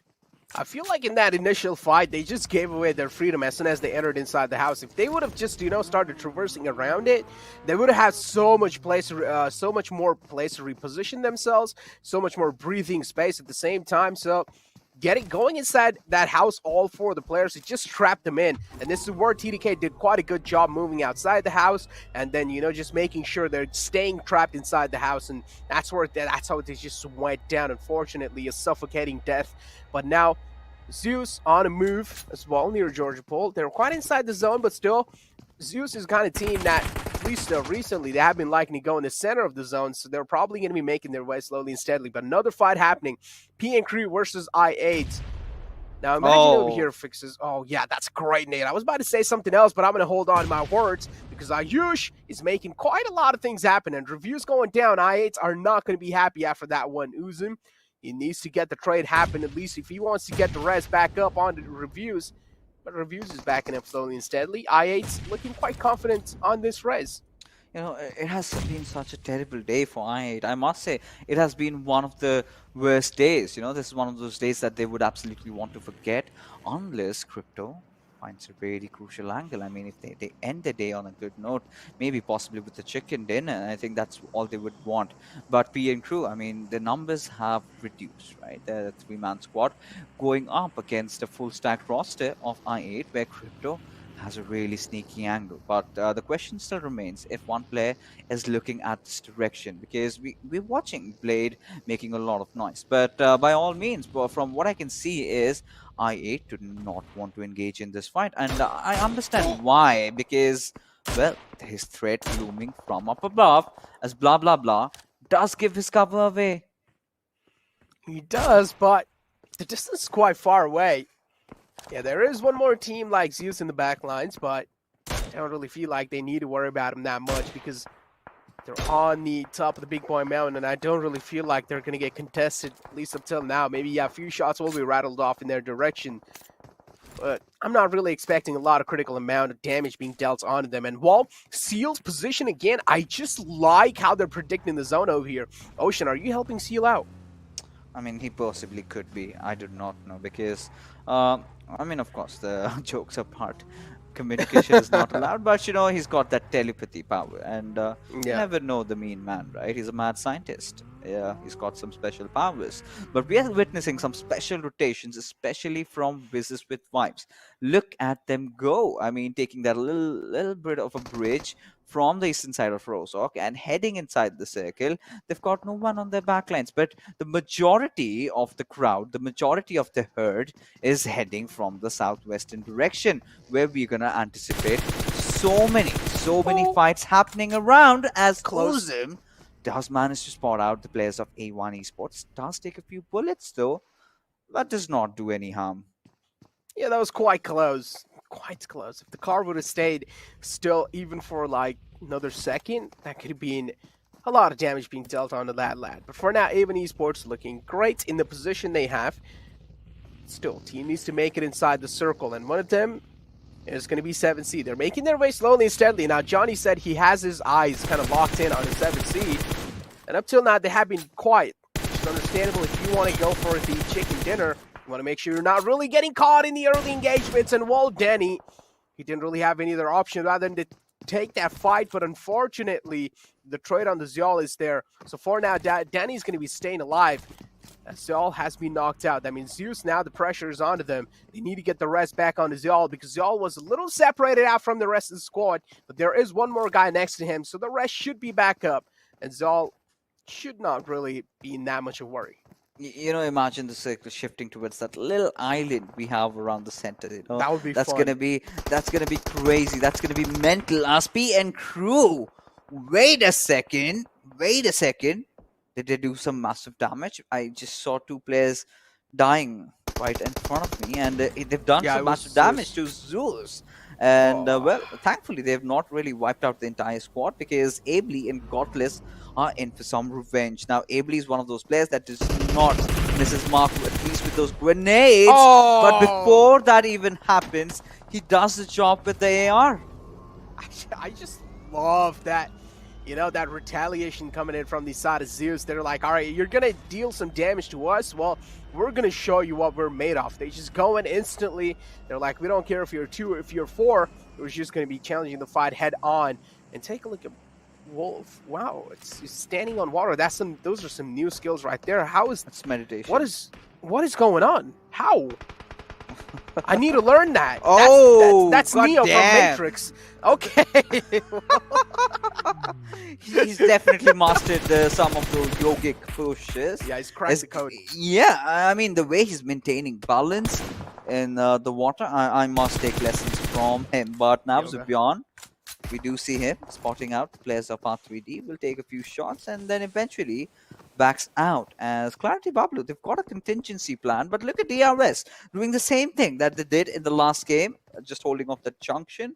But Clarity BABLU, they might just ruin the day, as T2K, one of their players, has been taken down by one of the players of I8. Again, two purple boys next to each other.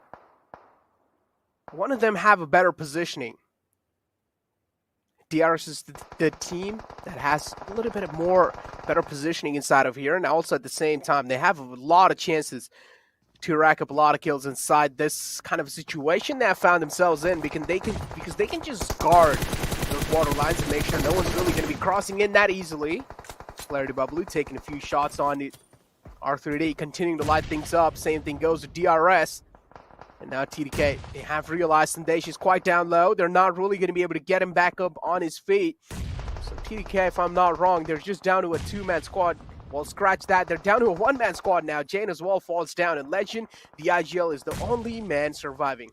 Yeah, I mean, after pulling off such heroics, well, T2K, this definitely going to meet their makers pretty much very soon. Now, this is where, if DRS can end things with a chicken, I mean, that's going to be such a good day for them. You know, they're going to close in for the gap, and DRS have been such an amazing team overall. But I8, they've just gone pushing in, and they've got some kills confirmed. And T2K, well, they've been wiped out for the better good. 0 points is what they get. Just 5 points out of the kills, as we still have 13 teams alive. 17 minutes pass by as Jalzin, he lob a grenade inside the waters, maybe just in hope to find someone, you know, some fish that is expecting to get bombarded. But, you know, taking a look at the map feed that we have, not a lot of teams are contesting for the center, right? Everyone sort of playing away from the peripheries, where Seal really have a good position, but Zebion was way too out in the open. Now, Teen Wolf did display his, you know, yogic postures outside of the water. Now, he's, you know, showing his breathing skills inside of it. But now, Team BABLU, they've gotten the better of R3D and a good position. And I think they're not going to have a lot of trouble reviving Zebion as well, unless and until Bishal becomes a thorn.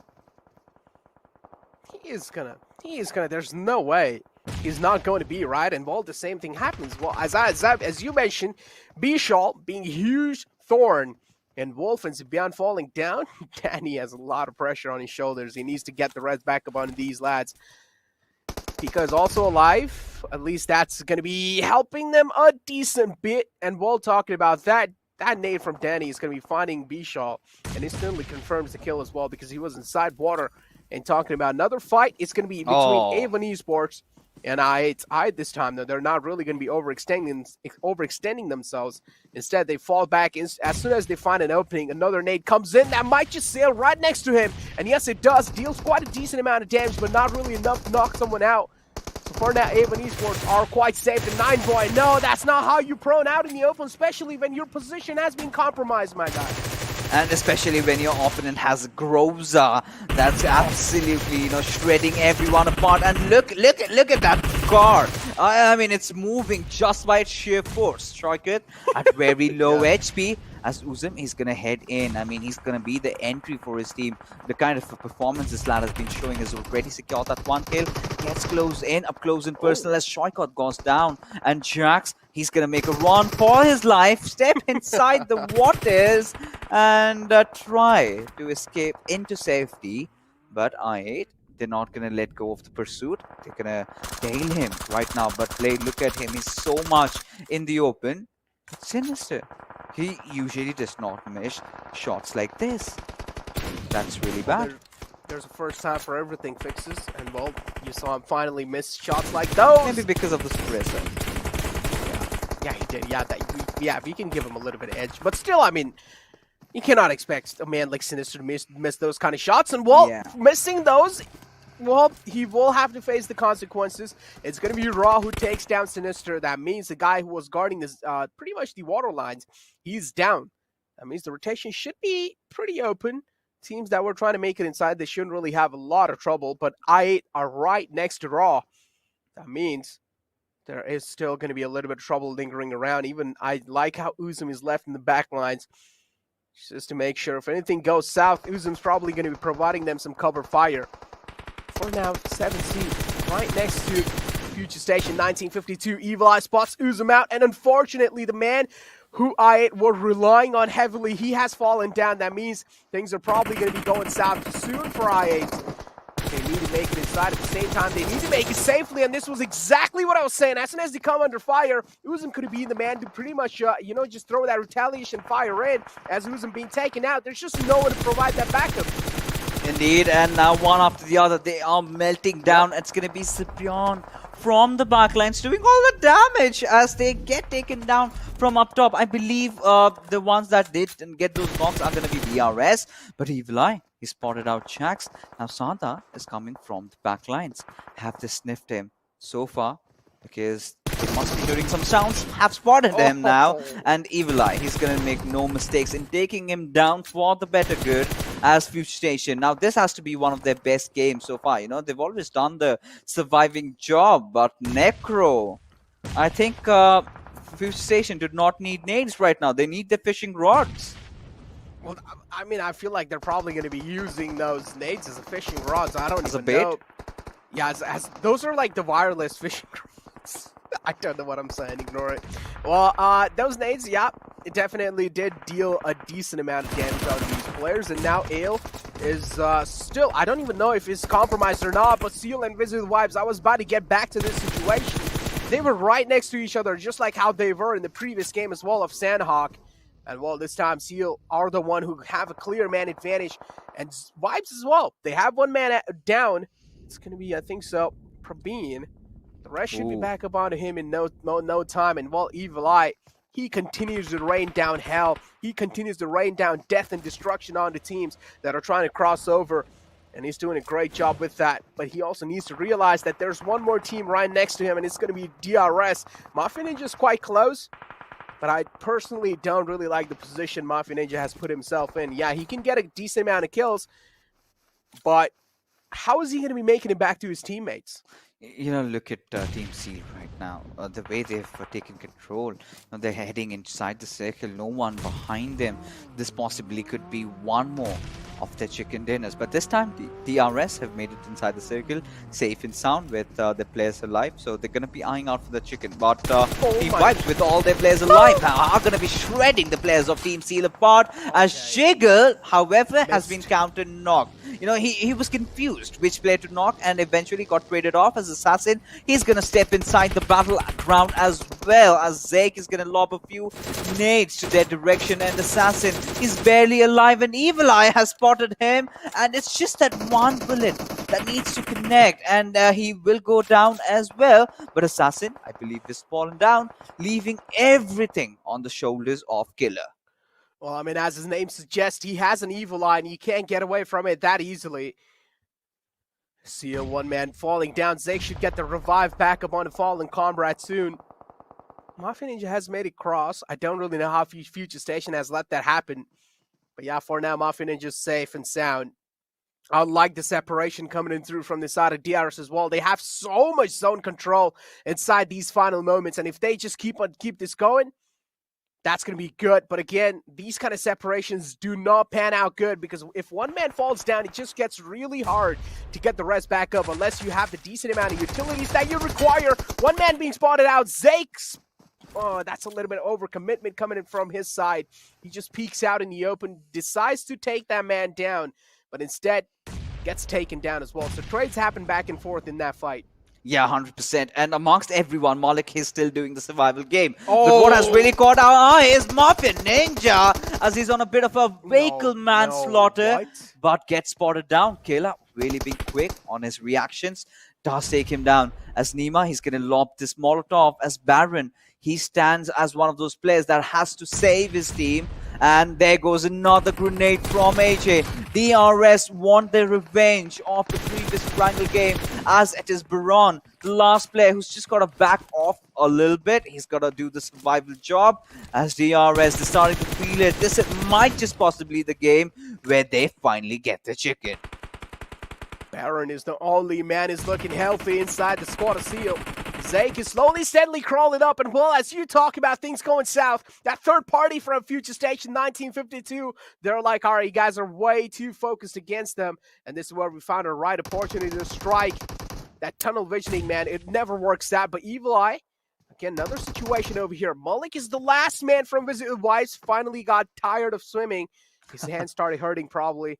So he was like, all right, I'm going to be getting back up on the land, trying to fight the situation out. That should help get Evil Eye at least back up on the feet for now. Baron's down quite low. He has spotted Gelson now. His knee's exposed. And well, as I said, your knee was exposed, Gelson. You need to stick back behind that tree.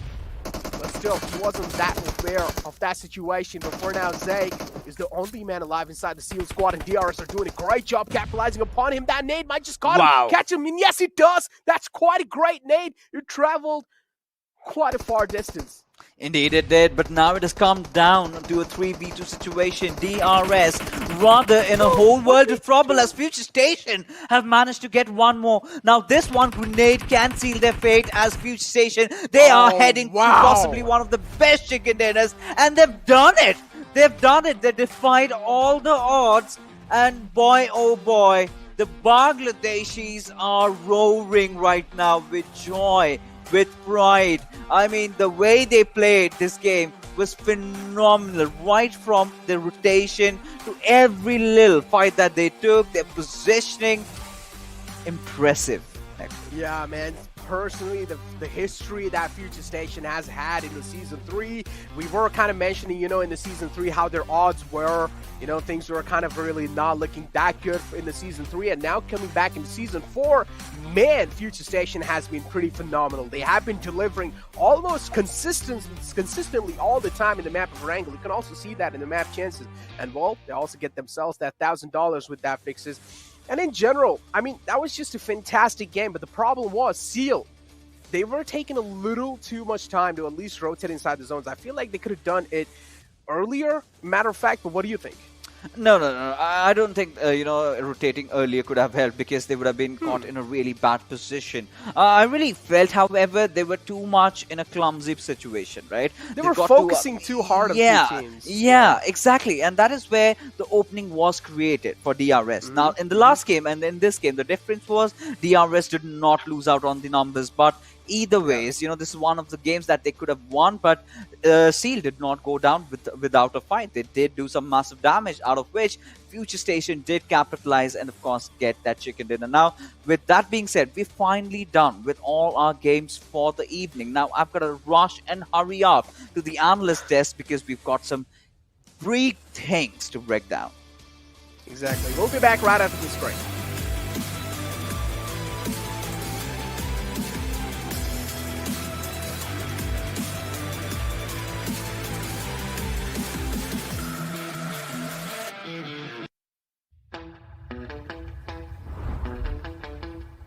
Are you keeping it real? I'm calling shotgun, wanna see my baby run. Oh, what's the word on the sea? Kicking up the dust, if you know what I mean. We got a good thing going. We got a good thing going on. Once again, welcome back, ladies and gentlemen, to the PUBG Mobile Pro League South Asia Season 4, brought to you by the Oppo F19 Pro. Woke up your fun with the Oppo F19 Pro. All 5 games of the day are done, and in this game as well, we had an interesting finish. This is Super Johnny, joined by Ocean and Fixes to help break all the action down. And talking about the action, Fixes, I want to know from you, it seems like people have figured out how to walk on water. Yes, I do not know. I mean, Ocean has I know. upon So that. I was just, I was actually gonna text Fixes in the middle, just to tell him what was happening. So there are 2-3 ways actually, 2-3 ways you can kind of do that. And versus one of your teammates just stays below and you stay above. You remember that there has been a time in one of the PMPLs you have seen like 4 people above each other, right? So it's kind of that. The second one is you can just slide on top of a vehicle as the vehicle goes down, but then it can damage you as well. So I'm pretty sure this was not that method, but it certainly was, one player behind onto the back lines of you, and then he was pushing you up, something like that. I mean, but here's the thing: no matter what happens, does it change anything? The physics behind of it, no, it doesn't change anything. But it looked really cool. It looks cool. It looks cool. And talking about things that are cool, ladies and gentlemen, we are going to be looking at some of the best performing players from this matchup. And I mean, there are going to be quite a few, because this was an intense game. And, even the circle itself sort of followed the shifts from the previous Erangel we saw. But this time, it was Future Station and Evil Eye who were there to make their presence felt. 100%. I mean, I think he has to be the undisputed MVP in this particular game, considering the situation that Future Station was in and his contribution to that. Let's be honest over here. They were on the edges, right? They were on the verge of elimination. They were almost about to get eliminated with so many teams flooding from the southern side. But this lad held on to the flanks. He was so vigilant, and he managed to get so much kills, so much damage also done over there. I loved it on 2-3 things, and that is as soon as the circle shift was just around north, we almost thought that Seal might have it again because they had that that area for themselves. Then comes DRS when Seal had just 2 players remaining with 1 player just on the verge of getting a revival. We thought DRS might just have it.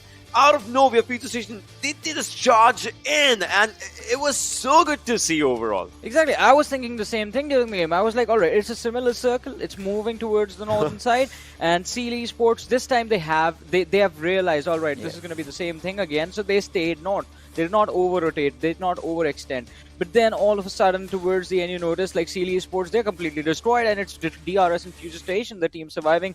And Future Station, the way they took down the last surviving players of DRS, that was incredible. Great utility usage, and the constant pressure with the suppressing fire that was being provided did not allow DRS a single inch of a space to move. But now it is time to have a look at the match summary. And it was an interesting game. DRS, we do see the players pop up, and even DRS, they were able to secure a lot of kills from this match as well. Yeah, they certainly were, and it was sort of a replication to what we did see in the last game of Erangel, right? A similar visit tower hold, and when the right moment did come, they charged in. But there were a lot of other things that did happen, and for few spectacles, we've got to talk about the fight between T2A and Stalwart Esports, right? The way Stalwart just barged in and they went down. But apart from that, DRS and Seal, the only reason I felt that they were in a bad position, considering they had the numbers advantage, but they were right out in the open. And in comparison to Future Station, having a little bit of cover to play around with and the right entry inside the circle helped them secure the chicken. I mean, completely agree with that. And it was an incredible finish as well. But looking at the match rankings, we've talked enough about Future Station, DRS, and Zeus Esports. Let's talk about 7C Esports, because even they had a pretty decent finish for themselves, getting those 9 points, 6 for placement, and 3 for the kills. Yeah, it's not just 7C. I get it. We were rooting about 7C in the pre-game segment as well, but more or less, this is another Erangel game in which kills are actually evenly distributed. Yeah. Not one team getting a major chunk. That shows that this one. So fix this. The way we started up the conversation, we were having this thing that the teams are toning down the aggression. I would say they are keeping aggression equally balanced, but it's like so many teams coming up on an aggressive stance that we can't just pick out one team that's just going heavily aggressive. I mean, so many fights are happening at the same time. Now, this is where the teams are kind of trying to survive, trying to play the long game, but they need to understand, for them to create, for them to increase their odds of getting a chicken dinner, they have to create some space. This is where they have to take that risk, go and engage in a fight, because no matter if you're surviving even over 21 minutes and get eliminated at, let's say, the 13th spot, you're still going to get nothing. Exactly. Yeah, definitely.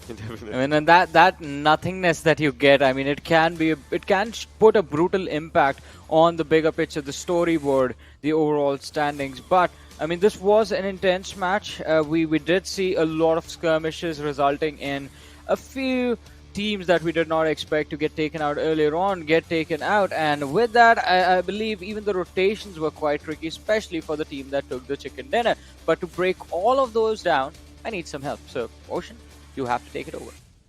Yeah, I'm up here for it, man. If we just talk about, look at this. First things first, let's just talk about where Future Station is, where the circle was, and where Seal already was. It was like Seal was just learning from their previous experiences, right, Fixes and John? Yeah, 100%. All of us were thinking the same thing. This team, from previous experience, literally the previous Erangel, they were just they knew they had to stay there. But even after that, later stages when the team started to close in, we saw them fall under the pressure.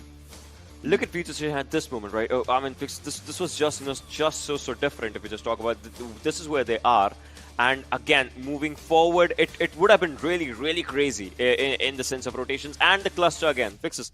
We saw this thing happening previously as well. We are seeing this happen again as well. The cluster that forms on the other side of water lines that just creates chaos in the minds of the players. So. Imagine shots whizzing past your ears every single time. You know that you're in a whole world of trouble, but you still have to fight. Now, this is where Future Station went into a really passive mode, right? They started avoiding the fights. They knew that their time would come once they get to the periphery of the zone. And once they do that, they're going to get a lot of kills from behind. Because one thing also you guys must have noticed is that they had some rocky cover so that they could not get taken down from up above, which eventually did help them getting few knocks from down below, right? And if you remember that DRS knock, they had to win the end. They got it because they were in a good cover position.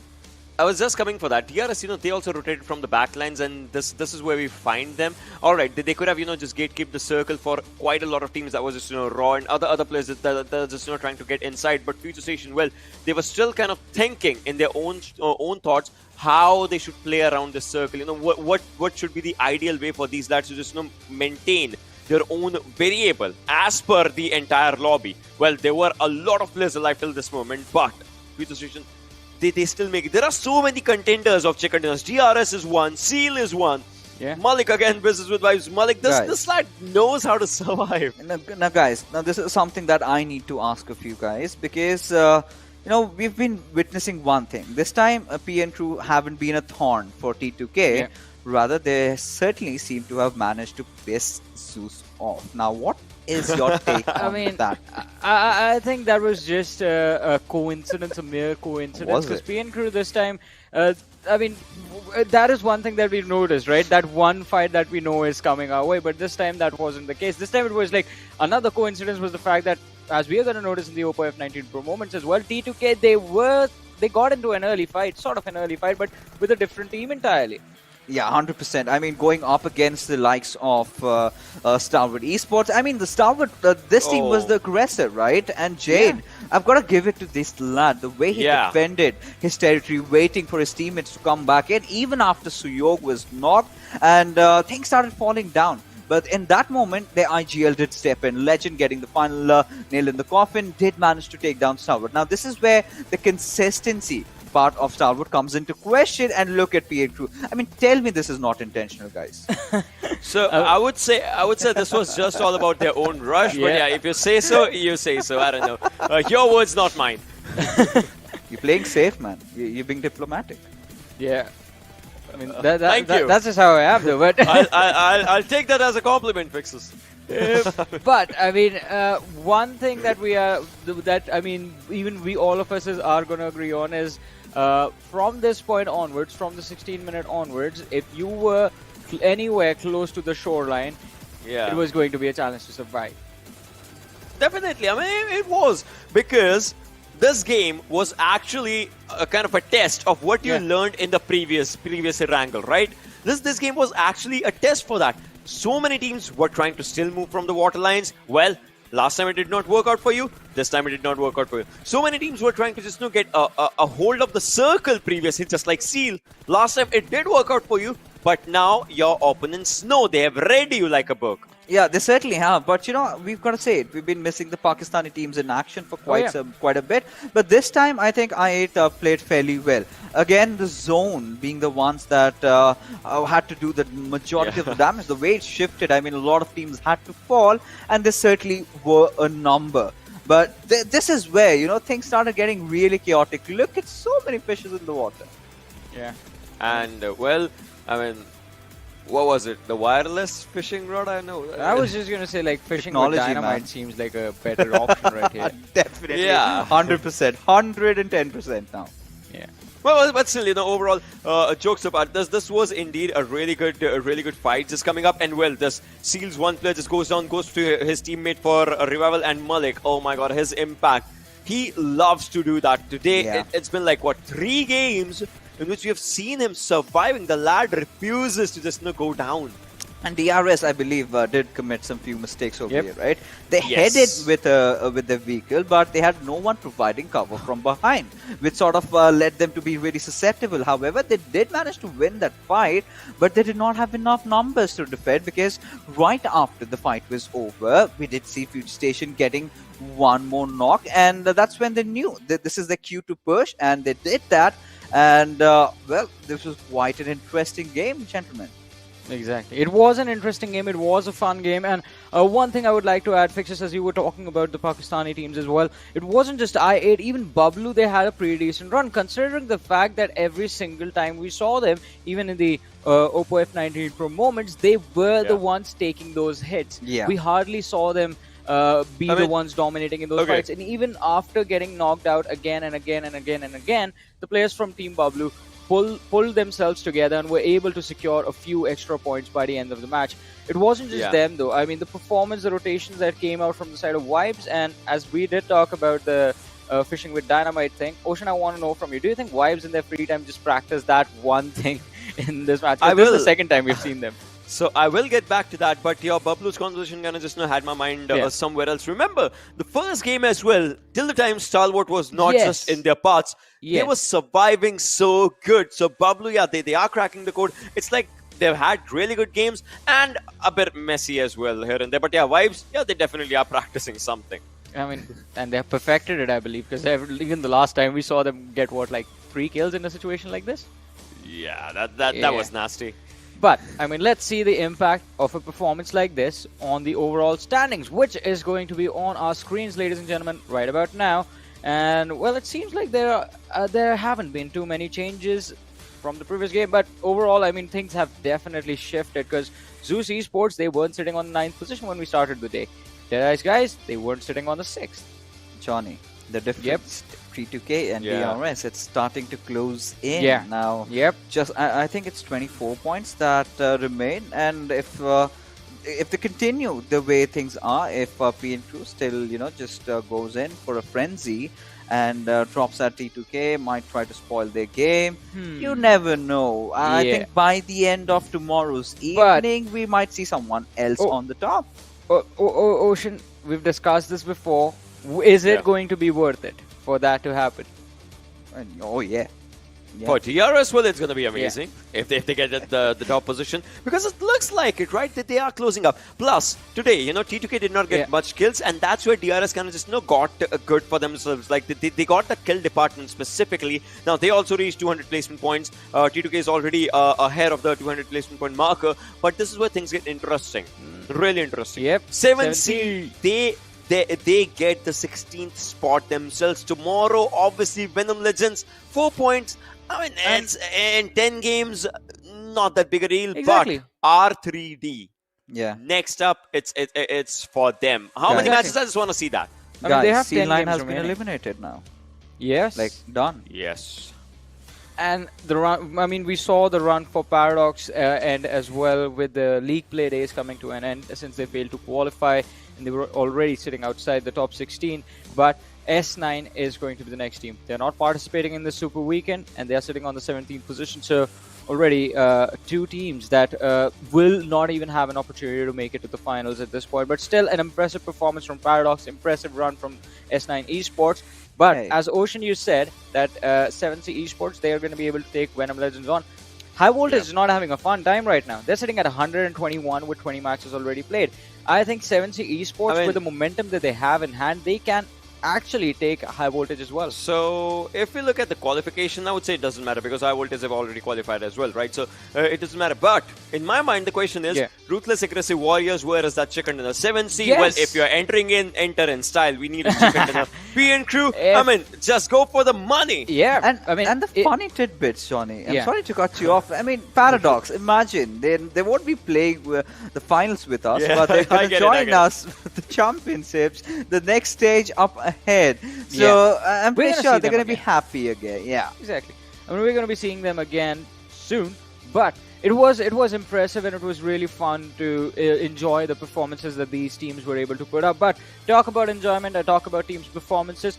Today's day was owned by Seal Esports, ladies and gentlemen, the best performing team, the most consistent team of today. They have earned themselves 79 points in the 5 matches that they played. That's indeed brilliant, right? Because if you talk about it, if you look at it, they have only 33 kills in today's day. Yes. You look at it, 9 kills by Baron, 11 by Killa, Wally 8, and Zaki 5. They have 33 kills for themselves in this department, but the rest of those are placement points. And exactly. It is because Erangel's a chicken dinner. The next Sanhok for them just gets onto a really good momentum because again in the top 4 and this Erangel, the final Erangel as well, they were in top 3. It was looking such a brilliant beat for them. You know, it really felt like we were witnessing the old Seal, right? Old the Seal. one that had managed to get the chicken, the triple, the hat-trick chicken dinner the last season. And I hope they sort of continue this run because this is what we expect from the Mongolians to deliver, and it's high time someone took a stand. Exactly, and I mean, talk about taking a stand. We saw all 3 big Mongolian teams walk away with chicken dinners today, and impressive ones as well. Stalwart Esports starting things off with their 18 kills and the performance that was delivered from Action. Then Seal Esports in the second Erangel with their 8 kills, but we talked about this. They have been consistent. Ocean mentioned this as well. Those survival times means the placement points were there for them every single game. And then Zeus Esports getting their chicken on Sanhok. Now, let's have a look at the kill leaders leaderboard and see how the individual players are doing over there. I mean, we knew that Action and Top had a pretty massive lead for themselves, but 116 kills. All right, guys. Wow. 2 players with more than 50,000 damage are here. And the entire team, there's like 2 other players, they have 25,000. Like they did cross the 75,000 marker, right, Fixus? Yeah, 100%. But you know, I would want to get our attention and also our viewers' attention towards Killer, right? He's one of those players who's been consistent and a rather newer player inside the scene, right? Because I think it's the last season where we did come to recognize him. We did take cognizance of how good this player has been. But Crypto, I must say, today has been an off day for him, and I'm pretty sure he's going to be back tomorrow. And the same goes for Delta as well. In those earlier weeks, we did see a lot out of him, but today I really felt Delta was silent because somehow, I mean, we 3 must be agreeing over here on the same page that Malik stole the day for Wizzes with Vibes. Yeah, I mean, I do agree with that. Again, I mean, bringing into perspective what these lads are capable of, last season, in Season 3, the highest kills during the league stages, the record was set by, any guesses? It was the same lad, Action. It was no, all right. So you're talking about the league stage, right? League all right. stages. So I thought the finals because we remember out of 10 people, 8 were all right. So it was Godless. Yeah. Godless set the record with 122 kills for himself. And we remember that performance from Zeus Esports. That is why the team is still being praised. And now Stalwart Esports, Action and Top, they are challenging the throne that was that Zeus Esports was built upon. But there is another player in this list that I mean that joined us in Season 3 and has made his way with us till Season 4. It is Crypto, and you guys remember when we first saw him in Season 3, such an impressive performance. A young player filled with a lot of aggression, and that thing hasn't changed. Crypto has done an impressive performance. He put up an impressive performance in Season 3. He's putting up an impressive performance in Season 4 as well. We see him on the 4th position with 91 points, 20,000 damage, Ocean. You know what? He's matured like a fine wine, right? Yeah. For sure. But these aren't the only players that we have in the kill leaderboard. We have 5 more, and we're going to witness them well right about now. And this is where we see the lads from DRS and T2K, the two teams sitting at the top. I still personally feel kind of. I get it, right? Galzin is here, but man, the lad was at first position one time. That just gets me thinking.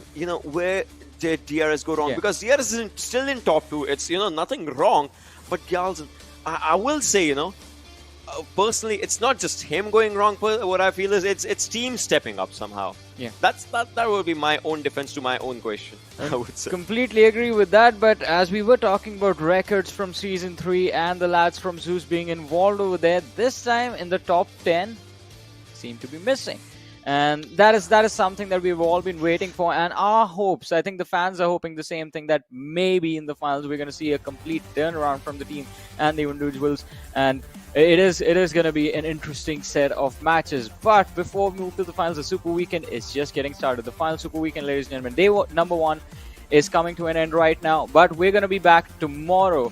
And if you want to catch all the action, make sure you subscribe to the channel, hit that notification icon as well, and do subscribe to PUBG Mobile Esports South Asia as well, because there are drops that are going to be happening every single time we are going to be here. So take care, good night, we'll see you again tomorrow, same time, same place, bye-bye.